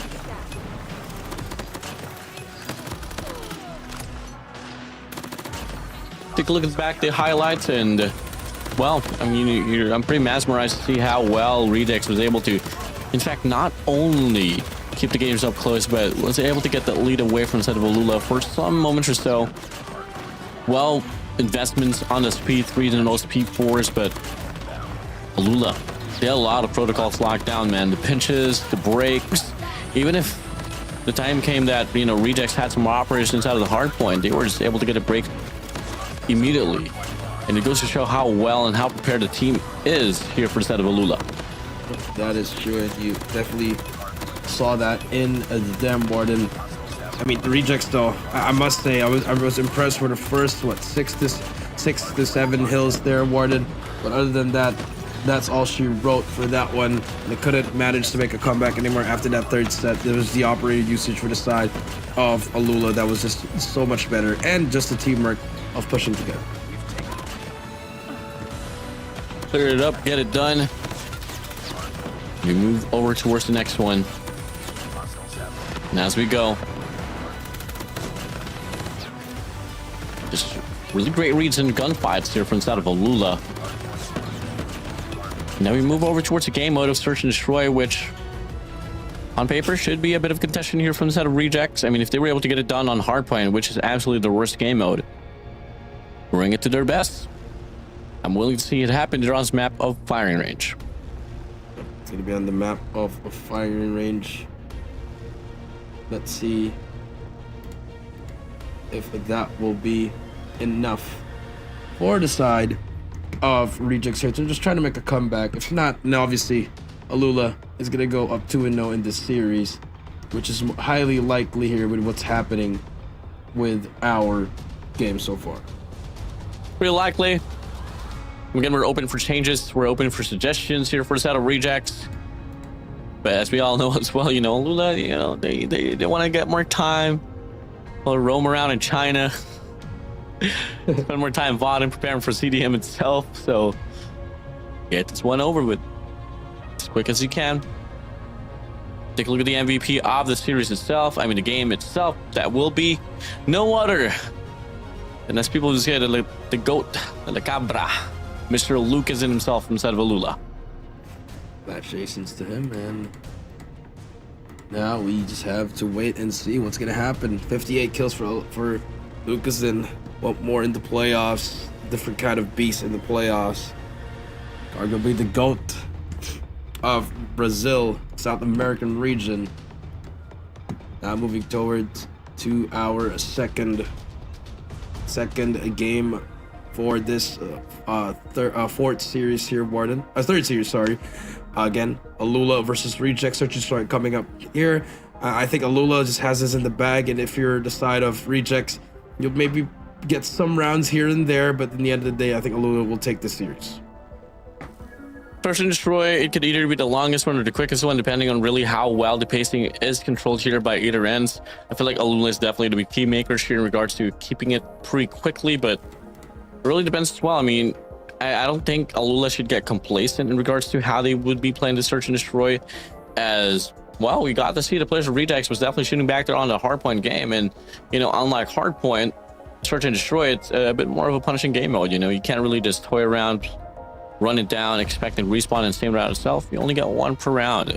So as we go, once again, take off hardpoint, goes to the set of ALUla. We move over now towards firing range, Search and Destroy. Right after that, due to the last and final map, special for ALUla claims this firing range, Search and Destroy, close it out on the rate control. Well, we're expecting to see another 3-0. Another 3-0. Here we go. About to load up here, Warden. Both teams preparing for the Search and Destroy. Will this be the game 2 that we expect, or will it be just another one-sided speed run for the side of ALUla? As we go, finally Lucas in here. He's back. Fortunately hanging sideways, but here we go, man. Like we're loading up inside of the game itself. Rejects, what's the solution? How do you want to play this? How do you want to fight it? As we open things up now here on the first round, on the first half, it's going to be Rejects on the defensive side. ALUla, Jericho, as we like to call it, the beast simulator, baby. Here we go, Taiga. Good luck to you, sir. He finds the first, though. FDX going to be out. The trade's going to be there with Clove as well. Off the Spirit, plays off the cut off as well. Finds Kazu there. Jeff off the trade. 2 for 2 we go. 2 for 2 we go. Now it's going to be a 2 versus 3 now. So, okay, Lucas and that's Jeff. We're back to a 2 versus 2 again. Got the bomb. Bomb should go down any moment now, but Lucas is going to try to... Oh, he saw him as well. Information is given there. Skirt, try to look for more here. Minute 20 left. Lucas in spots Tokyo. It's all up to one player. It's going to be Philip. 2 versus 1. Philip Skyler. Skirted Lucas in. Looking to get the bomb plant. Looking to fake it out as well, but Philip just waiting for the plan to happen before he makes any sudden movements. While he does decide to do so, Skirt knows the timing. Fly checks up now here, runs away. Lucas is going to be there from the backside. And now they're going to go for a double peek. Yep. Perfect team play there from side of ALUla. Then we'll draw them up there on the board, getting the first one here. So ALUla's going to be taking the lead now here, Jericho. Yep, ALUla's taking that lead, and now off we go here to the next round here. The B simulator is up and running once again. Taiga, what do you got? He spots one. Can he get anything? He's going to get pushed on the side. Gonna get pinched on both sides, and unfortunately he is gonna go down, but Kazu able to get one with the nade. Clove gets another one on Jeff. Clove looking for more, has to reach out, has help from his teammates. Clove gets Tokyo. Philip trades out of Clove. It's a 3 versus 2. Philip, he is also gonna get 2 more kills, so huge kill there. Now Luke is in, spots one more player. It's gonna be 1 versus 1 now. Jai versus Philip. Philip's gonna reach out. Jai's gonna reach out as well, but Philip! 4 kills there. Able to tie up the round.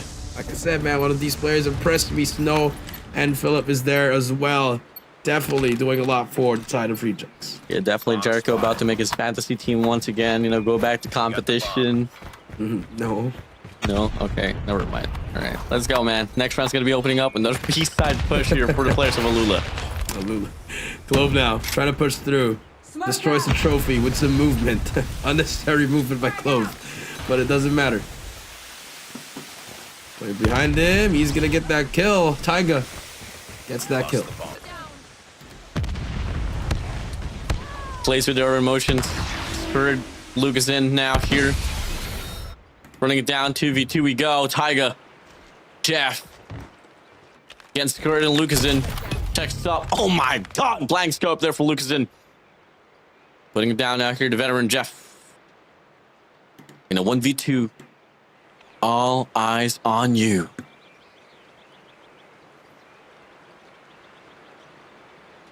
All eyes on you, that is correct. Jeff Pro. What can you find? Find anything. It's gonna get spotted from the back.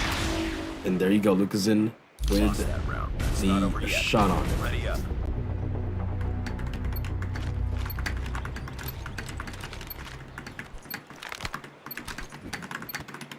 Defend the objective. Up close now, but now the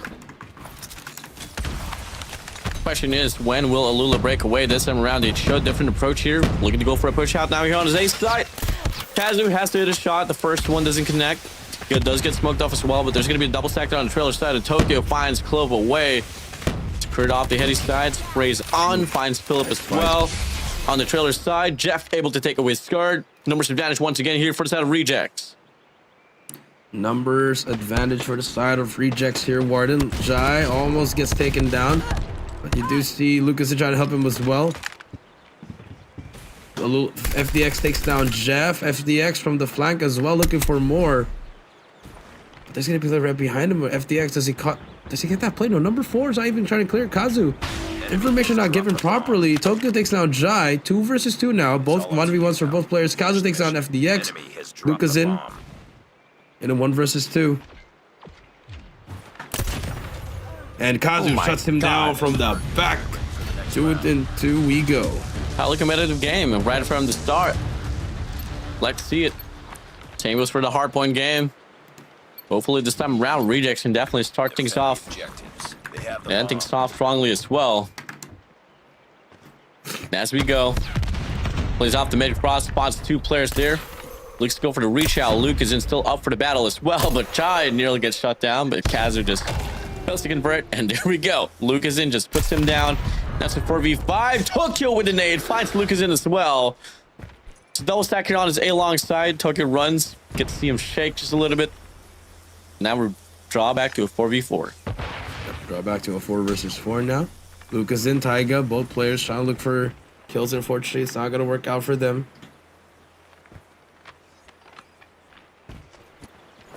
Two to 2 we go. Scared pushed up all the way middle now. Oh, I think he spots him. Yeah, he did. Taiga trying to get a kill here. Which is not going to happen for him. Scared. He's getting shut down by Philip. It's a 3 versus 4 now we go. Deep in enemy lines. It's Tokyo. Does he get checked here? I don't think they know. Yep. Just got away for free. What sniper? Push for reach out as well. Tokyo's gonna be right below him, and yep, FDX is gonna be out. There's a 2v4. This should be a round here for the set of Rejects, taking the lead away here up against the players of ALUla. Very impressive so far here for Rejects. Yeah, very, very impressive. I definitely agree with that one. Now all they got to do is just calm down here. Tokyo's going to be pushing up. Getting able to, almost got to put on skate, but Jai able to shut him down. Jai spots another one, but Philip is there for the cleanup, and Rejects, they take the lead at 3-2. And I think if you're ALUla, you just got to try to rush it down, you know? I think making it systematically is giving them a hard one. So take a look. As we go here, pulling it through. Let's get pop. Get the shot to pop there. And I gotta agree with you on that note, man. I mean, making it a bit too systematic might just be hurting you more. And as we get to see now, pushing through. That's a 4v4 once again. A play for picks here, Jericho. Play for picks we go. I think if you're ALUla, you're just thinking too hard on what to do. You just gotta go simulator and just, you know, rush it through as Tiger shuts down Clove. FDX gonna go through trailer. Bomb dropped. You know, let's see what happens here. FDX gets one. Now it's a 2 versus 3 we go. Gonna be able to go to A long as he shuts down Philip as well. That's a huge kill. Skirt, nice shots on Taiga. Now it's all up to Jeff in a 1 versus 2. In a blink of an eye, this round could go to the side of ALUla. Unless Jeff pulls something up now. Skirt spots him. Backs away now. Why isn't they? That might just fall directly towards FDX. Oh, tags him. Really tag away. Finds a double. Oh my god, Jeff Pro. What? What? Double pop. What is happening? What happened? Reject's gonna be up by 2 rounds. Nice work. Get ready for the next round. My Jeff Pro turning back the clock, Warden.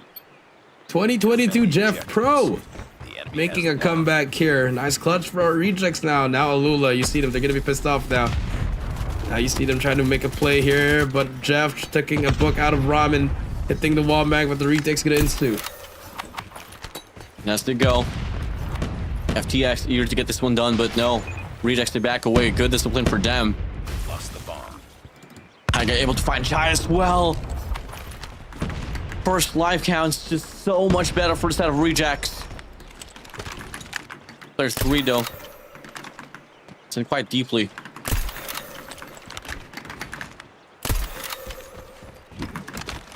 Now it's 3. I mean, it's a 4v5 here, Jericho. 4 versus 5. Make that 5 versus 3 now. Make that 5 versus 2 now. The collapse for ALUla. Struggling in Search and Destroy here.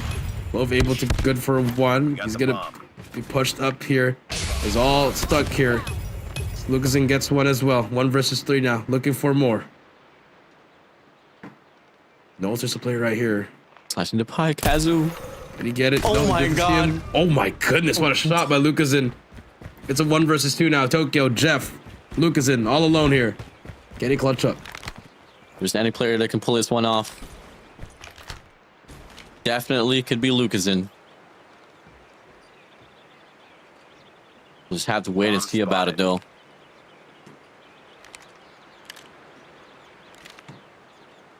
Time is in the essence for him. Has to go for the pickup off the bomb itself. Yeah, You got 15 seconds left. Even if you pick it up, the pressure should be on. Lucasen, oh, he's able to slip by as well. Picks up the bomb. Tokyo's gonna be there. Should be an easy kill here for the set of Tokyo. And that will be rejects here up by 3 rounds. Jericho, what is happening for ALUla? ALUla just struggling here, and it's looking like they're pulling another L tantrum here about what happened in Tunisia here. But it looks like they're not even playing with their food war. They're just honestly just getting outplayed at the moment in this firing range Search and Destroy. So let's take a look now what's gonna happen here as Taiga shuts down Lucasen again. Now for Jeff, he's just waiting for Majai with the wall bang. Clove gets Jeff, and now things are starting to look good for the side of ALUla here. As we go here, 3 to 4 we go. Bix gets the palm to the face. Finds Clove out. And as we go, all of a sudden numbers of damage now here for the players of ALUla. Frag out. We very much need this one. Gonna get cooked. FTX extended now here, looking to get the trade up against Kazu. We'll be able to put him down now. It's Tokyo all alone now here in a 3v1.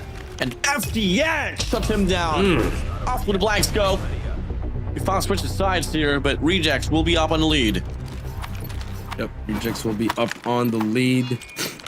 5 to 3 we go. ALUla now. Grenade out.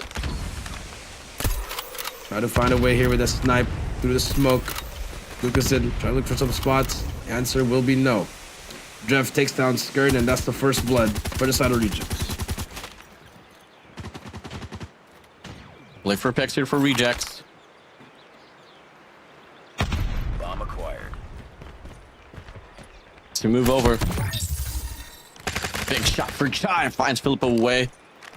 One player just get checked out here from the bottom side. FTX still not going to be stopping at all as he climbs. Just waits. Finds another one, making the second for himself. Runs out of ammunition from the backside. Tokyo able to put him down. 3v2 now. Look at a 3v1, and just like that, ALUla puts the lead away. It's now going to be 5-4 here, Jericho. 5-4 we go. We are now checking ALUla here, stepping it up finally. They have the bomb. After struggling in that first half, 5-4. Days are gonna fly through. Nice stay from Skurd. Jai shuts down Philip. It's a 5 versus 3, just like that. And up and we go. Philip and Taiga out already. Pretty devastating now. Jeff and Tokyo, though, finds a double for themselves.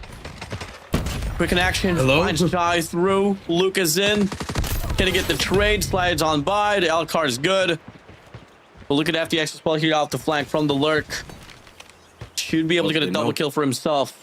But Jeff checks out. Finds him. This secured a kill now. It's a 1v1. It's Tokyo against Lucasen. Both tied up for 12 kills. Both tied at 12. Who's gonna get to 13 first? Tokyo or The enemy has Lucasen? the bomb. Tokyo spots him. There's a lot of time here if you're Tokyo. Don't gotta rush it here.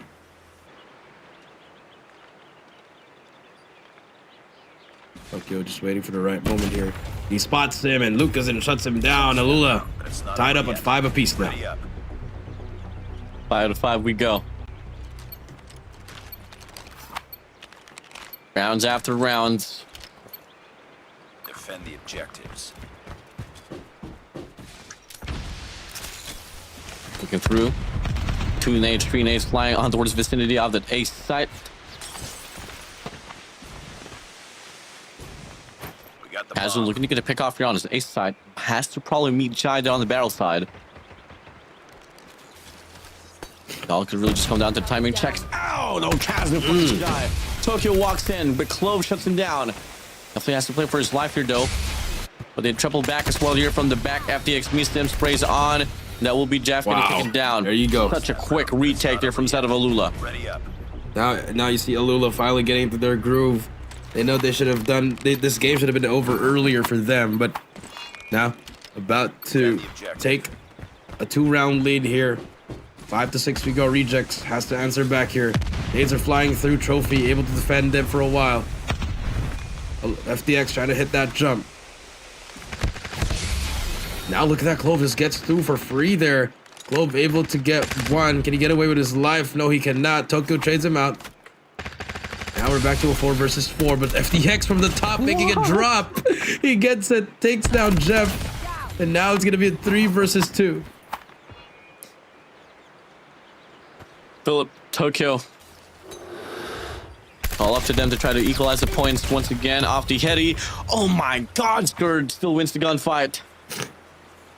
Now it's Philip, the prodigy, all alone in a 1v3.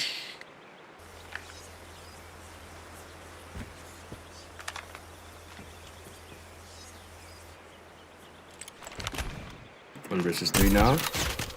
Lucasen has to back away. It doesn't matter. Jai shuts him down from across the map. It's not over yet. And there you have it. Ready up. 5-7.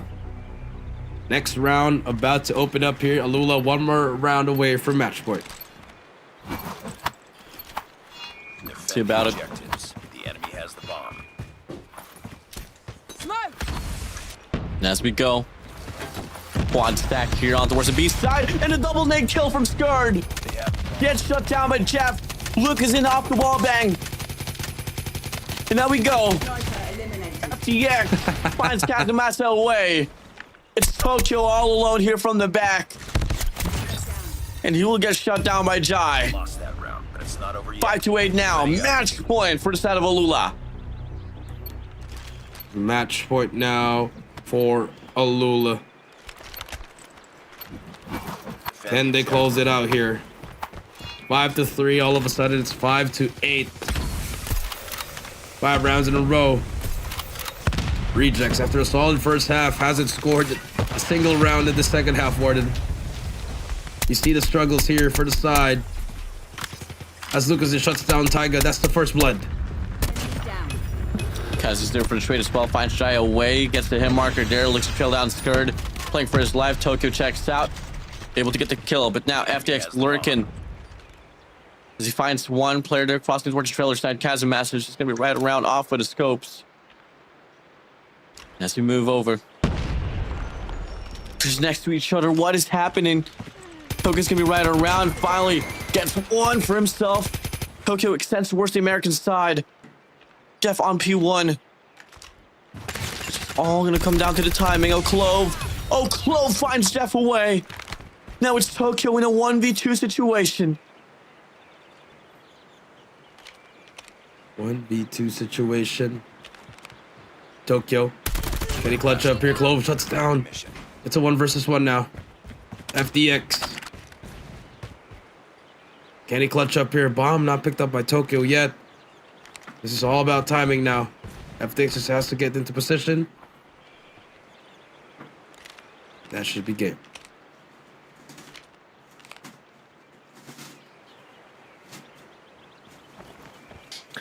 As we go. Oh, Tokyo. FDX is waiting off with a PKM.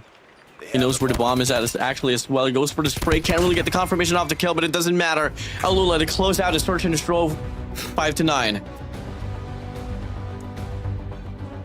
Congratulations to ALUla. 2-0 so far. One more game to close it out here. ALUla, your victors for game number 2. Congratulations. It took them a while, Warden, but they managed to secure 3 rounds in the first half and then win 6 straight actually in the second half. For Rejects, just could not buy a round in the second half. Yeah, I mean, when ALUla decided to slow things down, it was a bit shaky there, but again, we don't really know if this is like the full extent of ALUla that we're witnessing after all. They know they don't really got to do too much as well to win off the series. But fortunately for them, only one more round to go, one more map to go. The rest will live on here. Valiant efforts from the side of Reject. Same goes for the hardpoint game. Yeah, GG's, well played. GG, well played.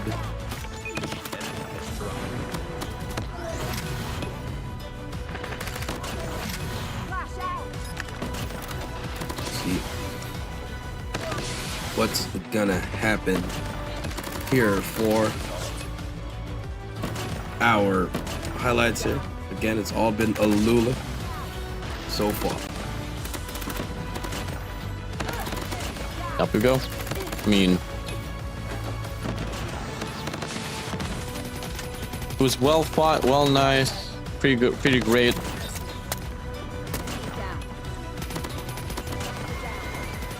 And well, you know, it's just another topic, another moment where for the set of Rejects, where what if, you know, they had more preparation and just had better decision making. There was any player that really stood out there, it's definitely gonna be Tokyo. I mean, he was carrying the back there with 17 kills himself, 17, 12, and 1. While Lucas, on the contrary, will get 15 for himself.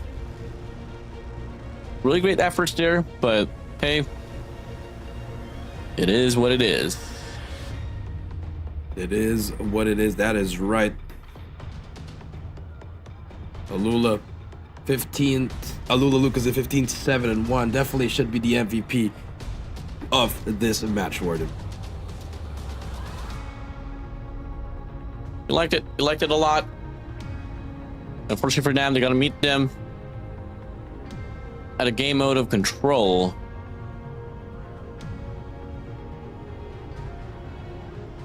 And as we all know as well, when it comes down to a game mode of control, all this laying prowls will come through for this.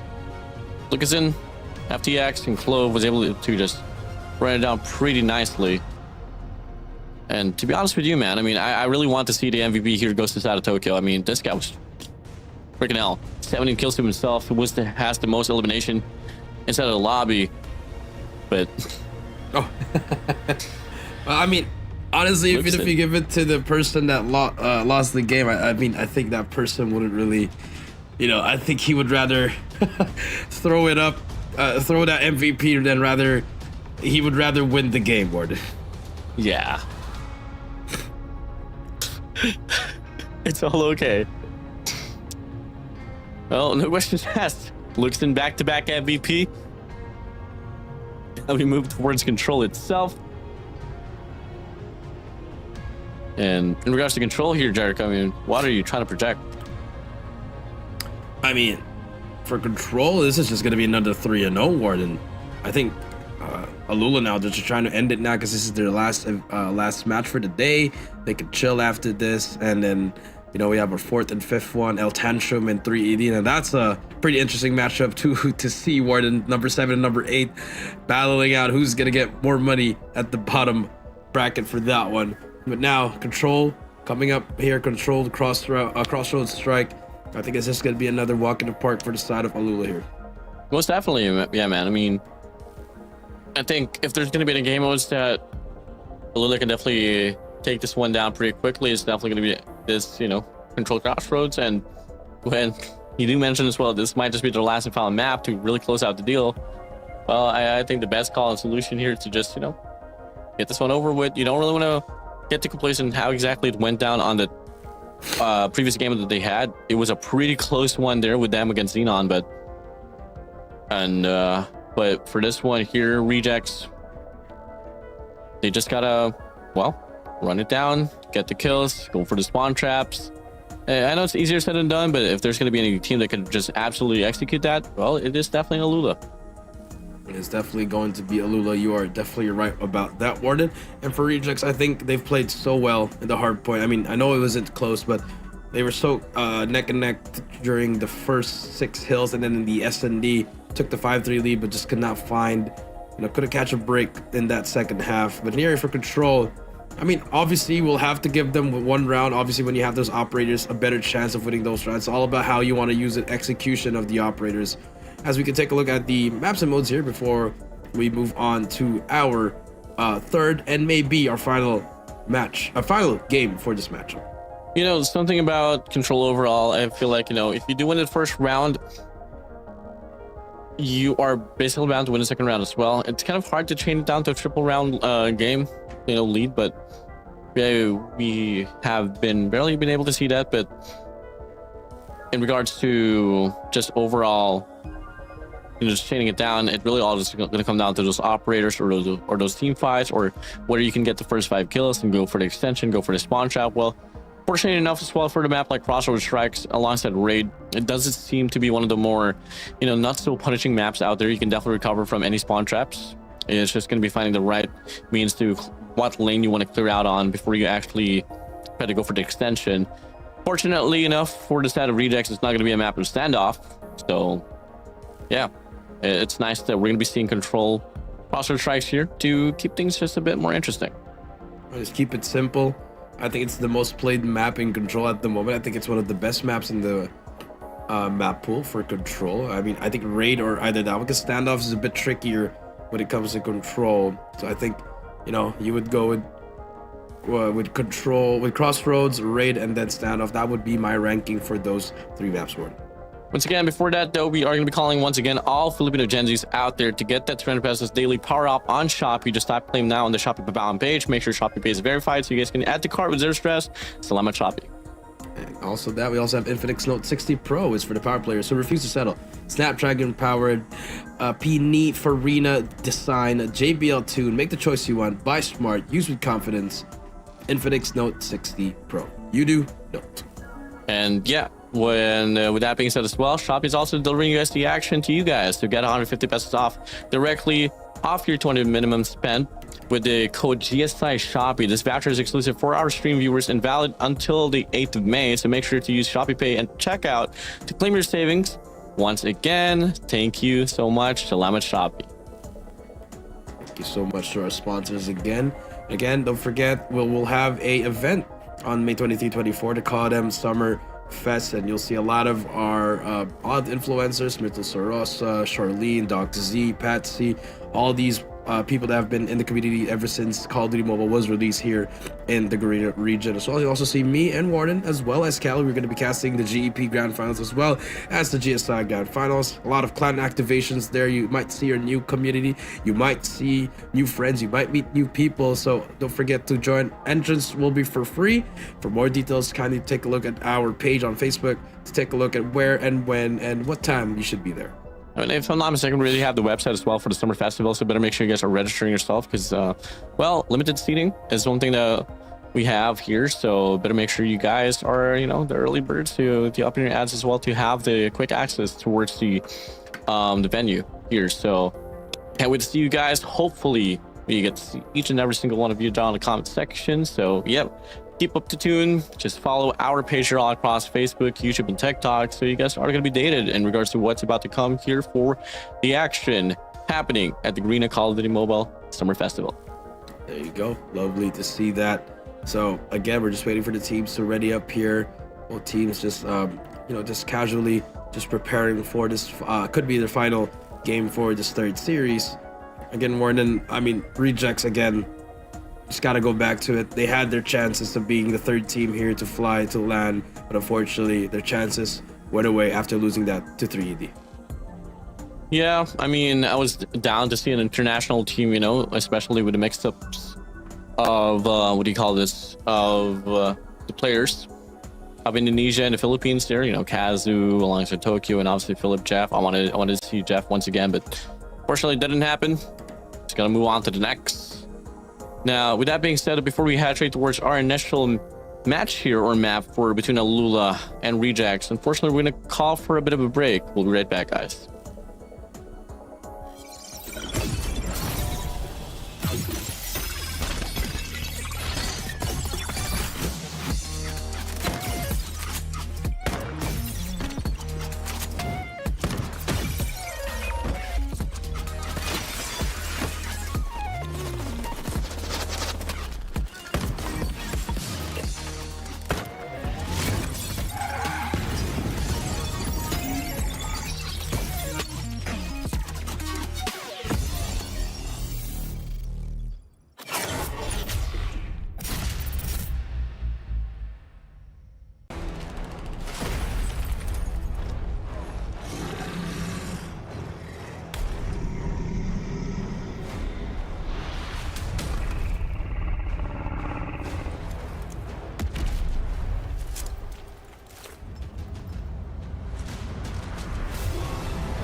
baon? Talaga. Ikaw, may baon ka? Ito baon ko. Huh? Bago sa Shopee? Paano? Oo, perfect to for students like us. Punta ka lang sa Shopee Pabaon page at pwede kang makakuha ng 300 peso daily allowance sa Shopee Pay wallet. Gusto ko rin. Get a chance to claim your daily Shopee Pabaon now.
Ay, ano yan? Dami kong baon. Talaga. Ikaw, may baon ka? Ito baon ko. Huh? Bago sa Shopee? Paano? Oo, perfect to for students like us. Punta ka lang sa Shopee Pabaon page at pwede kang makakuha ng 300 peso daily allowance sa Shopee Pay wallet. Gusto ko rin. Get a chance to claim your daily Shopee Pabaon now. Ay, And we're back for more action here in this run for GSI. And, well, it's a continuation of the matchup that we have here for ALUla alongside Rejects. We're going to be heading straight towards map number 3, and that will be Raid Control here, Jericho. Raid Control, possibly the last map for this series, unless the side of Rejects is able to step it up and, you know, force a game number 4 here and possibly game number 5, but it begins here. And I do apologize, it was not Crossroad, it is Raid Control. And I think Rejects played really well here against Scary, so that's when they went up 2-1 and that day number 1 worded. Yeah. I mean, it's just all going to come down to whether do we actually get to see, you know, the players from Rejects actually pull up and force some game 4s and some game 5s. But obviously, for them to be able to win the series, you got to win 3 maps in a row up against a squad like ALUla, which we all know is not really the most probable thing to happen. But again, we're open for changes and suggestions. But definitely going to be tough now. So we get to see the player cams. Players locked and loaded once again. I mean, they just want to get this one over with. Look at Clove, he's smiling. Now you see the players of Rejects. Maybe they've accepted their fate, Warden. Or maybe they're here to bring on the comeback. We're gonna find out and see in this game number 4 as the game is about to load up. Here we go, ladies and gentlemen. Game number 3, Raid Control. It starts now in 5 seconds. Again, ALUla up 2-0. They can close it out here, or Rejects can begin the comeback. Give it up now. Here we go. ALUla about to go for a pretty heavy mid stack here, though, leaving one player swell there to be alone on the B control point. That's going to be Jai. So they're going to have this kitchen side control to run things down, and they will be able to push back the spawns as well here on the laundry side. So capture should definitely ensue now here at a mode of time on this alpha point, but no, they just want to go for the slays. They want to go for the slays here. And now you see Jeff trying to get that mid-map control as Philip takes down FDX. That's going to be a big kill for as well. Kazu holding down the office, the money window. Nice shot from him as well, but Clove clears him out. 20 to 24. Additional time not being close here. Jeff gets 1, but the trades are in. Pretty tight life count here for both teams here, Warden, and for the side of ALUla. Nothing on the objective side. They only have a half a tick towards A. Yeah, this is where things can definitely go problematic, especially if you get that kitchen side control here away from the hands of the defense. But no, Token's going to be good for 2 here. We'll be able to find a recovery for the squad as they send back the players to ALUla once again here on the mid map. There will be a Lucas in here trying to come across here on the pillar side, but it does get taken down here pretty quickly. Double man stack here from the front side. ALUla and Rejects pretty competitive, and in fact, it might just be Rejects pulling away here off this round as they got the lead for themselves. They have the lead. That is right. Jai gets a trade. 14 to 9. 17 seconds left. ALUla, not the best strategy on that starting point, Warden. They should have just kept it simple. Now they are trying to chase and go to B here. That's Taiga, last player there. He's gonna get shut down. 5 versus 12 we go. Last 5 remaining. Clove with the stun on the right side, able to get some information. Let's see if they can clutch it up here. 1 minute will be added. Now off we go here. Lucas in, Clove able to get some kills here. FDX needs help from his team as he's gonna be stuck in a 1v1 there. Big kill there. 8 to 4 we go. 1 minute added. They come down to the gamble here. Jeff from the back. Lucas in, gets taken down. The capture ensues. And Kazu will be able to find Jai as well. And that's going to be FDX's Skirt here to try to go for the clutch. Make it Skirt all alone. 2021 MVP. Doesn't matter. Put it down. Rejects. Able to claim the first. Rejects able to claim the first round here, Warden. And if you're on the side of ALUla, I think it was a very subpar play in that beginning.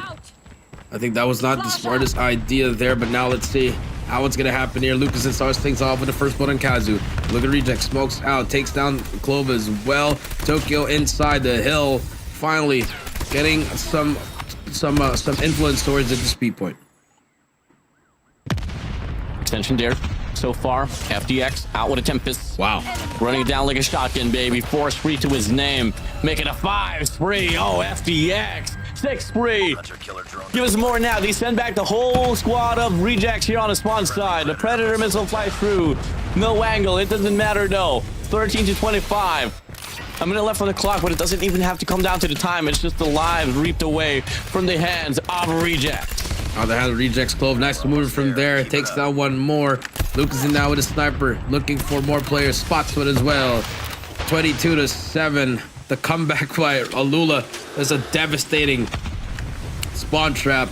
Turns the tide here in this round number 2, and they're definitely gonna tie it up as fast as they can, Warden. Oh, precisely, man. Jeff, Tokyo, Philip, and Taiga here all alone to go for the clutch. The Alcar from Lucas in. Doesn't matter which gun you let him wield. He will be able to find the frags. Kills after kills. Tokyo, the last player alive. Doesn't matter. ALUla ties up the game here in Ready up. Dominant fashion. Dominant fashion, you are right. Switching sides now. Let's see if the side of ALUla will do a different kind of push, or will it be the standard B push here as the round's about to start. Here we go. ALUla now pushing towards B. It's gonna be a fast cap right here. Yeah, but the problem that they got to deal with, though, there's going to be 3 operators available here for a set of rejects, an Annihilator, Sparrow, and a War Machine as well. But so far, kills after kills, they do drop 2 of their operators, and they invest 3 more here. And unfortunately for them, despite the fact that they got all the utilities that they need to run out this round, the players of ALUla is just so much better than them. They invested so much there just to get operators. taken out like that. 5 operators were, and then nothing even happened. ALUla was not afraid with that one. FDX gets 3 more. Lucasen with the Annihilator about to start that spawn trap, but again, ALUla, they gotta get on that point. Clove with the spear, able for 1, gets the second one as well. This is Clove, making it look easy for the side of ALUla. Yeah, player 3 here, looking to go for that extension. That is going to be Scourge here, just going for the spawn trap. Good for 2 before he goes down. Jeff here looking to go for extension on the bottom bedroom to try to buy the space needed here for Damp to try to get the sustainment on this alpha point. But FDX and Lucas in from the backside, able to get 1 here from himself. What a turnaround. FDX here goes for the spawn trap as well. Trades on by, has 3 players to deal with. Finally, Tokyo does get the trade, but look at the life count here, Jericho. And the capture as well persists to happen on his Bravo point. Time extension, life count, everything is just paving into the way of the players of ALUla. Yep. Paving in the way for the side of ALUla. 10 life advantage for them. Last 5 lives remaining for the side of Rejects, and it does not matter because that's going to be all she wrote.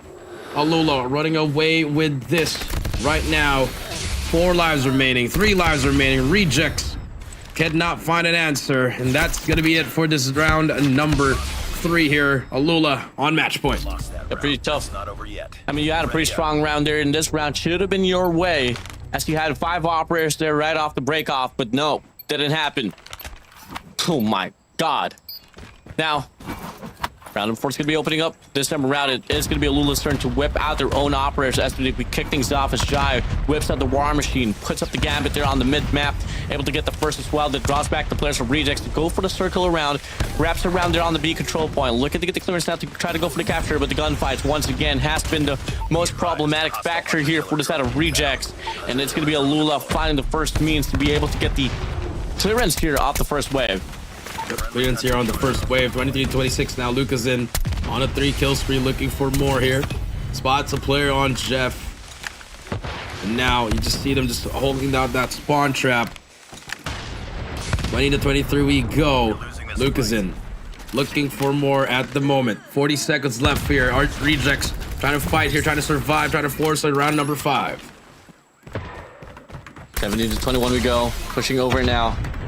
Curd able to get 1, running it through, makes it the double. 14-21 we go. Predator missile flash through. Finds Tiger there, looks to prioritize the players onside of the point, but the trophy cancels it out. But till then, it doesn't seem like it's going to matter at most here, Jericho. The players of ALUla, they got the factors just laid upon themselves. I mean, take a look at the lives and the time. Rejects, they got to play this one into absolute perfection, but if there's going to be any player that can make the difference, it should be Kazu alongside Jeff. They got their operators well ready for investment. I mean, ALUla, they have the answers to all the tests here. And pretty much, they are just running away with this. Yes, they can give up B, but again, 15-9. You see them really just holding it down. 18 seconds left. Lucas in, gonna contest this. Not gonna give them that hill. Merciless for Lucas in. Clove, last 4 lives remaining. Equalizer at the ready. That's gonna be game. Nice shots from Skurd. Last 2 players alive. Last players over at basketball court.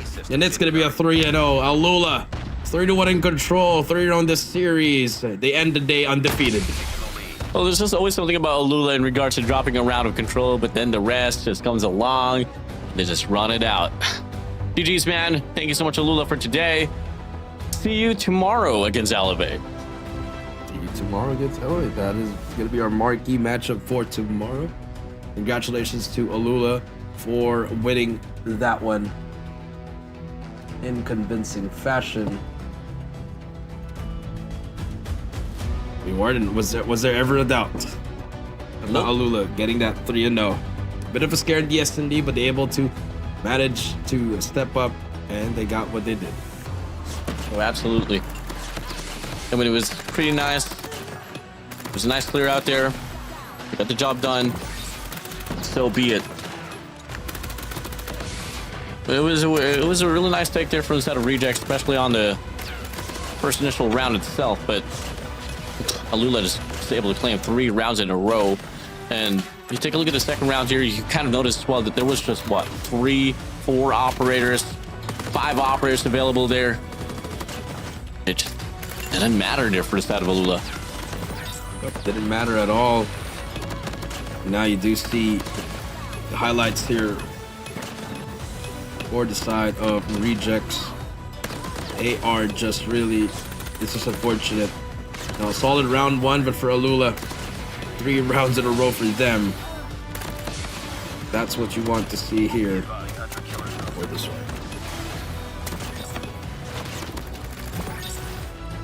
As we go, moving over. What lies next is going to be the matchup between Tantrum and the players of 3 Evil Dragons. So, well, hey, I'm definitely longing after to see how this one's going to play out, but we'll just have to wait and see later on in regards to how it could definitely pan out. But regardless, take a look at the run here for the board itself. It was 1-3. It was only the first round that Rejects was able to get the other contestant. But you move over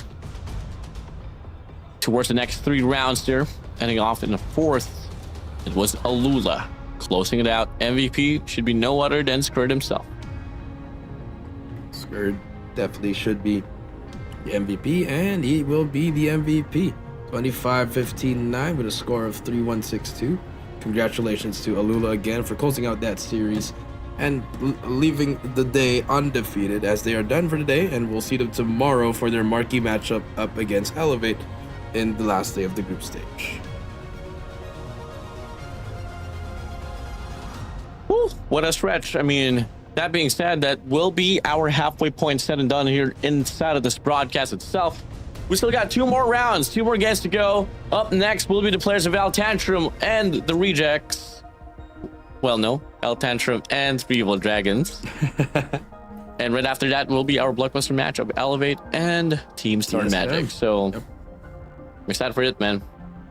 I'm very excited. I mean, our next series is also going to be the Battle of 7 and 8. So both teams is trying to get a higher prize pool. That's going to be the interesting story there. For the last one, it's the battle for... it's a rematch, you know, TSM always getting closer and closer and beating Elevate, but unfortunately just could not get over the hump. Yeah, it was pretty unfortunate, but hey, it is what it is. We just have to move over and see what more can be unfolded in the near future. You know, I mean, unfortunately enough for this tournament like GSI, I mean, this could be like a testament and could be somewhat of engagement as well. And what will stage 4 look like? Well, unfortunately, it's not really going to be looking to be any different from what it has been going as well. But that being said, before we see the matchup here with Tantrum and 3 Evil Dragons, we're going to be calling for a break. This is Garena Summer Invitational 2026. We'll be right back.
baon? Talaga.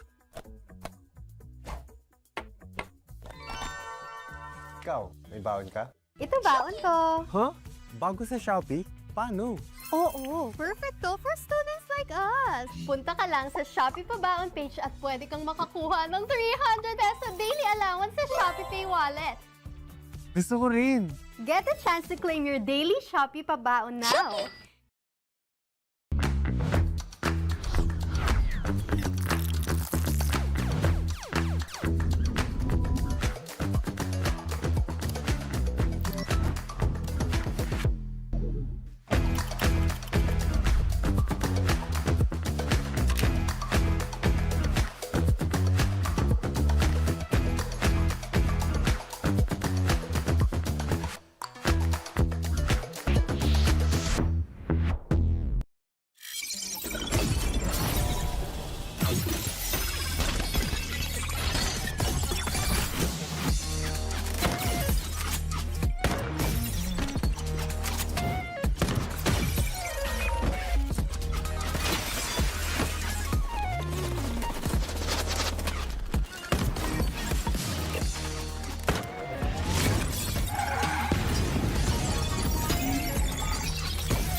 Ay, ano yan? Dami kang baon. Talaga. Ikaw, may baon ka? Ito baon ko. Huh? Bago sa Shopee? Paano? Oo, perfect to for students like us. Punta ka lang sa Shopee Pabaon page at pwede kang makakuha ng 300 peso daily allowance sa Shopee Pay wallet. Gusto ko rin. Get a chance to claim your daily Shopee Pabaon now.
Ay, ano yan? Dami kang baon. Talaga. Ikaw, may baon ka? Ito baon ko. Huh? Bago sa Shopee? Paano? Oo, perfect to for students like us. Punta ka lang sa Shopee Pabaon page at pwede kang makakuha ng 300 peso daily allowance sa Shopee Pay Wallet. Gusto ko rin. Get a chance to claim your daily Shopee Pabaon now.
dami kong baon. Talaga.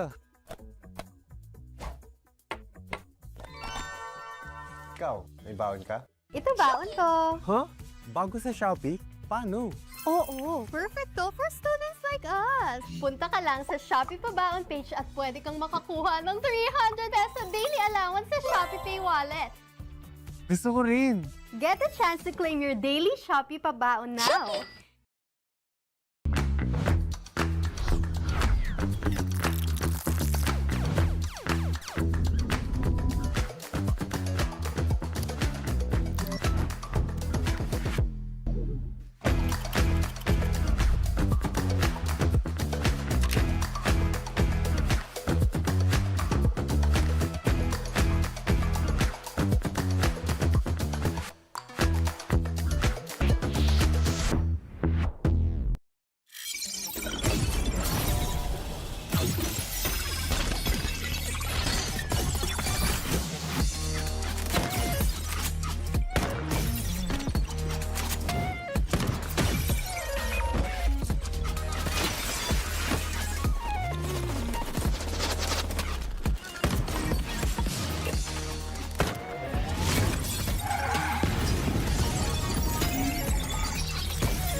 Ay, ano yan? Dami kong baon. Talaga.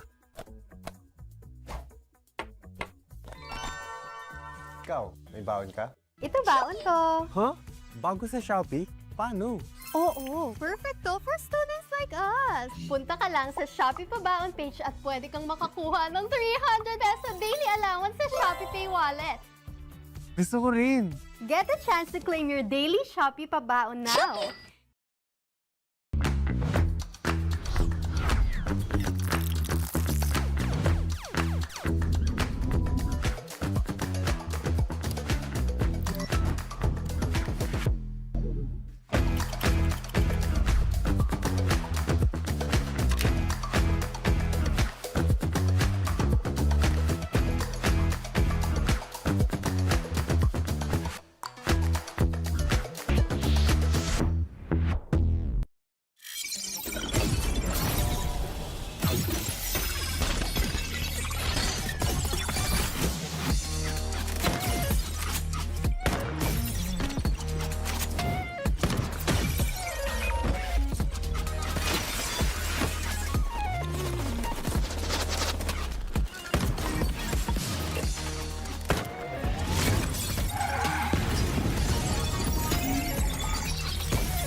Ladies and gentlemen, welcome back to the Call of Duty Mobile GSI 2026. I'm Jericho Down Reward, and 3 series down, 2 more to go. And our next one is going to be 3 Evil Dragons versus Tantrum. And this is going to be an interesting matchup because both teams are at the bottom too. 3D has that 1 series above them, so they are leading the, the prize pool at least. Warden, they have 1,400 while Tantrum is at 1,200. So it's just going to be a battle of placings for this matchup for Tantrum and 3ED. Yeah, I mean, we'll see about it for sure. But for the time being, though, well, let's just stall it out just a little bit. But hey, exactly know what to expect. But I am definitely hoping to see a pretty close one here. I need more cadence though from set of 3 Evil Dragons. Come on, man, join up the lobby already. We want to get the show on the road. It's not the first time that this has happened. 3 Evil Dragons. My bad for calling you guys out, but. You guys definitely have the utmost potential. You just have to lock in, But before that, though, once again, we are calling every Filipino Gen Zs here in the broadcast to get the 300 pesos daily power up on Shopee. Just tap claim now on the Shopee Pabaon page. Make sure your Shopee Pay is verified so you guys can add to cart with zero stress. Once again, thank you so much, Shopee. Salamat Shopee.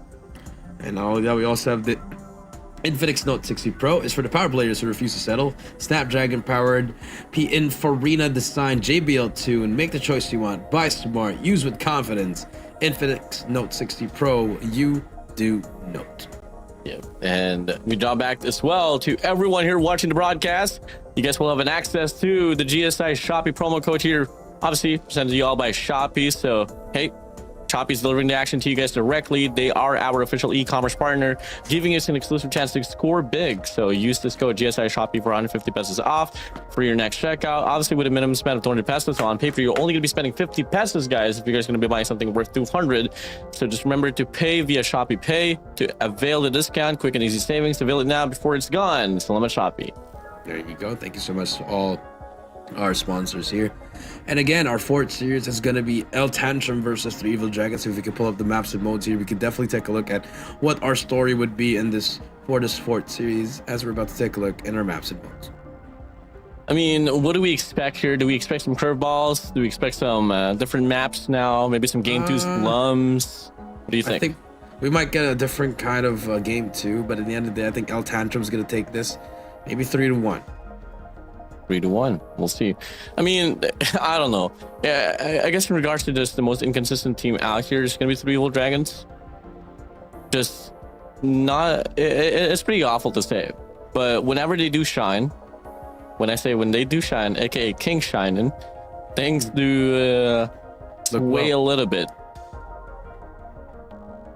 I mean, if he's on one, then he's on one, and that's already a bonus for the side of 3 Evil Dragons. But unfortunately, it just hasn't looked good. Besides that 1 series against Rejects where they absolutely won that one, that was their best series arguably here. And not only that, also the play-in, they played really, really well there, Warden.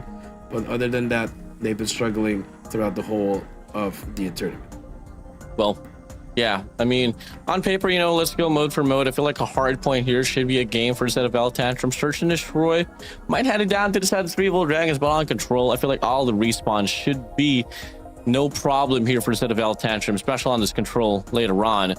But if ever, 3 Evil Dragons is looking to persist to try to win off the series itself, then obviously they got to find a means to take away probably maybe even the hardpoint game, but most likely it should be the Crossroads Strike Control. I think the keys to victory there is just letting King do more of the heavy work while the rest has just tried to do the bare minimum, stay on the positive end on the KDs, get the necessary gunfights. Once your operators are ready, get the most value out of it.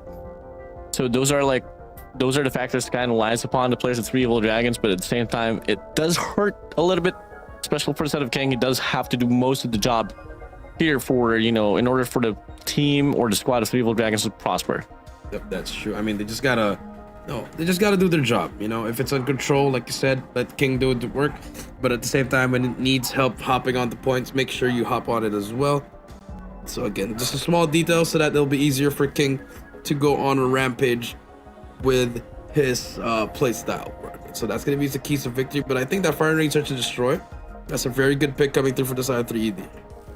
Yeah, I mean, we were able to see wonders from the side of King, especially in this map of firing range, especially with the sniper. I mean, it kind of didn't make sense for me that we weren't really able to see King off the sniper off the get-go, but once he was able to put himself on the scopes, he was wrecking havoc there in this map of Fire Range Search and Destroy. As we take a look at the standings soon enough, just to have a bit of a refresher as well in regards to what has been going along. I mean, number one team here is going to be Elevate. They have been 15-0, 5-0. No games dropped, not at all. ALUla is going to be on the trail here with 6-0 as well for the series wins, but they have dropped 2 maps. 4 maps dropped here for the side of TSM. Rejects could have been the number 3 team, especially if they didn't drop the game against the team that we're watching right now, 3 Evil Dragons. So, yeah, number 1, 2 to 3 is pretty much solidified here, Jericho. Yep, 1 to 3 is already solidified. Even if Team Star Magic loses the next 2 games, they're all gonna be good to go. But taking a look at this XenonGang Gang and 3ED, both of I think if 3ED wins this one, they're gonna get to that 6th spot. Higher prize money is on the line here, so a lot more in stake here for 3 Evil Dragons here. For Tantrum, they get 1. They get tied up for the side of 3ED, and they can actually get to that 7th slot. We'll see. I mean, it would be an absolute shocker if ever you get to see 3 Evil Dragons win the series itself. Yes, despite the fact that the numbers are lying upon the players of 3ED, all due to the fact that they were able to take down the squad of rejects. Tantrum, they should be able to get this one on the board in just a little bit. But yeah, we just gotta wait and see. Wait it out on the next player here for the side of 3 Evil Dragons. Last player, man. Yep, just waiting for one more person for the side of 3 Evil Dragons, and well, I think they'll still have a match tomorrow, so this won't be the last time we'll see them for the side of 3ED one. It won't be the last, and they got tomorrow's run up next as well. And as we all as well know, you know, tomorrow's run is going to be TSM versus Rejects, which should have been our blockbuster match as well. Could have been. You know, imagine if Rejects was just able to win pretty much every respective game that they had. Maybe take the lose against ALUla and Elevate, so both the TSM and Rejects could be tied up. Tomorrow could have been much more interesting. We're going to have Xenon versus 3 Evil Dragons, Rejects versus Tantrum, Xenon versus Gary, and Elevate versus ALUla. Yep, Elevate, then ALUla as well. So it's gonna be for tomorrow. It's gonna be a banger of the last day of the group stage. It's just for seeding at this point. The teams you just gotta watch out for is Elevate, ALUla, as well as TSM, because those 3 teams are gonna be qualifying for the LAN as well as for CDM already. We could say that as early as now, Warden. Yeah, for sure. It's definitely just gonna be something that, you know, we were kind of pretty much expecting Red ever since the start of the broadcast or this event itself. But yeah, close it out soon enough, and so we wait and see how this one's gonna play for. Bit of a shake here and there for both of these teams. For Tantrum alongside 3 Evil Dragons, but I just want to get the show on the road already, man. I want to see some Call of Duty action, man. It's only the 4th series. We still got another series to go to, so you know, we're missing out a lot of Call of Duty. The fans are missing out on the 3ED and the Tantrum matchup. I mean, yes, they are the 7 and 8 seed, but it doesn't matter. These pros made it here for a reason. That's why they are chosen here, as we are now waiting for the match to get ready. This is gonna be tough, to be honest, in regards to how far this matchup can go. Now looking like everyone is pretty much well ready, as well as the lobby itself. Once again, I want to reintroduce to you all the matchup that we're going to be having here. It is going to be a game between the 3 Evil Dragons and Tantrum, a battle of Indonesia and a battle of Taiwan here, Jericho. Yep. Both regions struggling here. I mean, for the side of Indonesia, you know, Visual Esports, they were supposed to be here, but unfortunately, they lost to Scary in the play-in, and now for the side of 3ED, they actually got out and sneaked into the group stage, but unfortunately still struggling overall here in the group stage, same as Tantrum. So all these teams from the 5th to the 8th, just all struggling. I think only Rejects played a bit better. Again, could have gotten their land slot, but unfortunately lost to 3ED, funnily enough. So just a lot of interchangeable within that 4th to 8th slot. Yep. And well, this one's going to dictate quite a lot in regards to, you know, any shifts whatsoever on towards the seating itself. Unfortunately, though, you know, right after tomorrow, we're going to be waving our hands goodbye to 5 teams into this competition. We're only going to be seeing the top 3 here, aka Elevate, ALUla, and TSM. So, well, that's just really much about that. Now, if we take a look at the calendar once again here for the Garena action itself, unfortunately tomorrow will be the last for the online stage. We're going to be continuing the action here for GSI 2026 at the 24th of May. That will be our, you know, LAN event there for this year's run. But before that, though, we're still going to sum things up as well here for the Garena Elite Philippines, the Battle Royale scene, coming from the 9th and the 10th of May. And they'll have the continuation right after that on the 23rd. And all of this event that will be happening, the grand finals, is under the name of the Garena Summer Festival. So I hope we get to see you guys there. Yep, hopefully we get to see you there. That would be on the 23rd and 24th. So a lot of people you'll see there. Not only us, you'll also see influencers like Myrtle, Charlene, Doc Z, as well as Patsy, just to name a few. Not only that, you'll also see some clans here. Maybe you'll make new friends or see what's gonna happen. But here we go. Tantrum versus 3ED, 4th series of the day. It's about to start right now, Warden. Here we go. I mean, we've been waiting for this, Jericho. I'm hyped up to see, pumped up to see how this one's gonna play out. We're loading inside of the game itself. I mean, talking about projections overall, again, I think respawns wouldn't be a problem here for the set of Tantrum. Search and destroy as well. But 3D, they always have those curveballs, man. All right. Here we go. We are about to start with our game here. 3ED just getting ready. Some may have just woken up, but now they're all ready to get into game number 1. And precisely, man.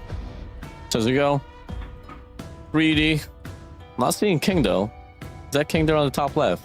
Should be him. Could be him. We'll wait it out. 3 evil dragons. I mean, what has been the biggest standout here for them? I mean, I think during the play-ins, we were able to see King drop like a 40 run, 40 kills on control, 70 kills on the takeoff hardpoint. I think one of the keys to victory, once again, you know, just let Ashton be exactly how he has been able to do himself into it. But Zonglun has to find him to shoot back as well. Bang and Gaohong, they're not too shabby. They are against a pretty revitalized squad of Tantrums. We kick things off now here. Here we go, Jericho. It will be our 4th series here for today. 3 Evil Dragons, Tantrum now here, about to go for a tussle here on his P1 takeoff. Here we go. Take a look at it. Zonglun start things off here with 3ED as they are getting points on the board here. But Tantrum able to answer back, and it's going to be a back and forth here. Both teams equally, very equal. It's all going to happen to King here if he's going to be on one here, Warden. Remember, he dropped 70 here on this map. So expect his kills to go up here. Yeah, I mean, in regards to the impact, King, no questions asked. I mean, there's right on a force free, by the way. But Tantrum, on the contrary here, they're going to have players free. Lariston, second side of the hill, alongside 7, but 7 does get taken down. Lariston just thrown down there instead of the hill, but finally does get taken down. 3 Evil Dragons, on the contrary, finding the means to get the break. But hey, this is P1. We can still see a bit more contention here from the side of Tantrum. Nonetheless, the players of 3 Evil Dragons will be able to wash them away, but nope, doesn't really happen. It's going to be Tantrum, though, getting the finer end here at this P1 as we get to see now the rotations happening on his P2. Tantrum looking to have the better control. Looking like it's gonna be the better control here. Let's take a look now at 7. And Bang getting the kills that they need. That's gonna be 17-22 now as we start things off in the second hill here. 3ED trying to break it. Here they come, but Tantrum just contesting it. 3ED finally gets the contest there. Gao Hong gonna push through a beautiful break coming through from the side of the 3 Evil Dragons. Yes, kept out alongside 7. Wasn't really able to get sustainment, but till the end, though, the cavalry arrives, and now they push back the players to 3 Evil Dragons now here down Narnia. That will be Zonglin alongside Bang and Ashen looking to try to get the pavement tier to go for a strike on his mid-map. And unfortunately for them, they go one by one and they fall one by one. Here, Jericho. Yep, one by one they go. They're all falling out. 50 to 20 now. 20 seconds left. Lauriston now on your screen. Takes down 1-7 with that Tempest as well. And 3ED getting pushed back because of the operator usage for the side of L Tantrum. Doing very, very well. But the random nade takes down 7. And now you see L Tantrum. A lot of points here in this P2 as we rotate back to P3 now.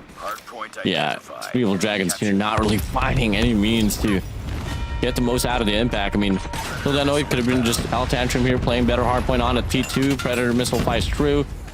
And it's going to be King away here off this wave. Damage is going to be out here for the side of Skepta. Looks to spray by, finds Ashen there on the other side. Swings on here from the backside alongside the top as well. Another operator gets dropped here for the players of 3 Evil Dragons. That machine from Bang is going to be out. Same goes for Gao Hong as well. And the Sparrow from Zonglin is not going to find the value out of it. Until then, 3 Evil Dragons, they are quickly trying to play scrappy here inside of this hill. But unfortunately for them, the spawns doesn't pave into their way. The reinforcements is too much to be dealt with here for the side of 3 Evil Dragons. It's too much with the Evil Dragons. You are right. Now, here we go. 30 to 83 so far. It is bricking for the side of the L Tantrums gang. Skepta, Lauriston, everyone doing well so far. Ward, you gotta hop on that time, Skepta. You can't just leave it there. There you go, finally. Some contention there for the side of 380, but L Tantrum able to hold it down. Yeah, lovely work so far here from the Indonesians. With that being said, they close out the P3 as well with a 100-point mark to their name. Players of 3D scrambling across the mid-map. Well, look at the stack here from the side of L Tantrum here from the back. Extra cautious here. Lauriston able to get one as well. And with that being said, they do push back the players of 3D now here to spawn out here on the crane side. Lauriston finds the cutoff as well here with a Predator missile. Ram and Skepta on the feed. It's a full wipe here, led by the players of L Tantrum. L Tantrum now. 120 to 30. 3 Evil Dragons is absolutely getting mauled here. Warden, you not having the best of games. We expected him to turn up, but if he can't get it, what more of his teammates can as well. 31 to 126. 30 seconds left here. Everything's just going well for the side of L Tantrum. And as they go, 20 seconds remaining now here on his P4. Tempest is going to be out here for 7. As they move along now, Zonglin from the front gets taken down. Comes out. Till then, can't find the trade. L Tantrum getting the bulk of the time as they turn this P4 into a money hill. Last 5 seconds now. 10 more seconds to go as well before the next hardpoint is going to be opening up. We go back to P1 here with a pretty drastic lead here. Sub 120-point lead here for the side of L Tantrum. L Tantrum now 154 to 31. Moving onwards back to P1. Ramen in that hill. And I mean, 3D, what was happening to them? We cannot find anything. We need to have an APB for them. Cannot find them at all in this game. Warden just struggling. Even with King's Tempest not happening. L Tantrum now. Predator missile at the ready. It's already on sideways. Destroys a nothing there. But the damage has been done. 168 and counting. Yeah, valiant efforts here from the side of 3D, but this might just be a game pretty much said and done here by the players of L Tantrum. Ram is going to be out here on the prowl with an equalizer. Unfortunately, though, doesn't really check out the backside off generators, but it doesn't matter. Still was able to get the kill. 180 now to 32. Last 20 seconds remaining now here on this P1 before P2 is about to be opened up. And if the pacing doesn't change here, Jericho, this game should be over by P3. This should be over by P3 now. Here we go, Zonglun. Contest comes through, trying to find it. L Tantrum still contesting. Finally, 3D able to get some time in that P1, at least 4 seconds from there, Warden. But we have to hit the rotation to P2. And off we go. Brendy with a War Machine, making it look easy for them. This is exactly how you want to put this War Machine into play. Push the players back. You got one player as well working around to try to flip off the spawns, and it's absolutely perfect here for the set of L Tantrum. Definitely in striking distance to claim the points that they need to close out the deal. Here we go, 195 to 35. 3 Evil Dragons, nowhere to be found. We've taken the lead. Nowhere to be found. You are right. 203 to 35 we go. Lauriston gets that scrap time. I mean, still a lot of time here. It's getting closer and closer to the end. I mean, Bang here with a death machine. You gotta be the first one to help your teammates. But look at number 4. Gonna be flanking. There's gonna be Skepta from the back. Good for one as well. But finally, Bang inside the hill. As we go now, should be right around 225 points here. Or could be even more for a set of Tantrum as they close out this P2. 3 Evil Dragons, they get the call, they get the read as well, but unfortunately for them, they trample and they falter in regards to the gunfight. A bit of contention here for the scrap time. That's going to be 3D good for the last 5. But look at the players of Tantrum. They're going to be on it for the rotation already. Locked and loaded for the next hill. This might just be the last hard point here, Jericho. This just might be it. Warden taking a look at it. 226 to 44. Now we go. Brendy, Skepta, all getting the kills that they need. Predator missile could happen, cancels it out, but now all they need is just 20 more points. Skepta cancels it one more time, has information, but finally 7 takes him out with that Tempest. Trying to end it here. Predator missile will be good for 1. 231 to 50 now. 3 Evil Dragons trying to get some time off this, trying to start the comeback. Yeah, Ashton drops the War Machine as well. Very much needed here for the set of Tantrum. Lariston from the backside sprays on by. Bew. Oh, King finds one. The Tempest going to be out as well here for him. Skepta from the top as well, able to clear him away. But King's going to be playing it for his life to try to get the value out of his Tempest, but unfortunately, no. And as we try to persist and try to project that this game would be ending on this P3, Tantrum might follow him, and no. 3 Evil Dragons, they get washed away. Triple man stacking now. 5 more points. 3 more points to claim. Tantrum, they close it out here on his P3. 250 to 51 Tantrum, welcoming 3ED to another 100-point club there, Warden. Congratulations to Tantrum. And again, Tantrum finally getting their first respawn win here for a while, Warden.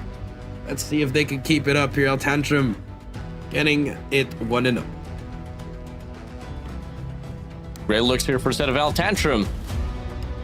And against the team of 3 Evil Dragons, they look to be a totally different squad, man. They totally do. It's just, I mean, 3 Evil Dragon just, I don't know what's happened. They just, all of a sudden just shut down, Warden.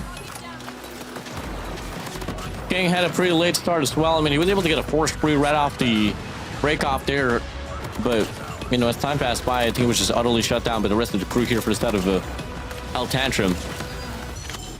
Wow, for the set of, you know, just Tantrum overall, just look at how bold, how strong, and how precise their operating investments was, and that was really one big factor why this game was very snowbally here, Jericho. That is true. Just snowballing. I mean, start to finish, Warden. You saw what happened there. It was just all Tantrum, Warden. It's just unfortunate to see, because Tantrum, they played so well, and now finally they're showcasing it in this hardpoint up against the Evil Dragons. But 3D, from playing well now to just going back to what they were, they are regressing, Warden. So a lot of things to take a look at if you were the three Evil Dragons. Yeah, I mean, I feel like the last 3 days that they've had here, especially on the second week here, Jericho, they just fell off, man. I mean, they ended off the first week here with a banger, finding the means to take down rejects, but all of a sudden, you know, they come off late in the lobby, and it just seems like they're not really motivated to play this game too much. But, you know, we'll see soon, though. I mean, there's going to be in a game mode that we can probably see a bit of more difference. Probably going to be that Search and Destroy, but for the time being, though, Tantrum Skepta will be your MVP here for this takeoff hardpoint. Yep, it will be the MVP for Skepta. 37-19-9, 5268.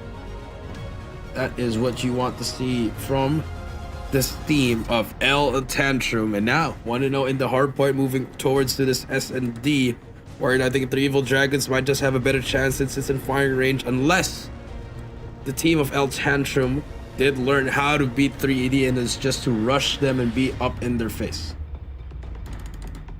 Be the case. And in fact, you know, we're looking at a game mode of Search and Destroy where the players of Tantrum has been able to surprise us for the most part of it. So I think we're definitely bound to see a pretty quick one here, Jericho. Yep, looking like that might be the case if Tantrum, and I'm expecting the stun gun man 7 to make a play with that one, so especially take to see that one, which is the Pharaoh. The Pharaoh, the PKMs, the sniper wall bangs. You know, if there's going to be any team that I can argue and pretty much say that one of the more entertaining teams out here in this competition has to be Tantrum, bro, especially on Search and Destroy. Especially, I think we've learned a lot, even though they were not having the best records, but we've learned a lot on what wall bangs are new, what lines are available for wall banging, and again, our maps and modes: Takeoff, Firing Range, Crossroads, Hacienda, and Coastal, in case we need to go all the way to the 5th game. Fire Range, Search and Destroy. What do we expect here? Definitely going to be the PKM there on the B side. I don't think we can see stun guns here. Maybe on trailer. Who knows?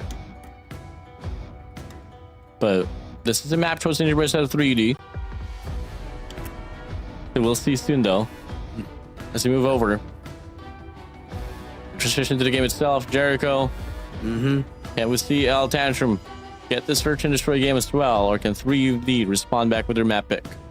It'd be very interesting if 3D can match this back. I mean, showing how they're playing there, the energy level's not here. I mean, you know, here you gotta start talking to your teammates, Warden, and you know, just to get that vibes going. Like, hey guys, let's just bounce back. Let's work together here.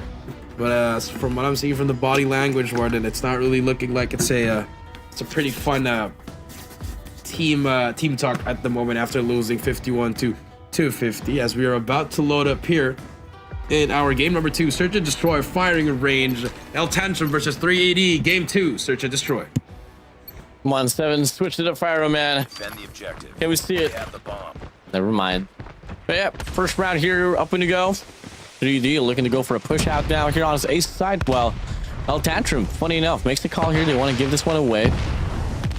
The 3D looks to go for the stack now directly, but looking like we do see one player leave. And that's gonna be another player leaving out here, 7 as well. So yeah, a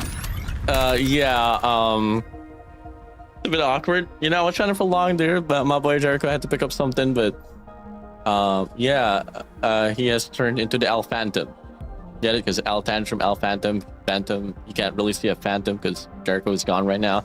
So it's just me, you guys, and myself. Me, myself, and I. So far, welcome back once again. If you guys are tuning into the show, this is Garena Summer Invitational 2026. My name is Warden. Next to me is Jericho. Gone. I'm sorry, guys. I think we lost Jericho, but it's okay. It's fine. Currently, we are at the matchup here at Tantrum and 3 Evil Dragons. We were supposed to see the game play out already, but unfortunately, Tantrum, one of their players, Brendy, had to leave the game. I think we're going to be calling for a reroom before we head straight towards the action itself.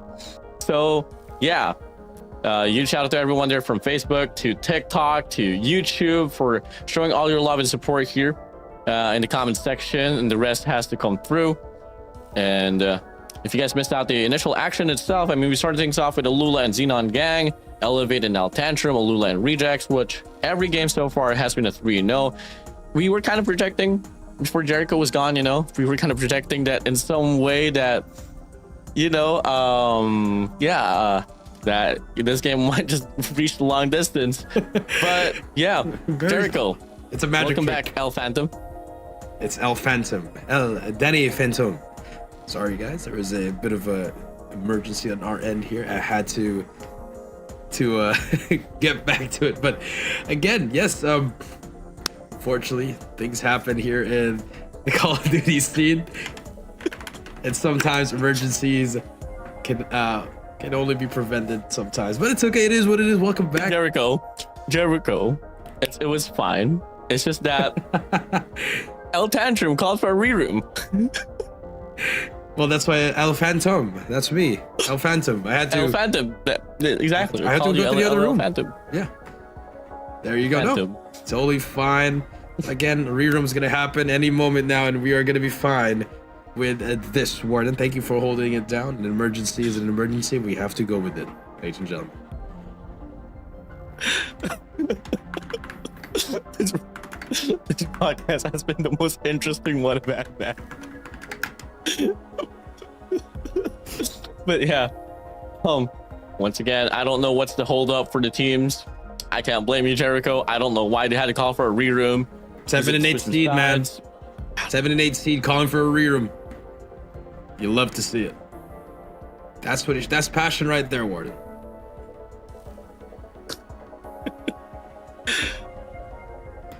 Well, again, just holding on, just waiting for our production. What would be the case here? You know, we got Warden disconnected due to technical errors. I had an L Phantom. I had to reroom for them in the other side. It's just something with the L Tantrum 3D curse combination that we are having here. So again, you just like to see it, man. You know, some bloopers here and there. Hey, Hey, you know, it's all okay. happens to the best of us. It is what it is. The show must go on, as we are just now waiting to see when would we see the room be up and going at the moment. Yeah, most definitely. So, hey, we are just going to be waiting to see how this one's going to play out once again. Ladies and gentlemen, what's the holdup, El Tantrum? What's up now? I mean, okay, let's be honest here. You guys are both 7th and 8th. We're not gonna make it to the top 3. Yes, there's a difference with your 8th place prize and 7th place prize, which I respect. But again, what's with the rear? I don't know. Here we go. Okay, here we go. Finally, El Phantom. No, I'm kidding. El Tantrum versus 3 Evil Dragons. Game number 2, starting right now. Coming through here. We wait. Finally. So they do switch his side. No, they... Yeah, it's the same side. So I don't know what was the holdup, but hey, regardless, we started off the game here. Same old approach to go for the strike now here instead of the side of El Tantrum to get the first 2 kills. The first 2 kills. And now we do see the bomb is down. Retake could be inevitable. Here comes the push though. Nice trade by Brendy on Gao Hong. Skepta. UB, it's all up to King. In a 1 versus 3. Definitely very doable here, but unfortunately 7 with the flank. They get the bomb defusal, and El Tantrum strikes first. Yeah, a pretty quick one there overall. We get to see in the next round's going to be opening up. What's the call for a solution? We'll find out soon enough. As we move over towards The enemy has the bomb. next round, it's going to be another A approach here for a set of 3 Evil Dragons, bro. Yep, Evil Dragons now. See what's gonna happen here. Lariston gets a hit marker. You hate to see that. It's very unfortunate with that snipe. Let's get some information with that stun. El Tantrum trying to corral over in this middle part, but they're gonna try to play that retake. I think they shouldn't give up that space towards middle, Warden. To move over here, pushing through. Now it's going to be 7 running down to smokes. Zhang Luan finds 7 away, pushing around. Skepta finds 1. The trade's going to be there as well. Moving over. It is now going to be a 3v3 situation here. Triple standoff here, Jericho. Yep, triple standoff. Brendy gonna get caught in the timing. Worst timing in the world. As Bang takes down Brendy. It's a 2 versus 3 now. Sees a player there. I believe Larison is spotted. There you go. He is spotted. Has to back away. He is gonna get chased by Gao Hong. It's all up to Ramen in a 1 versus 3. Going through here. Once again, El Ramen. PKM's gonna be out. Sprays on by, finds Ash in a way. Could be Gao Hong as well, but the trade's gonna be there. Now we go. El Tantrum. Evil Dragons now tied up for the game. 1 apiece right now for both El Tantrum as well as 3ED. Both teams in S&D could, that is their best game mode. Bomb acquired. Will it show in this matchup? Coming in now. Looking through another A approach. It's going to be Bang just left alone here on his mid-map. EP system is well known, the EMP nade. Let's get the connection. That does drop the trophy away. The 3 Evil Dragons with no condition whatsoever. You get to see 7 out here pushing out here on his mid-map. Sprays on by. Bang gets taken down. There's going to be a multi-approach push happening here for the set of El Tantrum. Yep, multi-push here. You'll definitely see the flank coming here. Skepta has help from his teammate. They're going to push through. Nice shot from La Risen. Now it's going to be a 4 versus 2. They're going to push through. A clear retake for the side of El Tantrum. They're we go here, running it down, pushing over. Tantrum, I mean, Next round. those after kills, game after game. We move over towards the next one. Three Evil Dragons, can we see the B bomb side push this time around? Defend the objective. And the answer is He has the bomb. no. No, it's all gonna be A. They don't care about B. Here comes the push, Warden. As we go now, same old approach, same old story.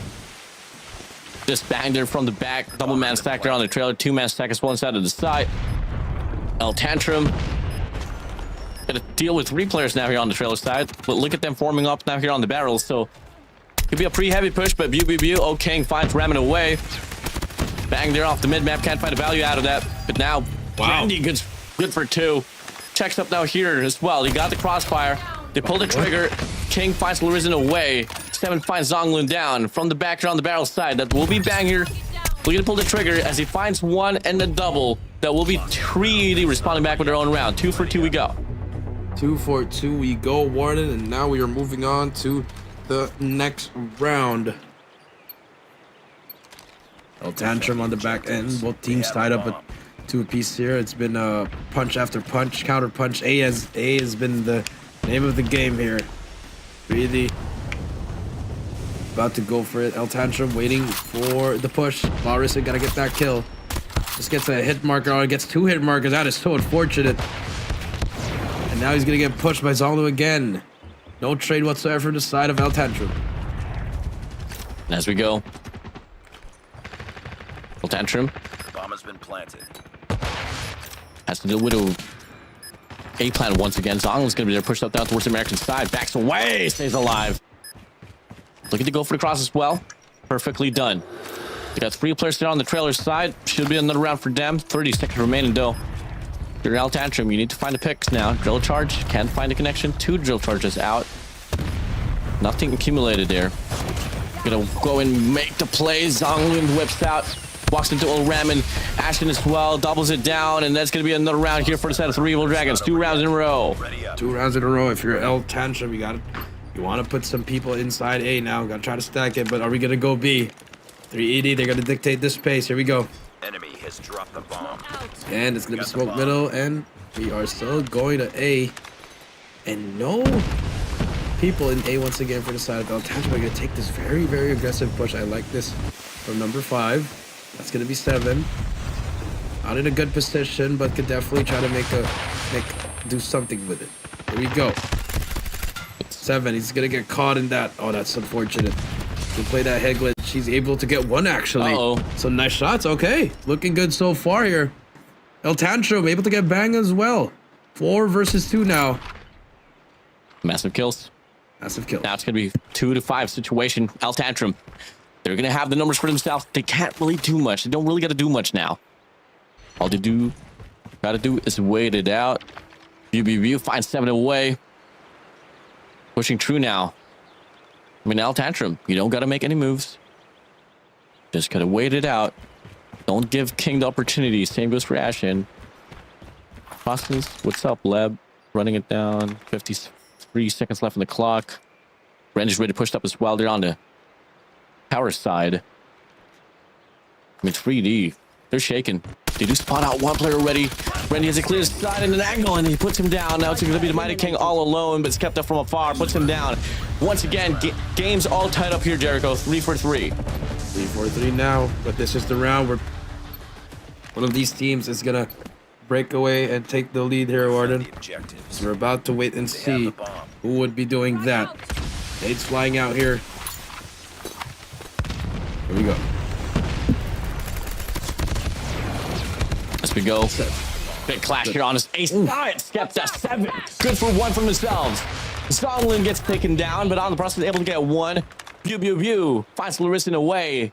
Once again, it's a 2v3 from the... Oh my God. Dang. What a read. Now it's a 2v2 situation. 2 versus 2 now. Brandy, Skepta, King, and Bang. The enemy has the bomb. Information is given. Skepta. Wow. That's an ambitious shot there, Warden. Did get some hit markers. Was not able to finish the kill. So much time, though. You see 3ED, they're about to push it up here. And for Tantrum, they're separated from each side here. Able to plant the bomb here. Bomb is gonna go down now. The bomb has been planted. Here we go. There shouldn't be any problem here for the set of King. Gonna stall out the next 35 there. He spots him out. Backs away off the cross. Oh my God, Skepta. Let's bang away. Bomb. Now they're gonna go for a double push here, and that will be overwhelming King. Tantrum, they take the lead right back. Take the lead right back, and now 4-3. Like I told you, after that third round, this is gonna be all Tantrum until the 9th round, Warden. Here we go. The Tantrum train is on board, and we are about Defend the to objective. They have ride along.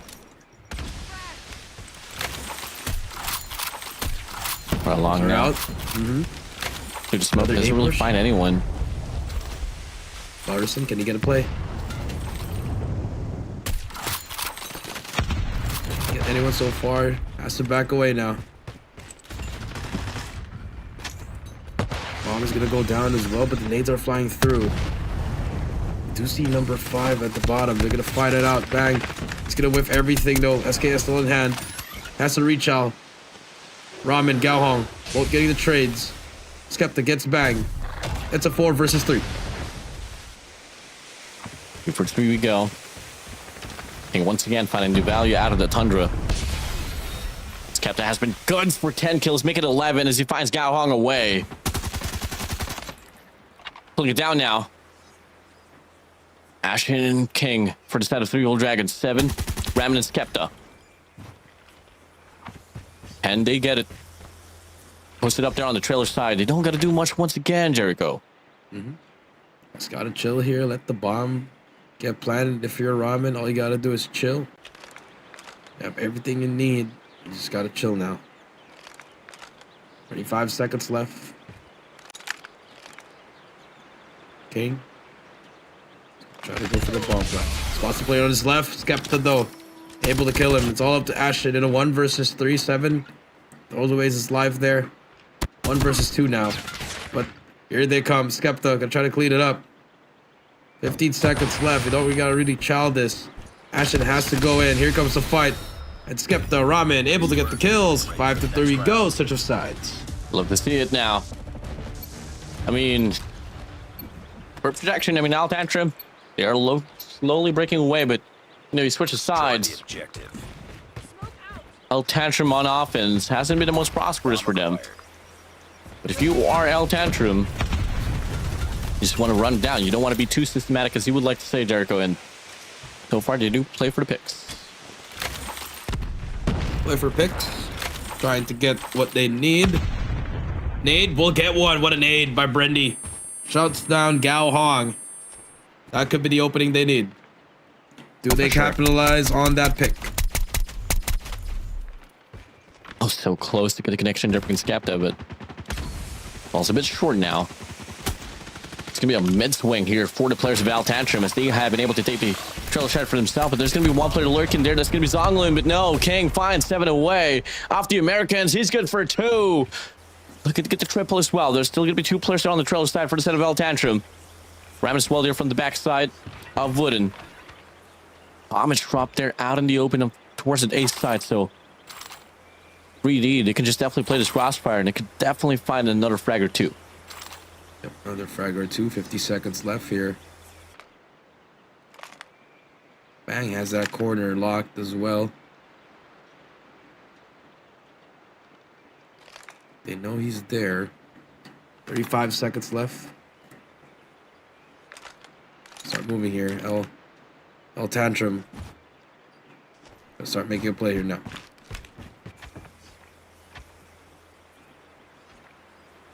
Seconds left on the clock. Oh, the timing for El Ramen.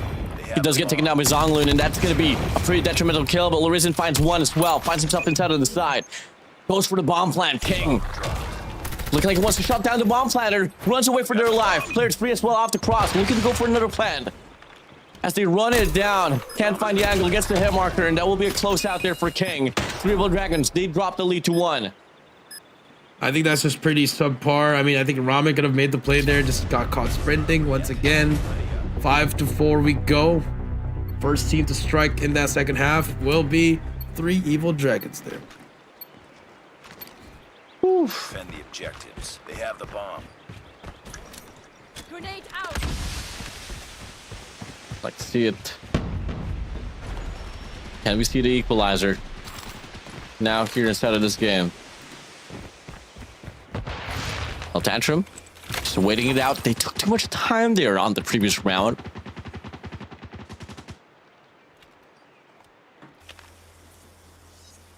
So, just a play for picks once again. Look at BBB alongside Bang, just looking to get a pick off there on the jungle side. Just waiting game now. The drill charge. Zonglin extends out. Oh, he knows. Finds one as well there off the Sentex. Trays on by, nearly gets the kill. Able to slip by though.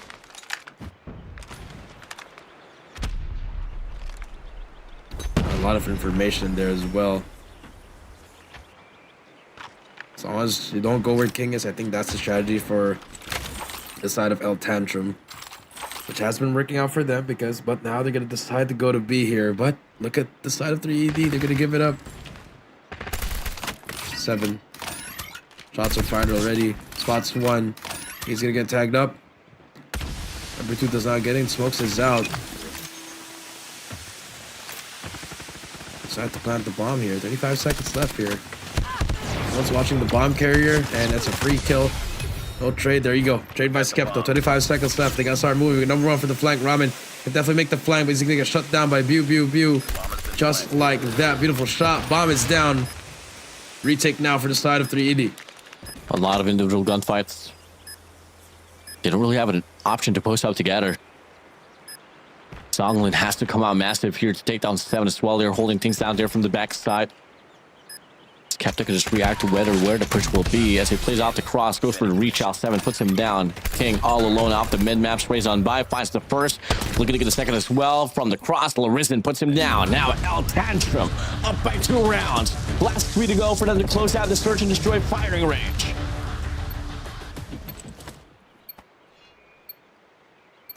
Just a bit more rounds here to close it out, Warden. Smoke. 2 more for match point. Tantrum on the verge of ending it now. Larson looking for a pick here. Spots another player there, but the timing is off. Nades. Trophy covers it. Tantrum taking their sweet time once again in the search and destroy.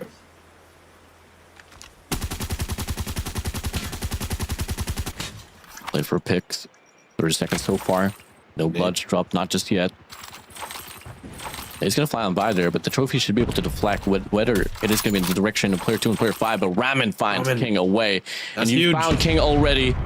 Just decide to go for the push out there on his B side. That should be a game for you yourself, but looking like they are still waiting to get another pick here, Jericho. Yep, looking for another pick here. The nade is gonna actually Ramen able to get Gaohong with the drill charge. It's a 5 versus 3 now. Making their way towards A here. Zonglin trying to use Smoke out. the wood there, but it does not matter. Tantrum about to get 7 rounds here with the bomb going down. 4 versus 2 now. Bang and Ashen. Enemy down. Ashen finds 1 there. 1 cut the chase. 7 able to get the trade there from the American side. Finds Bang away. Now it's going to be Ashen in a 1v3. Got 30 seconds left on the clock. Just wasting too much time just playing on the American side. Picks with the sniper.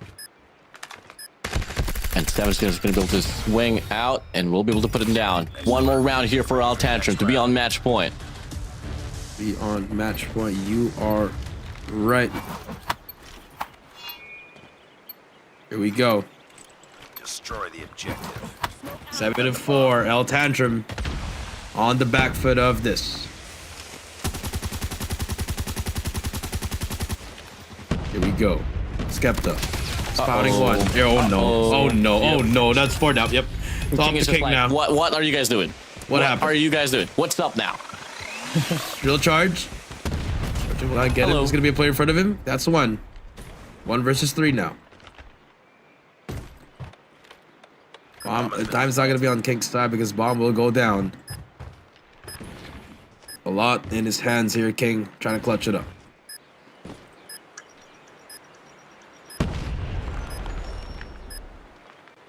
I mean, if there's going to be any player that could pull this one off, it could definitely be King. Spots one already. No. Now it's a 1v2 now. If you're Seven and Skepta, hold each other's hands and play off the trade or run out the time. Regardless, this should be a game for you. I think he spots this spear. Yep, he's probably But did. never mind. He cooks the nade. Taking a bit too much time now. Throws it down. Plays it all away. And yep, I mean, valiant efforts here for the set of King, but it's going to be L Tantrum now here on match point. Match point for L Tantrum Warden. One more round and they go up 2-0 in the series and they can close it out in control. Destroy the objective. About to start. Here we go. Bomb acquired. Lauriston. I look for a kill here. Misses that first shot. Knows there's a player there. Then the drill charge helped them out. You love to see it. Nice help from Robin. Gets 2 in a row. It's a 5 versus 3. King now with the snipe, trying to get some kills. Unfortunately, will not get anything from the flank. There's going to be one more. Skepta with 2. It's all up to King in a 1 versus 5. He's going to get shut down. L Tantrum with 9-4. They go up 2-0 in the series. Yep, about to be a quick one here. You get to see GG's well played. L Tantrum making the viewers and the fans of Indonesia proud and happy to take down 3 Evil Dragons. GG's well played. For the time being, don't want to give you a shout out as well to the comment section there on TikTok, and to Tini, to Nana, John, to Sweet, to Yishi, to Leb. Who else do we have here? You know, the fan base, the viewer base on TikTok is going wild here for the series itself. And yeah, I mean, you got Zion as well, you got Kenneth, everyone. Huge shout out to everyone. Much love to you guys. Keep on sharing the broadcast all across your friends, family, so on and so forth.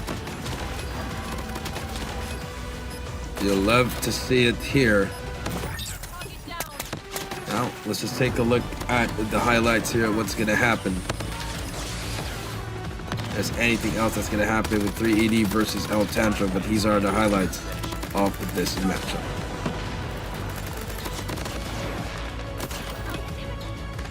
I mean, it was a back and forth game. You like it? Love to see it. As we go. I mean, it was nearly coming to a close out there with just, you know, King running it down. I mean, he had 14 kills to himself. That was absolutely immaculate there for a set of King.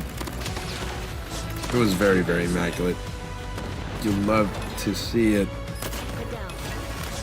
I mean, and then after that was just all L Tantrum in this series. Now, one more game and they can close it out. And that's going to be it for our 4th series if they win in that 3rd game. 9-4, man. I mean, as much as I want to give the MVP here for a set of King, dude, kept on 21 kills is absolutely crazy as well. So yeah, really great look here for the set of Skepta. Was able to turn it up here for this one. GG's well played. MVP no other than obviously Skepta himself, and 21 8-2. You barely get to see that quite a lot, but it does so happen. The score line's gonna be 2,406. Once again, congratulations to L Tantrum Skepta. The job's not yet over. We still got another one to go, and that will be that raid control. Yep, that will be raid control as we are taking a look now here at our MVP again, Skepta, 21. Very, very impressive with what we're seeing from this young man in this tournament, actually, Ward. You know, not the first Skepta that we've had. Okay. That is true. Shout out to you, Tristan. Much love to you, good old veteran. But yeah. Well, Jericho, I mean, it's crazy how fast this day is going. I think we were projecting this one to end off at like 10 p.m., but we're currently at 6:39 here, Jericho. So it's looking to be a very fast one here for today. Yep, looking like a very fast one, unless 3D decides to wake up and, you know, start to blow the dragon fire with their dragons and start the comeback of a lifetime. Yeah, I mean, will it happen here? I don't know. I mean, I haven't really been able to fantasize about 3 Evil Dragons just winning 3 games in a row. So, I mean, the keys to victory here was truly the search and destroy, and then you win probably the control, and then you lose to the hard point, and you bring it down to a game 5 and then win search and destroy. That could have been the game, but unfortunately, they've lost S&D already, and I feel like Tantrum is pretty much revitalized here to pretty much close it out there on its game 3. Yep, I think it's destined for them to close it in 3. I think it must be 3 for them. So hopefully we do see them close it out here. Unless the Evil Dragons, you know, they want to extend it to game 4, and that's where Tantrum can close it out. We will definitely find out and see what's gonna happen here. I mean, I'm willing to find out here. I'm willing to definitely witness what's about to come through soon enough for this game itself. I mean, let's freaking go. Tantrum and 3 Evil Dragons. I mean, they have been able to efficiently enough provide us a pretty entertaining series, but much more over it is just Tantrum tearing it all down, you know, getting this one through. So we move over towards the Crossroads Strike Control map. Jericho, I feel like it's going to be a 3-0. Yep, I think it's gonna be 3-0 as well with that momentum that Tantrum has. I think they could definitely just pretty much run away with this and close it out. Here we go. Teams both ready. About to go ahead and play this game number 3, Crossroads Strike Control, Tantrum 3AD. We're about to start it out. Pretty hyped up for this. 3 Evil Dragons. Not discerning what more do you want to offer here. But, you know, despite the fact that they came off late here in regards to the lobby, but they've always been present, you know, in regards to just showing up for the matchup itself. Much love to you guys in 3 Evil Dragons, but now we go. Map 3. Could be the final map here, especially if Tantrum can close it out. Know something's up here for our 4th series, or could this be the start of the Cinderella story? Let's come and find out here, Jericho. Find out 29-29. First things off, you do see 3D and El Ramen both just getting trades back and forth, which is pretty good here. Again, it's going to be the offensive side for the side of Tantrum here. Good things are happening so far. Skepta gets 1, but Gao Hong gets that trade. So far, some life here for the side of 3ED. I mean, if there's going to be any map that Tantrum is going to be definitely going to be able to excel into, it's definitely going to be this, you know, Crossroads Strike Control. They were able to show a lot of wonders, especially on the first week run of the group stage. Let's get to see now, though. Bit of a lead here for them, but definitely we are seeing some extra efforts here for Tantrum to try to go for the capture on an alpha point, and at the same time, player 5, El Ramen, is going to try to go for the spawn trap as well on top of the rock side. Has been able to some notions here up against the players of 3 Evil Dragons. Does get taken down now, but the spacing is more than enough for them to be able to go for the stack now here on his B control point. Sprays on by. Ashen fights 1-7. Looking to get the trade now. Big 1v1 there on the B control point. But Brandy alongside his teammate Larissa looks to wrap around as well here on Alpha. So it's a divide and conquer play, but 3D though, they are finding the means to get the recovery, and all of a sudden the life count's now going to be all equal. 14-13 we go. Wow, Skepta. Big kill there on Ashen and Bang, actually. Big 2 kills there, 11-11. Now make a wish, Warden. So far, BBB is going to be able to try to hold this down. He's going to back up, get 1 more. Never mind. Ashen gets shut down. 8-9 we go. Time's out on their side. B's about to be captured, though. But Tantrum decides to hit to the right and get more kills. Oh, for sure. As we go, 8 for 8 now. Tantrum, they should try to prioritize the A control point. B shouldn't be an option anymore, and they absolutely serve as Ramen finds a tree spree off the QQ9 Albatross. Finds BBB as well there on the other side. 5 lives remaining here for the side of 3ED. The nades connect. King finds 1 as well. Now it's a search and destroy. 5v5 we go. 5v5 we go. 6 versus 4 now. Zonglun makes it 4 versus 5. A minute added to the clock. If you're Tantrum, you just gotta slow it down here. King with a sniper, 7 again, just throws the life away for absolutely no reason there, Warden. Pure 3D, wait for the connection to happen. Pop the Sparrow there. Brandy drops the War Machine. Gao Hong good for 2. Looking to get another as well. Here swings on by. Skepta finds a trade. Now it's a 2v2. What matters is that BBB is still going to be alive. Zonglun's going to be playing off the cross as well. Has the Sparrow on hand here for Zonglun. And they take their time. Just gotta take your time. Annihilator could be ready here for Skepta any second now. Sparrow. Trying to find something here. The wrap. The wrap though. Oh my God. Pew, pew, pew. There's one in the left corner. Unfortunately, gonna get the hit marker. He's gonna get pinched. It's gonna be 1v1 now. It's gonna be 1v1. Lariston and 20 seconds left. That machine at the ready if he wants to. Does he know? Zonglun. Lariston, here comes the fight. Here comes the Oh my fight. God. Zonglun able to clutch up and get that first round for the side of 3ED. Like to see it now for the side of 3D. Such a remarkable recovery there. For set of 3D, I mean, the capture was supposed to happen there on the control point. I mean, yes, at the end they were still able to get it done, but all of a sudden 3D was able to make the most out of it, speeding off and get the frags. But now second round's going to be opening up. So far, the players of 3ED finding the means to get the first two gunfights for themselves. Uh-oh. Uh-oh. Gao Hong making it look easy for them as we take a look at it. So far, nothing yet happening. Can they get anything else? The answer, 26 to 22. Lariston, though, not getting enough value with that death machine. Unfortunately, and 3ED having the life count on their neck. Yeah, for sure. Pushing it through now. As we go 24 to 19 here. Brendan's going to be out with a war machine. Able to get one for himself. Makes it a double now. That will be enough spacing that they can create here to try to go for the spawn trap. Spawn trap, you are right. Now, here we go.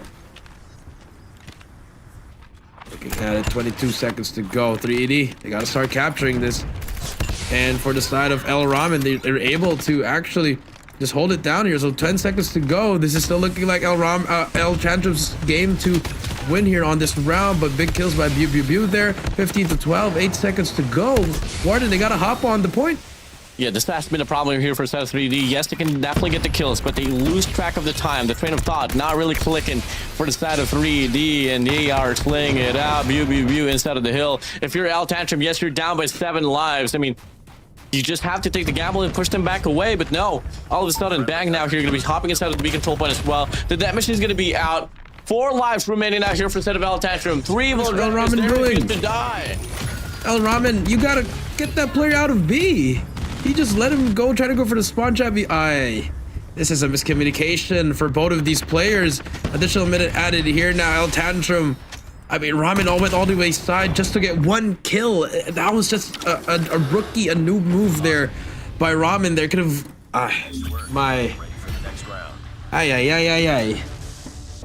Mamma mia. I don't know if you saw that, Warden. He could have definitely just killed the player on B, and that would have reset everything. They could have pitched towards B and go into A, but now costing his team there. A very bad play coming through from El Ramen. Yeah. Now, well, 3D's on striking distance to force the game number 4. Tantrum so far looking quite lost here in this crossroads track control. It's never over until it's done. So far, El Tantrum looks to wrap around here from the top of 7, missing their shots. Wraps around now. Might be able to take down Zonglun, but nope. El Tantrum so far, I mean, they are getting the kills that they need, but still no progress whatsoever in regards to the capture itself. But they seem to be relying on those gun skills, but the equalizer gets dropped. 3D, they are sustaining the barrage of gunfires that El Tantrum is offering. Yep. All about 3ED now. Them stepping it up. Finally, B getting captured here. El Tantrum trying to find a way here to make a play. Ramen's gonna get caught sprinting. Gao Hong 18 kills, 7 with only 9. Not really doing well here. And if you're the side of El Tantrum, why are you stepping away from the gas? You gotta keep pushing here and get the kills that you need. Finally, 1 life lead for them. 2 life lead. Let's see if they can get some momentum here. Try to string some rounds up. If you are El Tantrum as well, you don't really want to have so much focal point there on the B control point. I mean, all Evil Dragons has to do is just claim the top side down, watch them all away, but looking like they do lack that factor, and 7 does reinforce the top side of the hill itself. But on the contrary, 3 Evil Dragons are looking to go for the spawn trap. Well, El Tantrum, they are going to be able to get the time extension as well here from Bravo, but look at the spawn trap here. 3 Evil Dragons should be a close out already off this round, especially the clock's going to be out here for the side of Gao Hong here from the top side. On the top side, Skepta able to get, he's gonna get taken down. Galhong with the claw, good for 2 more. He wants to go to game number 4, but 8 to 10 we go. Still very doable for both sides. Now turns to a search and destroy. 7 alongside Skepta has their own operators out. Ashen whips out his own war machine now. And he might just be able to find a double, takes a reach out there up against Skepta. Can find a value out of it. Looking like undefeated. This could be the players of Tantrum finally finding the means to probably take this round for themselves. Larison pushes up from the back. Remen able to get the flank. Now it's going to be Zonglun all alone, cooking the nade, takes himself out. That will be them sending this game to another round. Well, Yep, not yet over.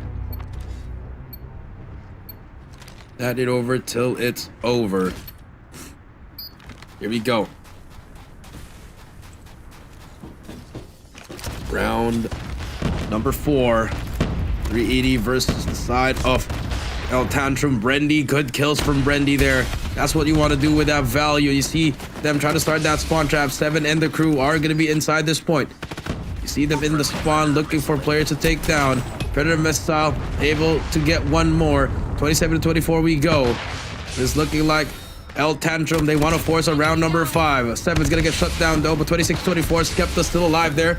Nice shots from him. 55 seconds to go. 3ED stuck in their spawn. yeah, if you're Tantrum, you want to try to preserve those operators as well. Where's the next one? But Larison pops with that machine here. Is going to be good for 1. Looking to get a double, but the trade's going to be there for Gaohong. Seven's going to be lurking as well here on his mids now, preparing for the possible push up there by the side of 3 Evil Dragons. But if there's going to be any player that could definitely make the difference, might just be Ramen as well. Has an equalizer to play for here just at the bottom of the garage. Oh my God, King. My goodness. 7 able to get 2 more there. 21 to 16 again. Look at that time, Warden. And look how far they are. 18 seconds to go. 380, they got to start moving here. Big kills now for them. But you see Skepta and the crew, they're pushing them back. Looking like it's been working so far. 7 gets another kill there. 12 to 19 go. 8 seconds to go. And they finally hop on this B point. Here comes 380. They're trying to extend it here. Tantrum, can they make the play? The nades are flying through. 7's gonna get shut down. Bew gets 2 more kills there. Very unfortunate, but finally, Tantrum pushing through as well. No time left remaining, and they leech off the last and final player. We do get sent straight to a round number 5. Question is though, do we switch the sides? And the answer is no. Tantrum, they had more objective points leading up to this round number 5, so they're going to be able to retain this defensive side, and this is the worst side here for 3ED. One big problem that they have is that they can definitely get the kills, Jericho, but they don't really find a means to get the capture. That's true. Here we go. Here comes the start. Zonglun gonna get shut down. Brendy gonna play that heady. I look for more. Hunter Killer Jones gonna help him out. Able to get 1 there. Ash, but the death machine though from Bang able to make a play for him as he's gonna get 2 more kills there. Bang now gonna try to go in, but he's gonna get taken down by 7's Tempest. Spots 1 more. The flick there shuts down. 23 to 26 now. Tantrum, momentum on their side. Looking like this could be the comeback that they're looking for. Oh, you love to see it here for the set of Tantrum. Hill Dennis Power does get dropped down, and now later's gonna be out here for the set of King. That could be massive here for him as he plays off the top side of Office. Sprays on by, gets taken down here off map. Robin! Good for 2. Oh my God! Can he find a triple? 1 more player to worry about here on the right side. You know he's right down. there. War Machine Annihilator's gonna be out as well. Skepta alongside Brendy. They do get dropped off their operators, but take a look at the live count alongside the time here, Jericho. This should be a game for the set of Tantrum to close out the series. Close out the series. They're gonna make it a comeback. 14 to 19. Gao Hong, he's gonna get shut down by Ramen. Ramen's still on a roll. They have to clear out B. They have to clear out A as well. 12 to 17. 20 seconds to go. Zonglun, what can you find? 7 Predator missile, good for 1 as well. 10 to 16. 15 seconds to go. 380 about to choke this lead. War Machine though for Ashton. Can he find something? Just good for some hit markers. They're going to push through here, but they're all going to line up. They all get shut down. 6 to 15. 5 seconds to go. Not a single soul from 380 closing in on it. And we have the comeback complete. Tantrum. They win it. Oh, wait. Last push there. Doesn't matter. 3 to 2. The comeback is complete. And Tantrum, they get their first series win in a 3-0. GG's, well played, Tantrum. It was a close one there. Had to win 3 rounds in a row, but was able to get it done. My days.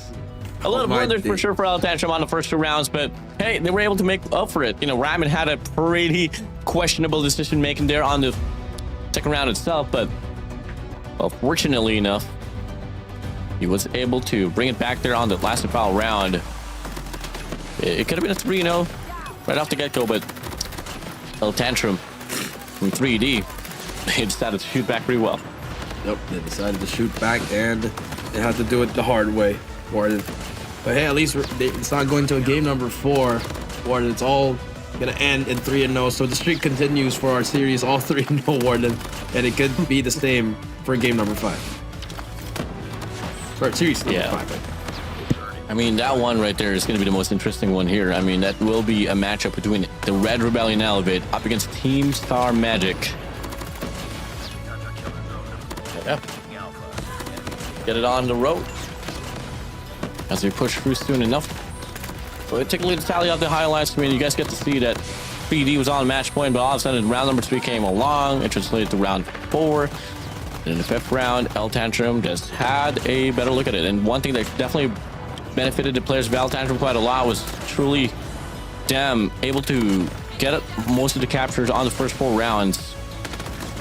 And that translated to them retaining the defensive side on control on round 5, and that was probably the best thing that could happen for them, as 3D on offense was really sloppy. Not even right before this round number 5. It's just a main problematic thing that, you know, the players of 3D is suffering at, is that they can definitely get the kills, but they always lack the time because they don't really put any pressure in regards to the objective.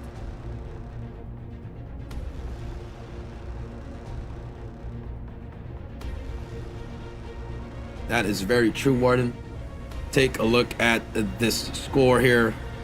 I mean, Ramen both at 31. Even though Ramen made that blunder, he managed to come back and make huge plays in the next 3 rounds for that one.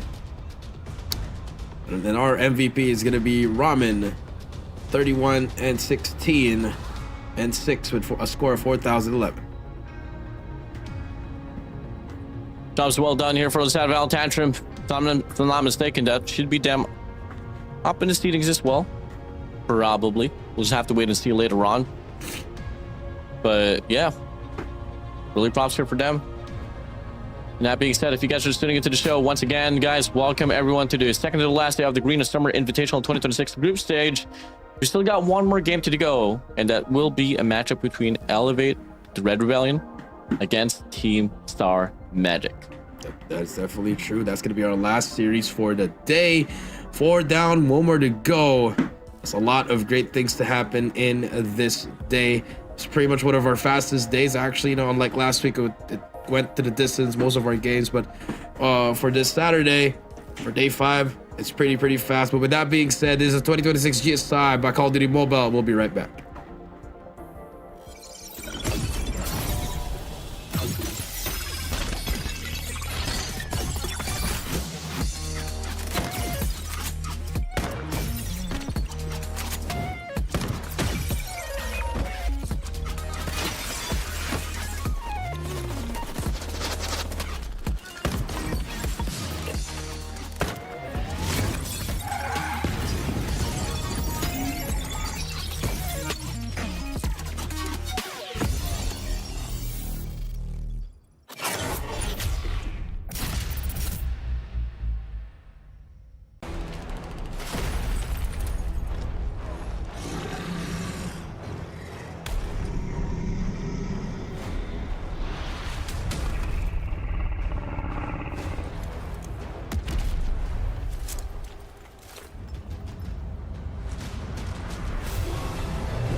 baon? Talaga.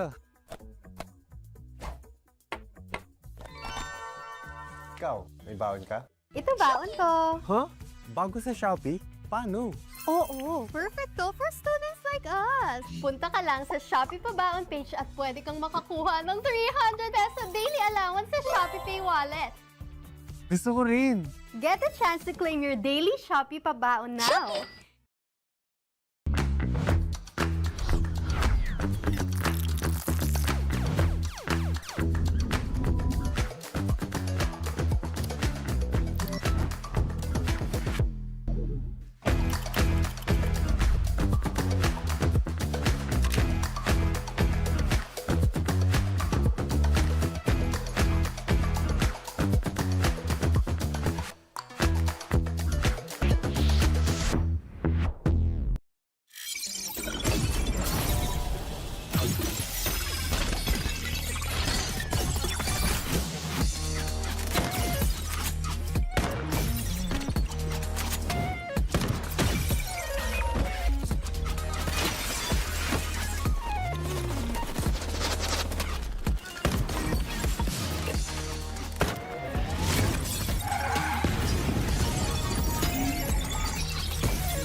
Ay, ano yan? Dami kong baon. Talaga.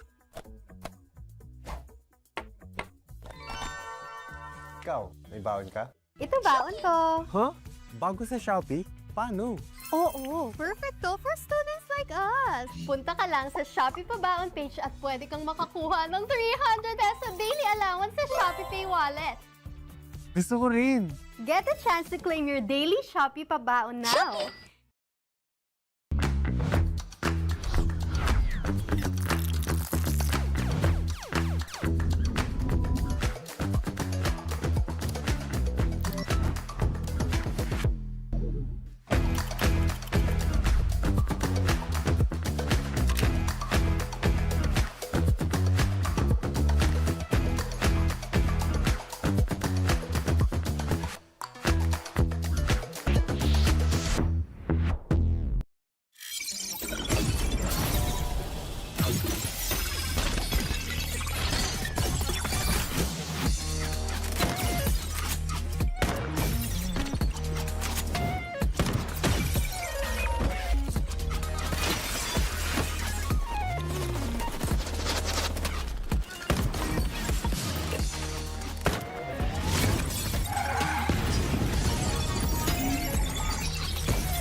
And as we approach the last and final series here for today, of the second to the last day of the group stage, it's going to be TSM and the Red Rebellion Elevate. Once again, joining on the desk, it's Warden. Last with me is Jericho. And, well, man, I mean, I've been waiting for this matchup. You know, this is the long-awaited. The main event of the evening. Elevate versus Team Star Magic. Two teams that have a storied rivalry. I mean, I think it's been going back since 2024, ever since the Omega team got disbanded. You ended up having TSM, but we know before that, before we get through the history, let's take a second to thank our sponsors for today. Yeah, I mean, it's time for a daily upgrade. Shopee is giving away 300 pesos daily to Filipino Gen Zs. All you guys have to do, head to the app, find the Shopee Pay button, and hit claim now. Secure your Shopee Pay verification today so you're ready for tomorrow's drop. Get that win. Salamat Shopee. Thank you. And not only that, we also have the Infinix Note 60 Pro. It's for the power players who refuse to settle. Snapdragon powered Pininfarina design, JBL tuned. Make the choice you want. Buy smart, use with confidence. Infinix Note 60 Pro. You do note. Yeah, and last but not the least as well, here we draw back to Shopee once again, specifically for this event. They got a special promo code here for 150 pesos off discount with a minimum spend of 200 pesos, of course, by using the code GSI Shopee at checkout. This deal is only for Shopee Pay users and is valid through May 8th. Don't miss out the action on these easy savings. Salamat Shopee, as this action is delivered to you by Shopee. All right, there you go. Thank you so much for that to all sponsors. Again, going back to our matchup, Elevate and TSM. Again, this dates back all the way to 2024. You know, the first formation of TSM, I believe it was Yato, Hydra. You know, those players were the OGs there. Now went to Absolute Zero. You also had Tin. Everything, Tin left, and now you have the final version of TSM, which is AG, Yato, Josh, Jibby, Rex, and now this is their team going up against Elevate, which had the same lineup since 2022. Yeah, definitely. I mean, you take a look at the run here for the side of Elevate overall.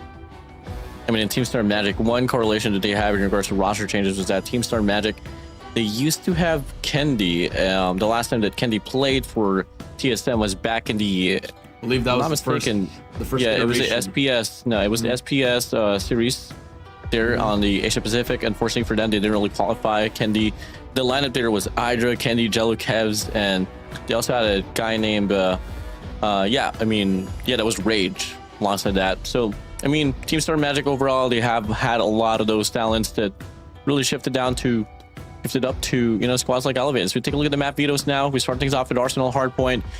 Tanisha search and try on the second map, control standoff as well on the third, while on the contrary, for the fourth and the fifth map, that will be Summit Hardpoint and Slum Search and Destroy. Slum Search and Destroy just in case. Now, here we go.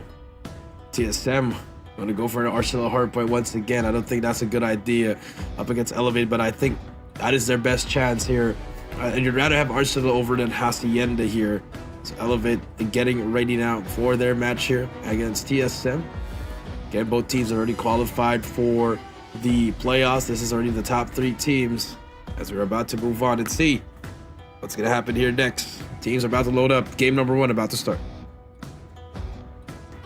Here we go. Team Star Magic, Elevate, Red Rebellion.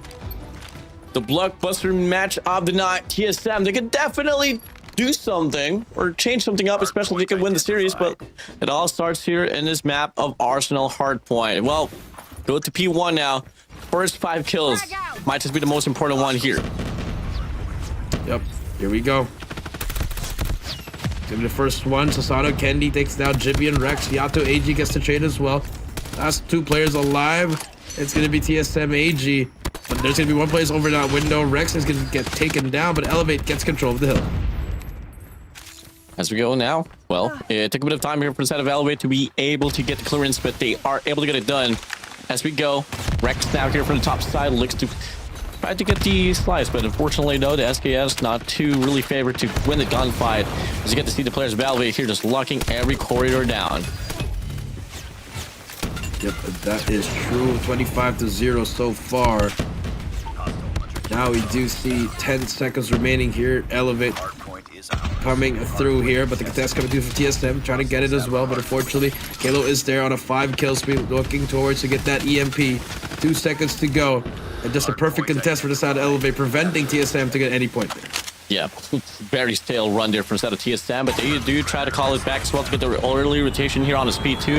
The Predator missile is going to be there as well. Not really going to be able to find value out of those eliminations, but the information will be relayed. And that's going to be Kalo setting himself out as well to try to wrap around to probably flip off the spawns. Player 5, Kendi, is going to be there as well to go for the spawn trap, and they are going to be able to push back the players of TSM. Just look at Kendi. Absolutely monumental damage, but the players of Elevate, they do take some time to find a means to hop back inside of the hard point, and they absolutely do so, but the spawns doesn't really change too much. TSM still retains the backside. Still retain the backside, 33-5 now, 28 seconds left here. And for the side of TSM, they are getting in that very horrendous spawn at the backside. But TSM, now they're just being stuck here. Kendi just getting kills after kills after kills. Elevate just taking control of the speed 2. We've taken the lead. Ooh, last 10 seconds now here. Early rotation once again for the side of TSM.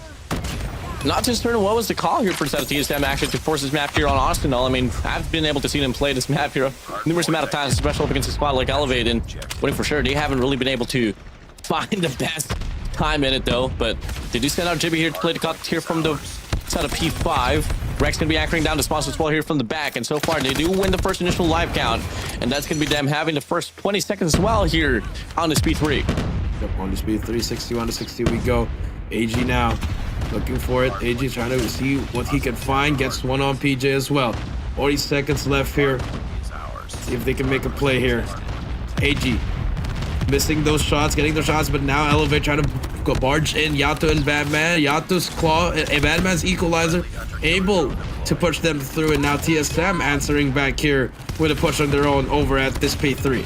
Oh, you'll love this setup there. The extension on at P5, and Rex just anchoring down the spawn, just forces the players to Elevate now here to spawn all over the place. And now you take a look at this deep side spawns here for the set of Elevate. But even if they try to go for the contention here inside of the hill itself, there's only going to be 8 seconds now. TSM, they drop the ball. They call for the rotation as well here to take the long route towards P5 cafeteria now and on the ventilators. And that will be them finding 3 players already inside of that P4. Yep, inside of that P4 we go, and now Sasato and the crew trying to hit it from the side door. Kalo gets Rex here. That's a big kill there from Yopi. They're gonna hit this pitch. 2 players alive. Predator missile finds 1 player. It's gonna be Kalo. Gonna get shut down by that one. Another Pred for a Batman, but the trophy defending both players there. 62 to 62 we go. TSM back on track. Love to see it now. All of a sudden, the game's all equalized. Elevate, they only got 3 more waves to invest himself into before we get to see the wrap up now here on his P4. AG's gonna be out here with a Tempest. Finds Kalo up and within. Gets the chain as well up against Hisano. Yopi might just be up next. AG, beautiful value out of the Tempest. Hisano and Kendi now here pushing through. It's a full-on team fight here from left to right. The Predator missile flies through, but the trophy cancels it out now. Double man stack here from the front. Finally, Elevate now getting some momentum. Just a little bit though, and if they are going to be able to push back the players of TSM, that should be them as well. Favored for the rotation onto new, but 3 players, TSM. They want to beat the players, Elevate to it. Yep, they're beating the players. Elevate to it. Elevate gonna get that scrap time. Finally, TSM getting a lead here, 76 to 70. Back to P4 we go, 2v2 inside the hill. Kalo with the equalizer. Can he find anything? He's gonna get meleeed by Yato. Smart play by Yato there. As we see now, Elevate on the back end here. They're gonna get EMP by the side of TSM. Players now fighting left and right. A quick stack here for the side of TSM. Got 3 players now here rightfully inside of the hill. PJ from the top side looking to sustain his life. Can't find a kill. TSM doing the best that they could here to try to get the stack, but Elevate looking to be pretty much solidified now here inside of the hard point. Kendi has the war machine as well to play for to really get the remainder of this point. Well, on the contrary, TSM, they look to go for the split, having 1 player to extend out already on towards the rotation to new. As AD finds 1 here on the cafeteria side, they look to offer a pin, sprays by, back and forth we go. But at the end, it's going to be the players of Elevate winning the bulk of the kills. Winning the bulk of the kills, you are right, Warden. 100 to 82 now. As you can see here, Kendi and the crew with the war machine getting closer and closer. Nice shots from Jibby there. Able to shot down 2 there. Now we do see Elevate still leading here, but TSM struggling to get into this point here over at this P1. TSM now getting ready for that setup. They have everything, all the trophies they need. Elevate now on the back end. Double stack here on the cafeteria side. TSM, I mean, you got the war machine alongside the club. They can find the means to get this first wave of gunfights off this hill. This might be another Opportunity for them to get the equalizer, but no, JB finds one, looking to get another as well, finds Kalo, and they push back the players of Elevate now here on the cafeteria side. AG's gonna pop off the Tempest as well to truly push back the players of Elevate even more. Lovely feat so far here for TSM, coming from the first 25 seconds now here on his hard point. Solid time there for the side of TSM, but the contest comes through for the side of Elevate. PJ now first in as well. Sosano, the crew, Batman, nice kill on that Tempest, huge kill for them. Batman able to get 2 huge kills there, but Yopi brings out the claw, able to sustain for a while as he gets 2 more, 3 more in a row. Yopi now, can he make it 4? No, Jippy and AG, the Brothers of Destruction, able to hop on P1. Ooh, 103, 105 to 130 now. The display push to be offered here by set of Elevate. Batman here wreaking havoc here from the white side. Player 2, PJ, able to get the trade. Able to get the last minute as well. I mean, second off that kill time. But if you take a look at the spawns now, a bit more of a different approach. This time around, it's going to be Elevate here. Pretty much favored to lock it down here from the back and the front. So they send out one guy. AG has to wrap around. Looking to win the gunfight. Finds Sasano away there from the back. But the spawns doesn't really favor them too much. They get overwhelmed. Elevate so far good for the first 15. Good first 15. PJ gets 2 more with the Hunter Killer draw and Elevate now, slowly gaining a huge lead here. And this P2, back-to-back P2s. We've seen them get a huge lead here, Warden. Sasano now in a very great power position. Over at this with this SK is gonna get shut down by Jibido. Nice shots from him. And now TSM able to break the hill momentarily as they're gonna spawn from the back as well. But PJ brings out the Tempest. Could start here. Gets one. Can he get the second? No, he cannot, but he has his gun. He's gonna get shut down by Yato. 172 and counting here. Elevate looking at the huge lead here. Grenade out. Yeah, last 10 seconds now here off this P2. And once again, TSM, if we do draw back just how it went down on the first rotation here on speed 3, they send out one guy there from the front, one guy from the back to anchor down the spawns. The AG pops the Tempest as well, should be able to find PJ without a problem.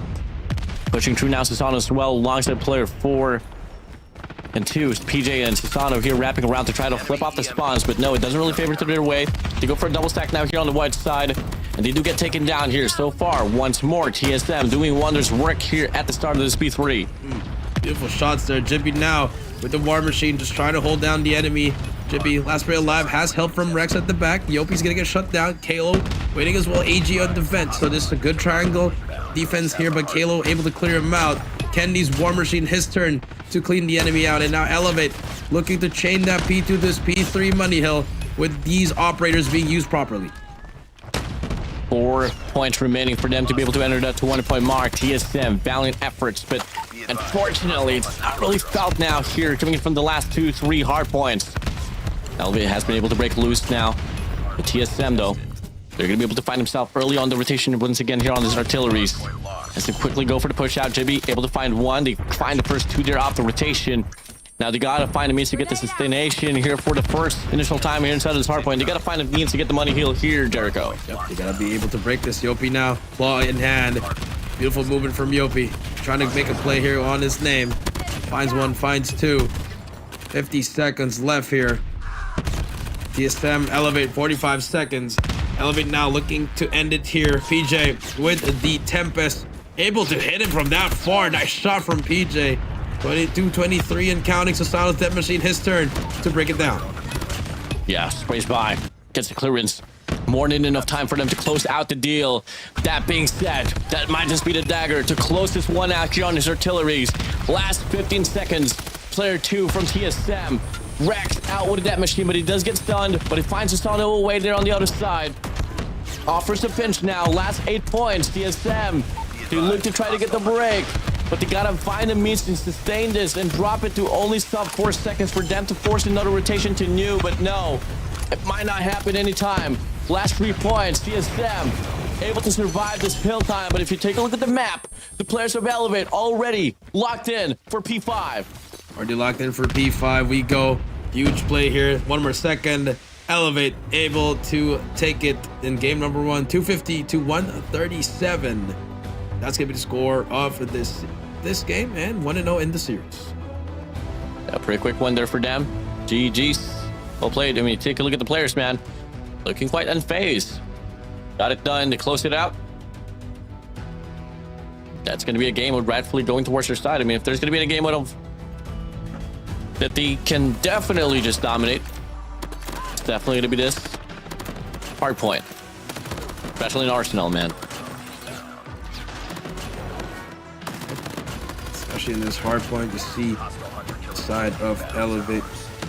You know, it was a very competitive game. First 4 hills, Warden, but as soon as that chain up P2 to P3, it was just all Elevate until the end.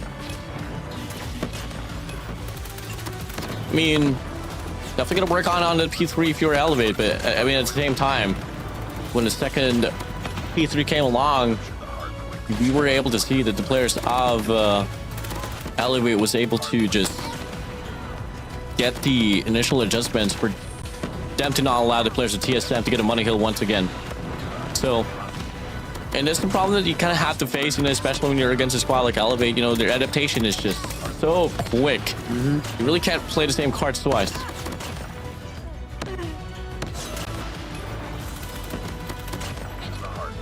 You really can't. My goodness. I think it's just also one thing, Warden. You got to take a look at the operator usage of Elevate here. Very, very great. I think if we rate it in letters, it's an A+. And for the side of TSM, I'll give it a solid B+, Warden. Probably B-. Or no, just a B. It was neither good or bad. I think that was the biggest issue. Could have been better. Could have been better, yes. And for Elevate, I mean, PJ with 48. I mean, if you have that one-man wrecking machine, you don't really have to do much. If you're Susano and Yopi there as well. As we go. I mean, you take a look at the hill time as well. Just take a look at how scrappy everyone is for a set of Elevate. Yopi's on 1 minute and 24. Kilo on 2 minutes and 32. You got 1 minute and 8 from a set of Kendi. Almost a minute there for a set of PJ. Same goes for a set of Susano. Well, the only player that has been able to cross that minute mark is just Yato himself. I think he really needs a lot more support as well in regards to sustaining the hard point. But the rest lives on. Here we go. Our MVP of this game is no other than PJ with 48 kills, 27 deaths, and a KDA of 18. Congratulations to Elevate. That's it. That's going to be another MVP to his name. I think at this point he's getting used to it to be that MVP. Now they move to 16-0 in the map count, 1-0 in the series so far. Moving to SND next here, wherein TSM might have a better chance here, but we've seen Elevate at their best. They haven't lost a single search and destroy the group stage.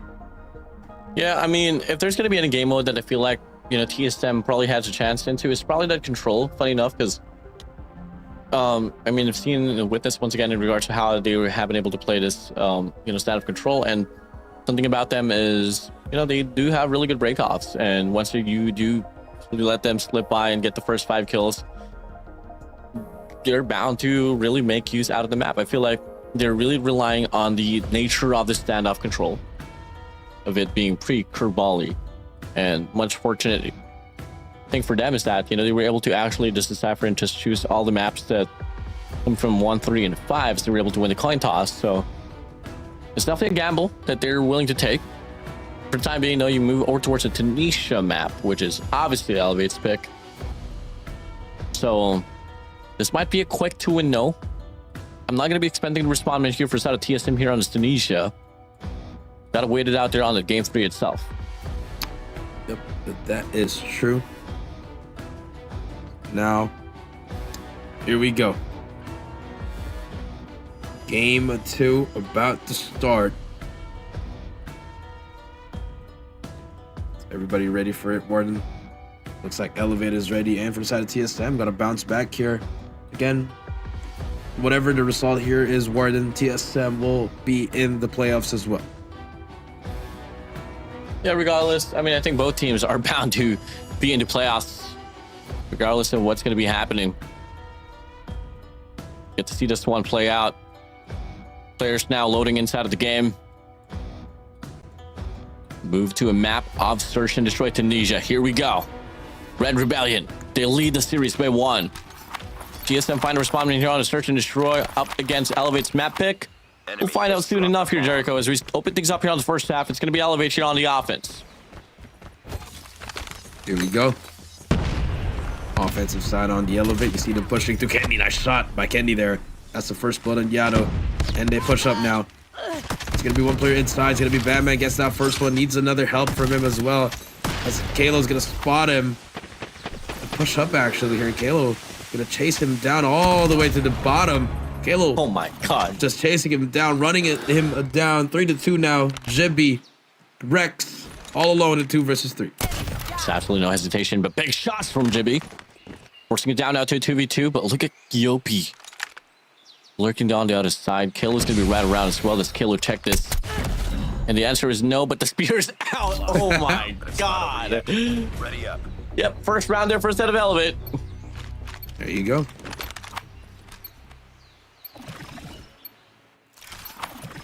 Destroy the objective. We got the bomb. Here we go. Round number 2. V Simulator is about to turn up. Can we see them make a play? Kenny finds should be a way off. All right. Wall bang. That's the first play. Trying to find Rex as well. Bomb's gonna get planted now to 3v5. Bomb's head out in the open first set of elevate. They got 5 complete set of players. Bomb's planted. This should be a walk in the park. Should be a walk in the park. It's a 3 versus 5 here. PJ gonna be the first one to help them out. Yopi as well spots one, gets the second one. Last player alive on top. PJ takes him down. PJ, Kalo, Yopi all getting 1 kill in that round. Moving on to the next round, 2-0 so far.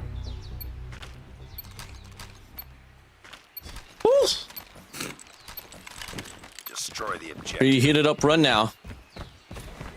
Elevate. What's going to be the call this time here?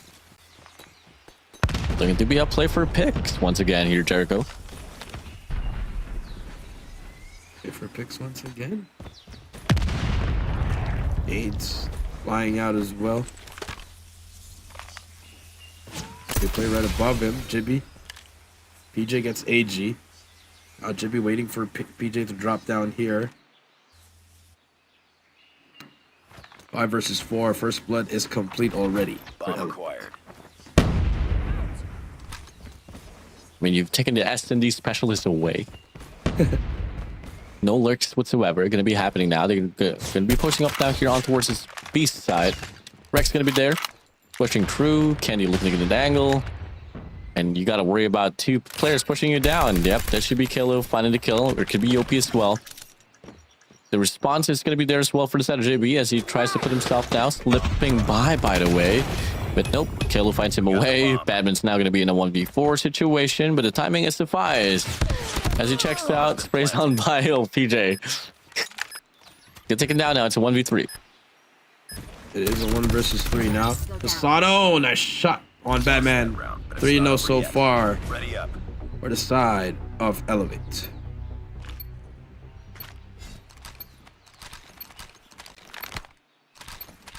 I mean, Enemy has dropped the bomb. it's just real all going to boil down to whether can you get your shots to connect. TSM, they're going to take that extra gamble as well to go for the beast side, but unfortunately, if you take a look at the map, Elevate's on the other side, and Batman's going to get, well, overwhelmed, but fortunately was able to find the first, though. Now we go to 4v4 now here, Jericho. 4 versus 4 we go. The bomb has been planted. Candy takes down Yado. Yeah, Yopi knows he's there as well. They're trying to go for it. PJ gets down Rex. 4 versus 2. TSM just struggling here. Nice shots from PJ. Last player alive is going to be AG. Still at a donut. Finally gets a kill on Tosano. Needs 3 more to go. PJ chasing him down. Down. Wow. But it's not over Just yet. absolute dominance here for players to Elevate. Just nothing much to be said. TSM, they're just getting overwhelmed with whatever Elevate tries to offer in this battlefield of Tunisia. To move along now. Same old approach, same old formation.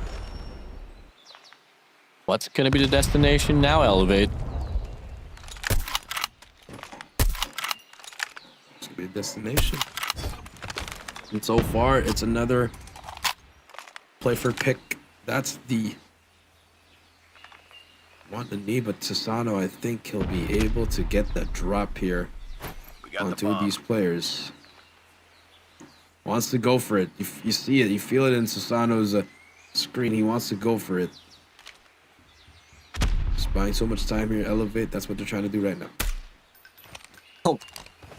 Gets baited out. Yep, you got our position now. Candido finds Rex away. PJ. Oh. Well, AD able to get the kill. Yopi finds the trade though. And from the top, younger brother Jibby should be right around as well, but Yopi is just too quick with it. We've got in Batman as well, but no, Kendi does get cut off guard, but it's going to be Jibby now here in a 2v1 situation. The bomb is on his hands though. Yep. Well, bomb is on his hands. 40 seconds left. Jibby trying to make a play there. Time is of the essence here if you're the side of Jibby. Jibby spots the first one. Has to run away. He is going to get tagged up. You know, information's given though. Bomb should go down any moment now for the side of Kalo. Susano's watching him over. Gotta trust your teammate here if you're Kalo. Bomb has been planted. Go. Bomb is down. Be perfect. Here comes the 1v2. Susano's not really well aware. Finish the mission. Able to get the free kill now. Just looking for Susano, but he extends too much. Does he get the read though? Off in the side, Susano had the better gun. Not over yet. That's going to be 5 straight here from the players of Elevate. 5 players Bomb spotted. on the side of We got the bomb. Elevate. 5 rounds as well. 5 complete rounds for them, Warden. Elevate taking their S&D to the next level here, Warden. Again, getting into final form. Eyes on the nades, but there's going to be a trophy there inside of the side. Next up now, the commitment's going to be there. Rex able to pull a few strings here and there. AG's going to be there lurking as well. Finds a double. Kalo and PJ's now going to be out. Yopi's going to be there for the trade here up against AG, but Jibby himself, he finds both of the brothers away. Now it's a 3v2 here. Batman and Yato, the submachine guns left remaining here for the side of TSM, and they simultaneously fall under the hands of Yopi. Just like that. Elevate. Able to get 6-0 here. TSM. You know, last year that was probably their best chance to get to Worlds, Warden, and now we see them struggling here. Could only be the early start of the season as Kendi shuts down Jibby as well. First blood once goes again to Elevate. PJ shuts down Batman. The dominoes are falling apart. Oh my god, Yato. Good for Wonder off the trade. It's a 4v2 though. He can't really do much now. Finds Wonder on the shadows. Rex able to get 1. Make it a double for Rex. And now we're talking. Bring it down to 2v2. Got to worry about Candido off the flank, but I think Rex is going to be well aware. Next up now. Oh my god! Tap to the face. Candy's down. Rex good for 3. PJ now here all alone in a 1v2. In a 1 versus 2 we go. Can the final boss clutch it up here? DJ. Shall we acknowledge him?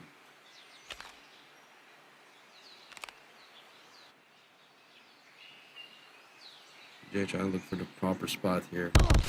Spots him on the left, but Yato shuts him down. Finally, 1 round for the side of TSM. It took them 6 rounds, Warden. We're 1 round away before we switch sides here. Elevate still leading by 5, and that's what you want to see. Bomb spotted. We got the bomb. That one for 6. This time might be a fast take here for a set of Elevate. Oh, not as well. We got every lane occupied here. PJ's ready extended up as well. AG's just gonna be right around here on the bottom side. Same approach, same angle. And he does. Oh, he sees AG, but no. Never mind. AG beats him 2 hits. Susano finds Yato down as well. And that's a 4v4. 4 versus 4 we go.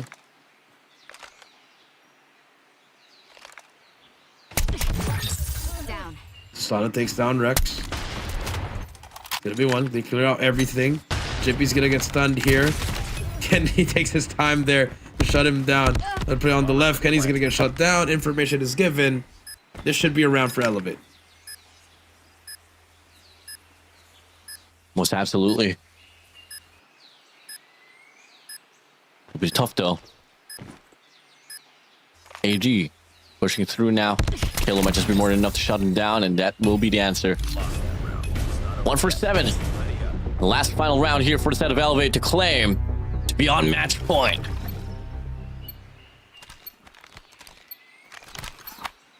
Defend the objective.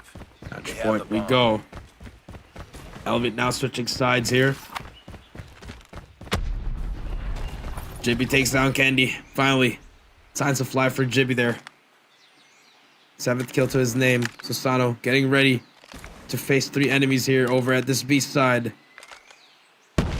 He is gonna get naded. Nice nade from AG. That's Kalo and the crew trying to prevent this push from there. Kalo's gonna get shut down by Yato. My goodness, what a break. But Yopi from the top. Finish the mission. Last player alive, 1 versus 4. Could get the ace if he clutches up. Gets 1, but Rex is there. And TSM, they strike first in the second half, Warden. Off for reset once again. Back-to-back rounds here for the set of TSM. Keeping it alive. Destroy the objective. Here, Elevate just got to play this one more cautiously. TSM, they look to call for another play for the pickoffs. A double stack there on the mid-map. That is going to be PJ and Yopi. Posting up for a high-low down the connector. They go for a swing now here on this mid-map. Player 3 might just be the first line of contact. As AG finds one, he backs away now. Same goes for a set of Elevate. Both teams checking each other out. No absolute connection, not just yet. Here we go.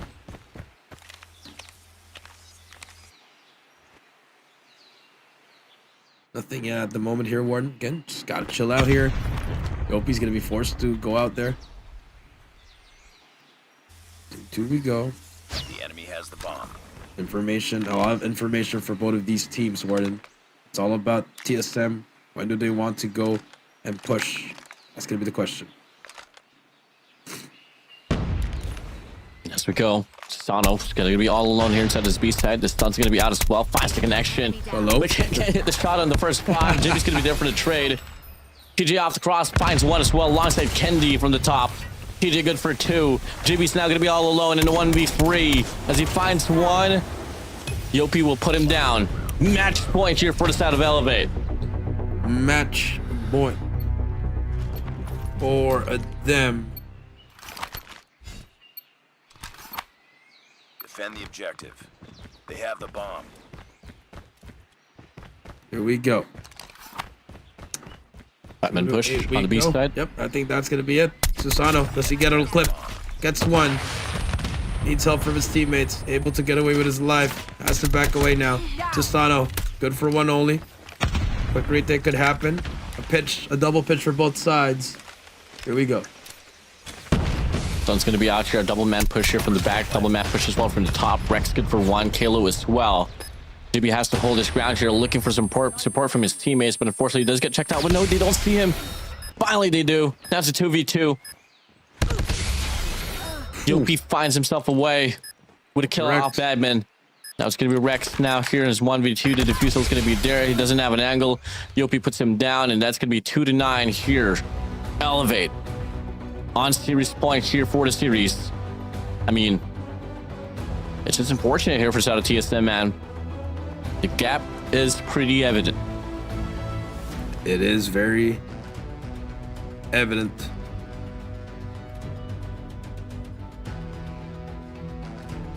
And it is what it is. Take a look at the highlights here. It's all just Elevate. And you see them really just getting ready for that playoffs mode in that CDM. At the same time, the GSI as well. Elevate not looking back and not pulling any punches. Yeah, I mean, you take a look at the first 6 rounds, 7 rounds, and it was just Elevate pretty much owning things down. even in the course of time when you get to see, you know, a player like Chibi or probably even Badman make some plays, it was just so overwhelming as we were able to see, you know, like Yopi, Andy just getting kills after kills. That is true. Let's take a look here at the final round here. Nice shots coming through from them. As you can see, the final kill on Rex.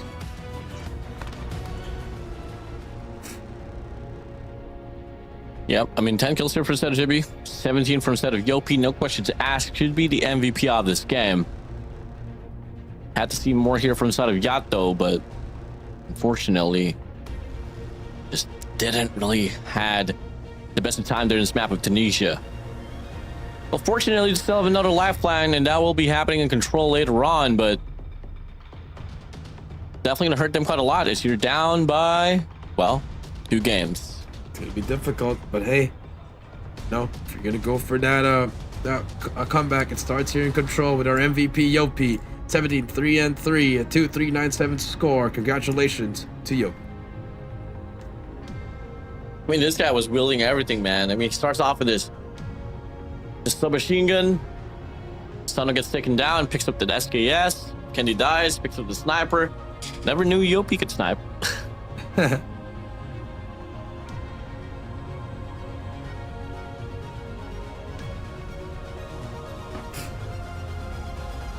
Well, I mean, you know how to snipe. We're not main snipers, Warrior, but if we do get it, you know, we gotta try to get something out of it, get some value off that snipe warden. So that's how we define these snipers in this day of age, and especially in Call of Duty Mobile. And everyone's just flex now. You know, I mean, weren't you a flex as well? No, I was an AR, I was a sub. I would run the snipe if only on scrim, so I was not allowed to run it on the tournament. But yeah, I mean, got a chip for it, so we'll take it. But again, now moving forward here to our third 2019 Asian champion. I see. To our it's Jericho. To our third and could potentially be our final map here, Warden. I think, you know, TSM again, no matter what the result here is, they're still going to make it to the LAN because they have the third best record. Yeah, for sure. I mean, once again, joining on the Desmond is Warden alongside with me. It's Jericho. Okay, Hugh. Yeah, map 3. Hugh? Say Hugh? Hugh? Yeah. All eyes on you, bro. Well, I mean, we move over towards control. I don't think there's going to be any chance whatsoever, but till then, this is their best and their best hope to be able to get this one through. But it's definitely going to be hard. You know, I mean, I've been able to witness watching, you know, the players of TSM play a scrim on standoff, and they seem pretty good. But you know, games are totally way different once you move over towards the tournament itself here, Jericho. Tournament itself. Now let's take a look at our maps and modes here. Arsenal Tunisia standoff, all complete here on our end. Only 3 more maps remaining here. Standoff, Summit, and Slums, just in case we need to go to a Game 4 and Game 5 Warden, which highly unlikely, but TSM can definitely pull it off in the control. They have the firepower. It's just the confidence and the execution with those operators. It's what they need. Absolutely, man. I mean, even if it does go down to the Summit hardpoint game, I don't think there's going to be a chance whatsoever here for the side of TSM. So we are soon enough going to be transitioning to the game itself. Ladies and gentlemen, this is our final series for today. Might be a close out as well here on this game 3. Take a look at the players of Elevate. I mean, they are just waiting for the game to load up. Yep, waiting for the game to load up. Here we go. Game's about to load up. You just have to get ready now. As TSM down 0-2. Can they make the comeback? Can it begin here in standoff control? TSM Elevate. Final series could be the final game. It starts now. Here we go. On the offense, it's going to be the players of the Red Rebellion Elevate. to kick things off now. It's going to be a 2-3 split here for a set of TSM. One player looking himself here on towards the back alley side. Double man push as well here on the tractors. 1-for-2 trade. So far, TSM looking quite bright, though, as they do force back the players of Elevate now here on the spawn side. Okay, good so far for them. 27-27 we go. Elevate trying to push through this gas station, gets a free lane, so that would give information that they can hit that pitch over at A, but TSM trying to make their way for the spawn trap as well. Now as we go here, TSM, I mean, off the break off, Batman here is going to be able to find one for himself as well. The spawn trap does get stopped, but you know, the reinforcements here from the side of TSM, ever so last thing that was here happening on is a tractor. But Elevate, they have been able to find and slip by as well here on his mid-map. Should be able to put themselves now here on his B control point as well to go for the divide and conquer. Divide and conquer, you are right. 19 to 15, 30 seconds left here. We are finding... TSM's finding the kills they need, and for Elevate, they're down by 5 lives here. They gotta start pushing towards A here. 20 seconds left here. Elevate, gotta start looking for answers here. They do get some kills here. Nice shot from Kalo. Now they equalize it back to 2 live remaining. 10 seconds to go. They gotta start hopping on a point. They definitely gotta stop the time here, though, and player 1 does get taken down here, Yopi. I mean, there's not really a lot of train of thought here for the set of Elevate and exactly what they gotta do. And player 4, Susano, is gonna be the only player now here going for the contention here on his alpha point. Was AG in the process from the backside, able to get 1. Now looking to go for the spawn trap. We'll be able to wrap around as well here on the deli side. Should be good for 1.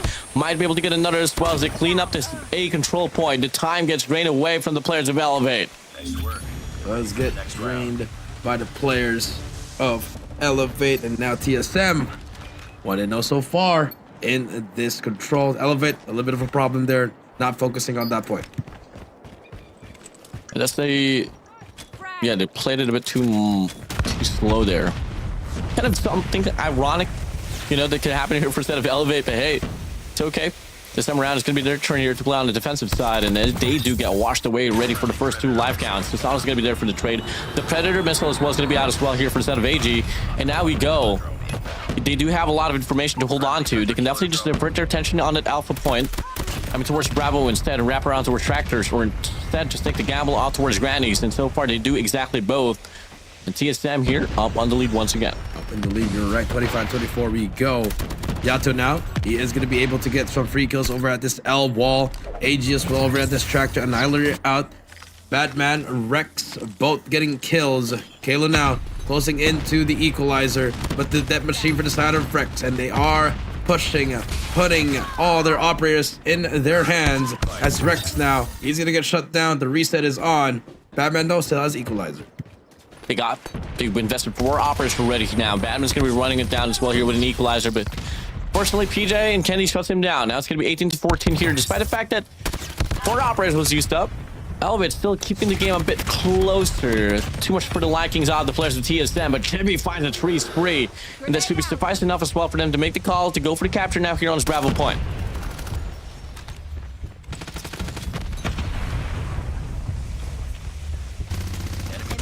(14-13) now on this side. Equalizer for Kalo.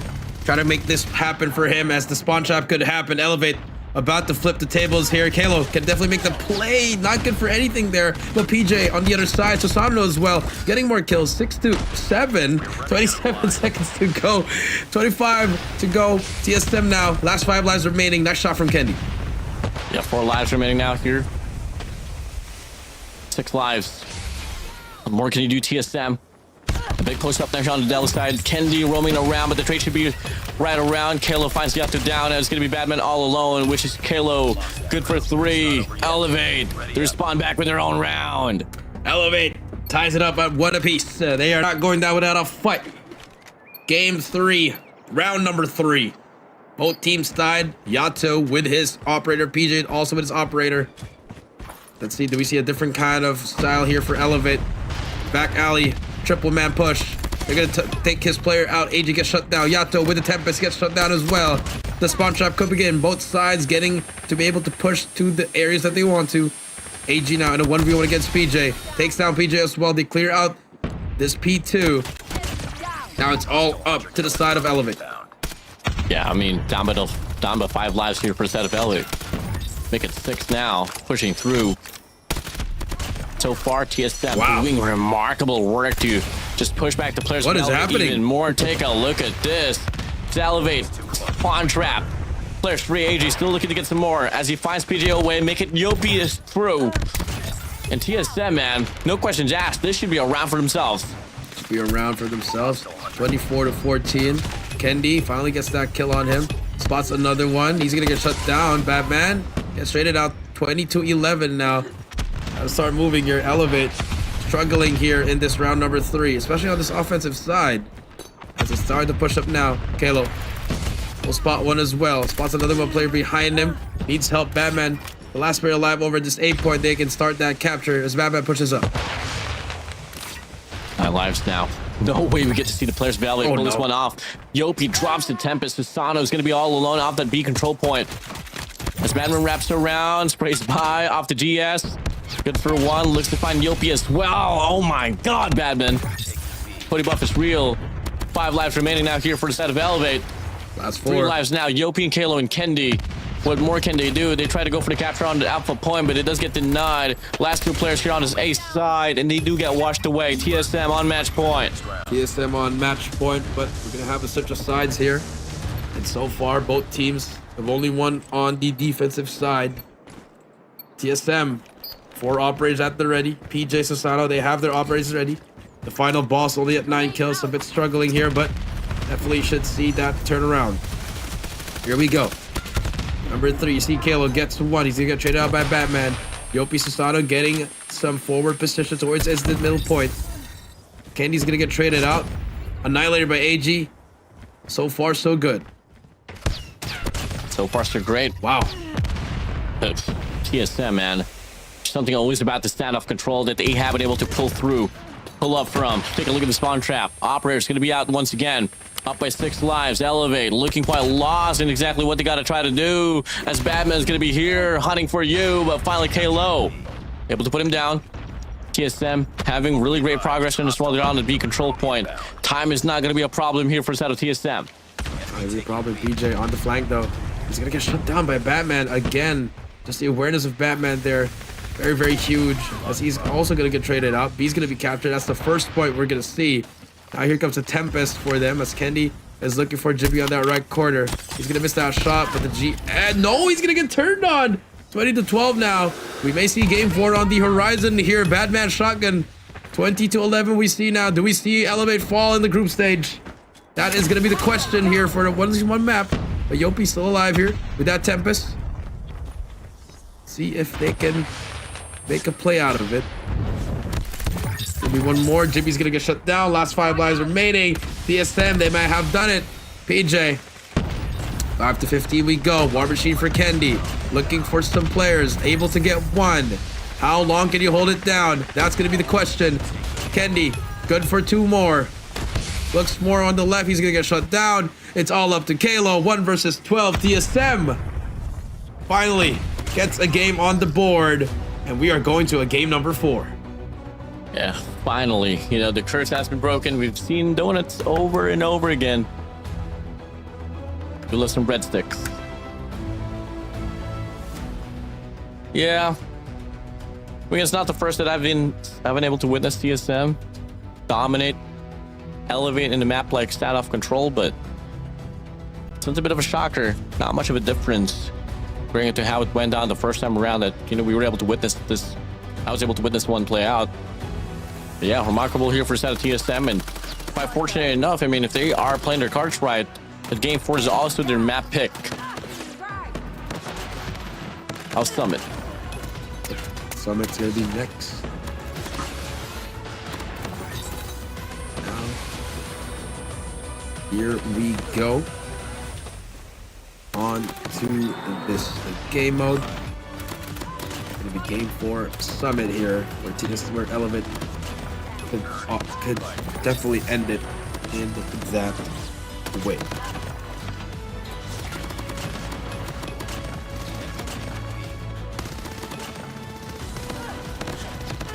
9-10, 9-9. I mean, game was ever so close.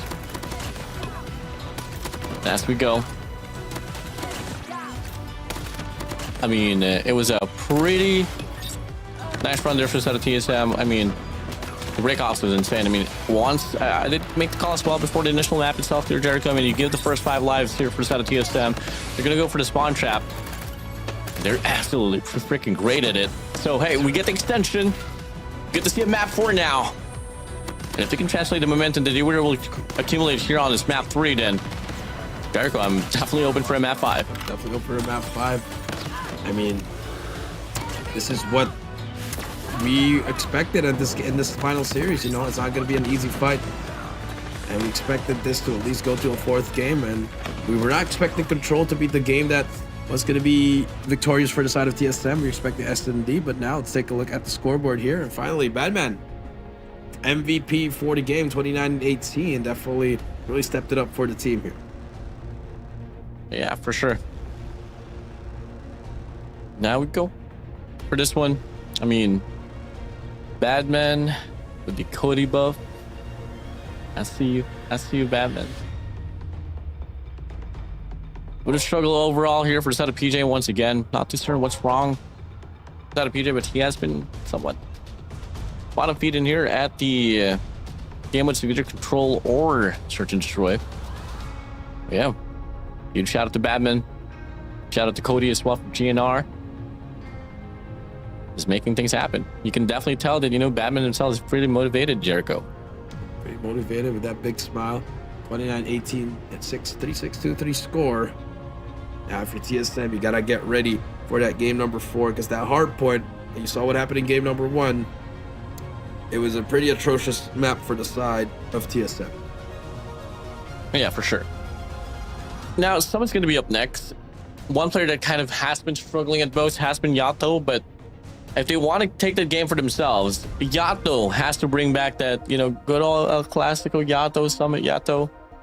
Maybe till then we can see definitely a bit more of a fight, but obviously running the shotgun is still going to be Batman himself there on Summit. Well, first set of Yato is going to be on sub.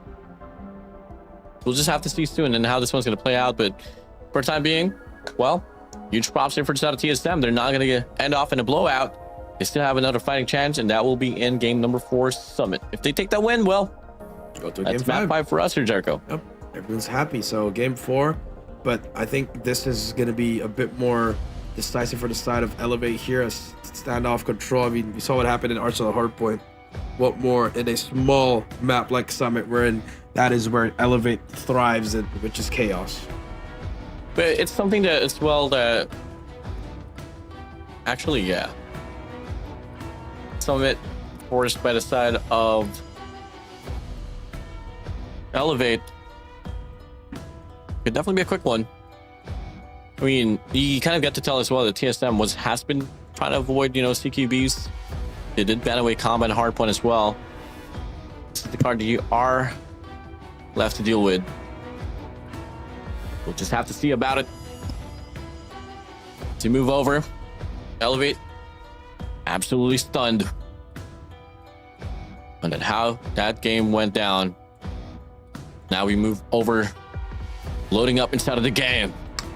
Team Star Magic, able to put up an upset there on the standoff Control. COP is dancing. Same goes for Kalo. Same moves. Different place. All right, here we go. Let's go. We are about Let's go. to start Yep. game number 4. Elevate, TSM. Elevate finally losing one map here. Can they close it out, or do we go to game number 5? It all really lies down as well in regards to the shotgunners. You know, all eyes on PJ alongside Batman to really rack this one up. I mean, for the side of Yato alongside AG, they're just gonna lock in. And if we got your ARs shooting back as well in a map like Summit, well, best believe it, you're gonna have the best competition amongst everyone here inside of this lobby. As we kick things off here already so far, the first 20 seconds, 11 points goes to the players of Elevate, but TSM, they do find themselves inside of the hill. Yeah, that's true. That's gonna be TSM, Elevate both at 11 points. Now you see them just back and forth. It's gonna be all contest in this P1. That's what you're really gonna get from this P1. TSM 16 points and counting. 20 seconds left in this hill. Elevate now on the back foot. Last 15 seconds now here. TSM so far doing miraculous work. Yellow on the computer side, able to get one, making a double for himself. Just ever so accurate aim here for the side of Carlo. And as we go, 15, 16 to 26 now. TSM's going to have this lead here as we transition towards P2. That is true. 26 to 19 now. 4 seconds to go. AG looking for more here. Final kills here as we hit over to P2. First players there is going to be the side of Elevate as they are now defending it. Second floor, but Yato for the drop, trying to make it drop. He's going to get shut down by Kendi. Predator missile from Susato will be able to take down nothing, but gets the information and will relay to his teammates. Double stack down here, player 3, AG doing tremendous work to try to get the spacing. First team to quickly stack it now here inside of the hill. Yopi drops the nade as well to try to delay the players of TSM. Spots will still be retained here by the players of Team Star Magic, and they quickly try to stack it up. Player 1, Yopi, able to slip by here from the back. Good for 1, but the trade's going to be there as well here for the set of AG. But the players of Elevate, they quickly swarm the top and the bottom side of the hill, and it's going to be enough as well for them to flip off the spawns. TSM now going to be on the trail, off the game, and on the rotation as well. On the rotation, 10 seconds to go here. TSM going to get this final scrap time, but there's still one player pushing with his number 2 PJ with that shotgun. Not having the best of games so far, only 3, but expect him to turn it up as Kendi brings out the War Machine. Could be the beginning here for that Money Hill as he spots Yato, gets the first one, spots Rex as well, gets the second, gets the third. Oh Kendi with a War Machine able to make it look easy. He's looking for more. Last nade with his War Machine, but he's able to hold it on the left side. Equalizer Equalizer's going to be out here as well for the set of Kalo. Claw's going to be out here for Yato. Can't really find the angle to bounce back from, and AG from the flank does get denied. Badman running away for dear life as Kalo puts him down. The sponsor still retained. Actually, 2 players spawning out. No, never mind. TSM, they got the backside for them. It's good. Might be good for the first. In the last 30 seconds now here for the set of TSM, but no. Elevate just overwhelming the players of Team Star Magic. They flip it one more time, and now full hill for the side of Elevate here. PJ still with the operator as well. Let's see if that's going to be able to chain to anyone. Spots one as well, does not get it, gets the first. Can he get the second? No, he's gonna get killed by the nade, but the points still being taken over by the side of Elevate. 10 more seconds to go. Elevate, complete hill into speed 3, and now it's gonna be a foot race over at P4. It's so tough here for the side of Team Star Magic. Unfortunately, though, they do get blessed off down here for the early rotation. Yato tries to play off the cutoff, and unfortunately, they will get denied. The Predator missile. Susano can't find a connection there on the back red. As we go over now here, 101 to 33. Predator missile once again flying on D, and that will be Kendi finding one, just a bit for himself, but till then, though, sponsor is still going to be retained, and the traction of the hard point still lies upon the players from Team Star Magic.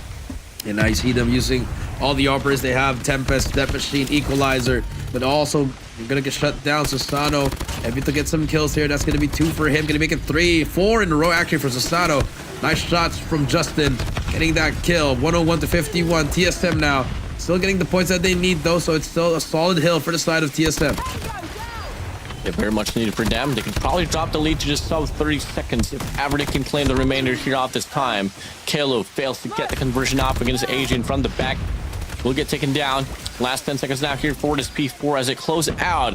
We are going back to P1 now here, Jericho. Going back to P1 we go. Yopi from the top. He's got to look for players here. TSM answers back with a full Money Hill over at that P4. Now Elevate. PJ got to step it up, only at 8. Finally gets at 9 kills. PJ about to turn up here in this P1. 110 points now here, claimed by the side of Elevate. PJ still circling around, whips out the machine pistol, gets taken down. 7 now to 113. Kendi from the top here finds Yato away, able to get a double. What a position right away from the set of Kendi. Haven't been able to see that in such a long time, but last 3 points now for the set of Elevate to be able to enter that 150-point mark. Yep, even though you see the kills not going the way of Elevate, I mean, Tosano with 26, PJ only at 10, you still see them getting the points that they need. Wardens, it's just working together as a team, and it's working out for them so far. TSM now, Kalo able to bring out the equalizer as well to get more points off this. We go for the spray now. Yato, AG, wow. Kalo swerving through, finds a double off the equalizer. Might be able to get a triple once again, but nope. PJ beats him to it. And now as time passed by here, you get to see that the players of Elevate slowly slipping away from the hands of Team Star Magic. That's true. I mean, the AR is doing work. Susano and Kendi just getting so many kills. Scrap does go to the side of TSM for 2 seconds, but we hit P2. AG with a Tempest, able to get one. Could this be the opening they need? Tempest out, not good for anything as Yopi shuts down AG. Now Yopi's gonna get taken down by Jimmy's War Machine as well. Here comes more operators for both sides. As we go now here, 45 seconds remaining now here on SP2 so far. That machine here from Sano. It's gonna be good for one now. One player from the top. AG gets beamed down. Jibby, Yato, oh my god, Sasano. Still looking to get some more in the range. Still ever precise here for Sasano off the that machine. Finally does get taken down. Team Star Magic though, they do get the break instead of the hard point. They do protect the players of Elevate. But it's gonna be tough though for them to try to get the sustainment. As Yopi and Sasano good for one for himself. PJ as well into the mixture. Halo from the sky, hails down. Might be good for two, but it does get denied. Team Star Magic playing as scrappy as ever. Scrappy as ever. 160 to 93. Now it's a battle for P3. And TSM gonna be the first one there. Big fights here for both teams. But Elevate able to take down all the players and get the hill for now.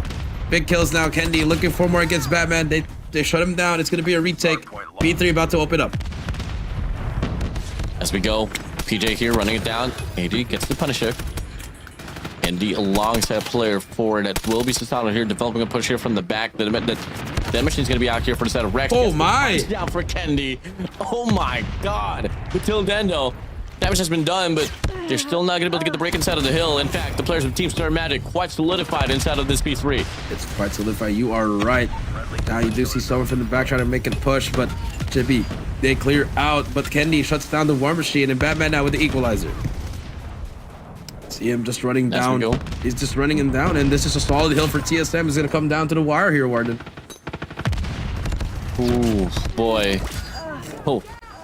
Team Star Magic, they refuse to die, man. And I mean, another money hill like this, they can definitely be back on track here, equalize here off against the players of Elevate. And hey, take a look at this. They go for the push out. The players of Elevate now going to be on the trail here off the rotation on the speed for TSM. If they can get this one done, that should be the equalizer here as they're only trailing by 20 points. Only trailing by 20 points here. Huge chill for P4 as we can see. But PJ has something to say about it. Gets one player. Can bring out the Tempest if he decides to. Takes down AG. Spots another player. Takes down Jibby as well. So that could be the clearance that they need. And Elevate breaks it just like that after PJ's immaculate shotgun shots. And now the Tempest, the War Machine, Kendi, PJ making it look easy. Yeah, Elevate just... Oh. There's going to be any team out there that can truly just get the break all of a sudden. It is going to be them now. Last 30 seconds now to fight for on is P4, and so far Elevate, they want every bit of seconds. Cheer for their side. Kalo pushing back here from the back, looking to clean it up as PJ as well, reinforcing it all the way with an HS0405. Shotguns galore, kills after kills. Elevate, the Red Rebellion in control once again. In control, 200-point mark has been reached. TSM, it was right there within their grasp, and then it was let go by them once again. Elevate, just a bit more. They can end this series 214 to 148. 36 more points for Elevate. TSM on the back end here needs a huge hill here in P1. The striking distance to close out the deal. Might not probably happen on this P1 though. TSM here looking to shoot back even more. Slowly inching closer to try to get more definition inside of the hard point. AJ inside. Sprays on by. Finds the trade here for PJ.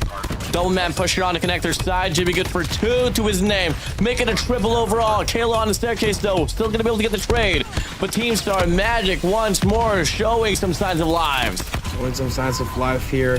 Yopi able to get the kills that he needs to claw out as well. Kalo, Sasano making it look easy, but finally TSM, just good time here for them. 220, but Elevate finally hops on the hill again. Big time here for the side of Elevate. If you're TSM, you need every single second now. And they are breaking it, but Kalo makes a huge difference. Gets 2, can try to keep on going. The contest is in. Now we have to hit the rotation. Big problem though from the set of Elevate is that we are going to be hitting the rotation here on this P2, but there's going to be 2 operators going to be available here for the side of TSM. None for the set of Elevate. One good investment is all it's going to take for the players of TSM to put themselves back on track inside of this game. But Rex drops the dead machine. JP has the War Machine as well, but no, they can't find the angle and the position to go for the investment here, Jericho. Yep, it's going to be very, very difficult. 231 to 172. Now we go.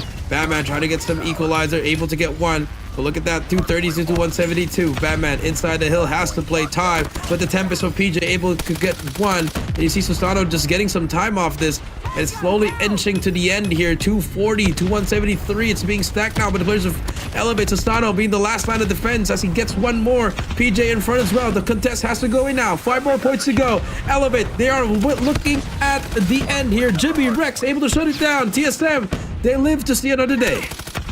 Yep, 15 seconds remaining now here to try to get the sustainment. Here we go. All Elevate got to do is just claim the last screen. That should be it. That should be game. GG's well played. Elevate, they close out the series 3-1. They bleed out on control, but at the end, it doesn't matter.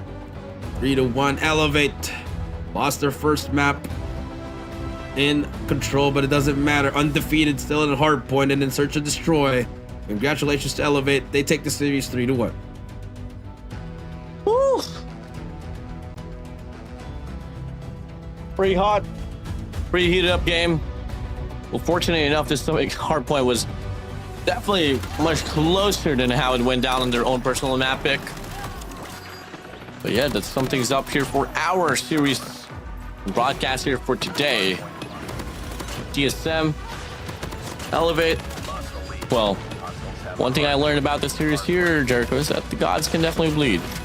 Yep, gods can definitely bleed, and for Elevate, I think it's good that it happened already in the group stage. Now that's gonna be a good VOD session for Coach Alea and the crew. So a lot to take a look at. But if you're ALUla, that could be an eye opener. Oh wait a minute. There's something that we can work on. There's definitely gonna be potential here for a set of TSM, man. Just bought it out once again. Go back to drawing board. After all, stage 4 is still far away. Very far away. Take a look at the highlights here. Elevate was in control, but that P4 by TSM and P3 really changed the whole trajectory of this game. Oof. As we go. I mean, Team Star Magic. A lot of great runs, a lot of great intentions. Just always got to talk about those operator values. Getting it down, kill it with kills after the kills. But especially with the equalizer. Those P1s, man, I truly felt like Elevate was bound to close things out here on his P1, but Team Star Magic was able to put up a fight, was really able to prolong this one until P2, and it did seem like as well that TSM, despite the fact that they had those operators, fortunately they do get dropped here by the players of Elevate, and that will sum things up. Yep, that will sum things up. I mean, AG, Herculean effort, 52 kills for him. Susano with 51 as well. Head to head, bar for bar.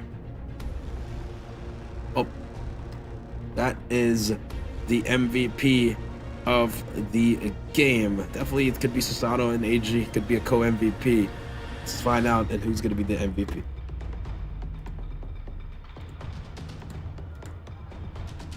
Yeah, I mean, Susano, AG, regardless, and everyone here in the lobby was just able to truly find the means to get this one done. But yeah, I mean, 1 minute and 9 seconds left now. Here we go. Susano, I feel like he's definitely out to be this MVP, but yeah, 51 kills, 35, 38 seconds inside of the hill time itself. That could be definitely our MVP. Could be AG as well. Who knows?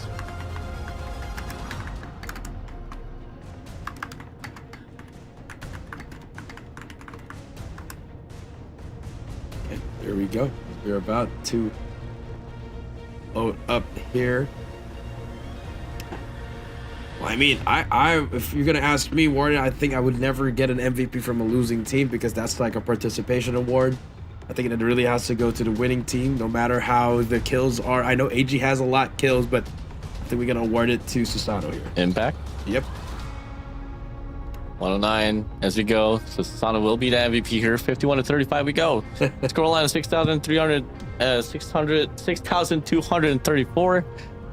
And yep, that is Elevate Susano, your MVP.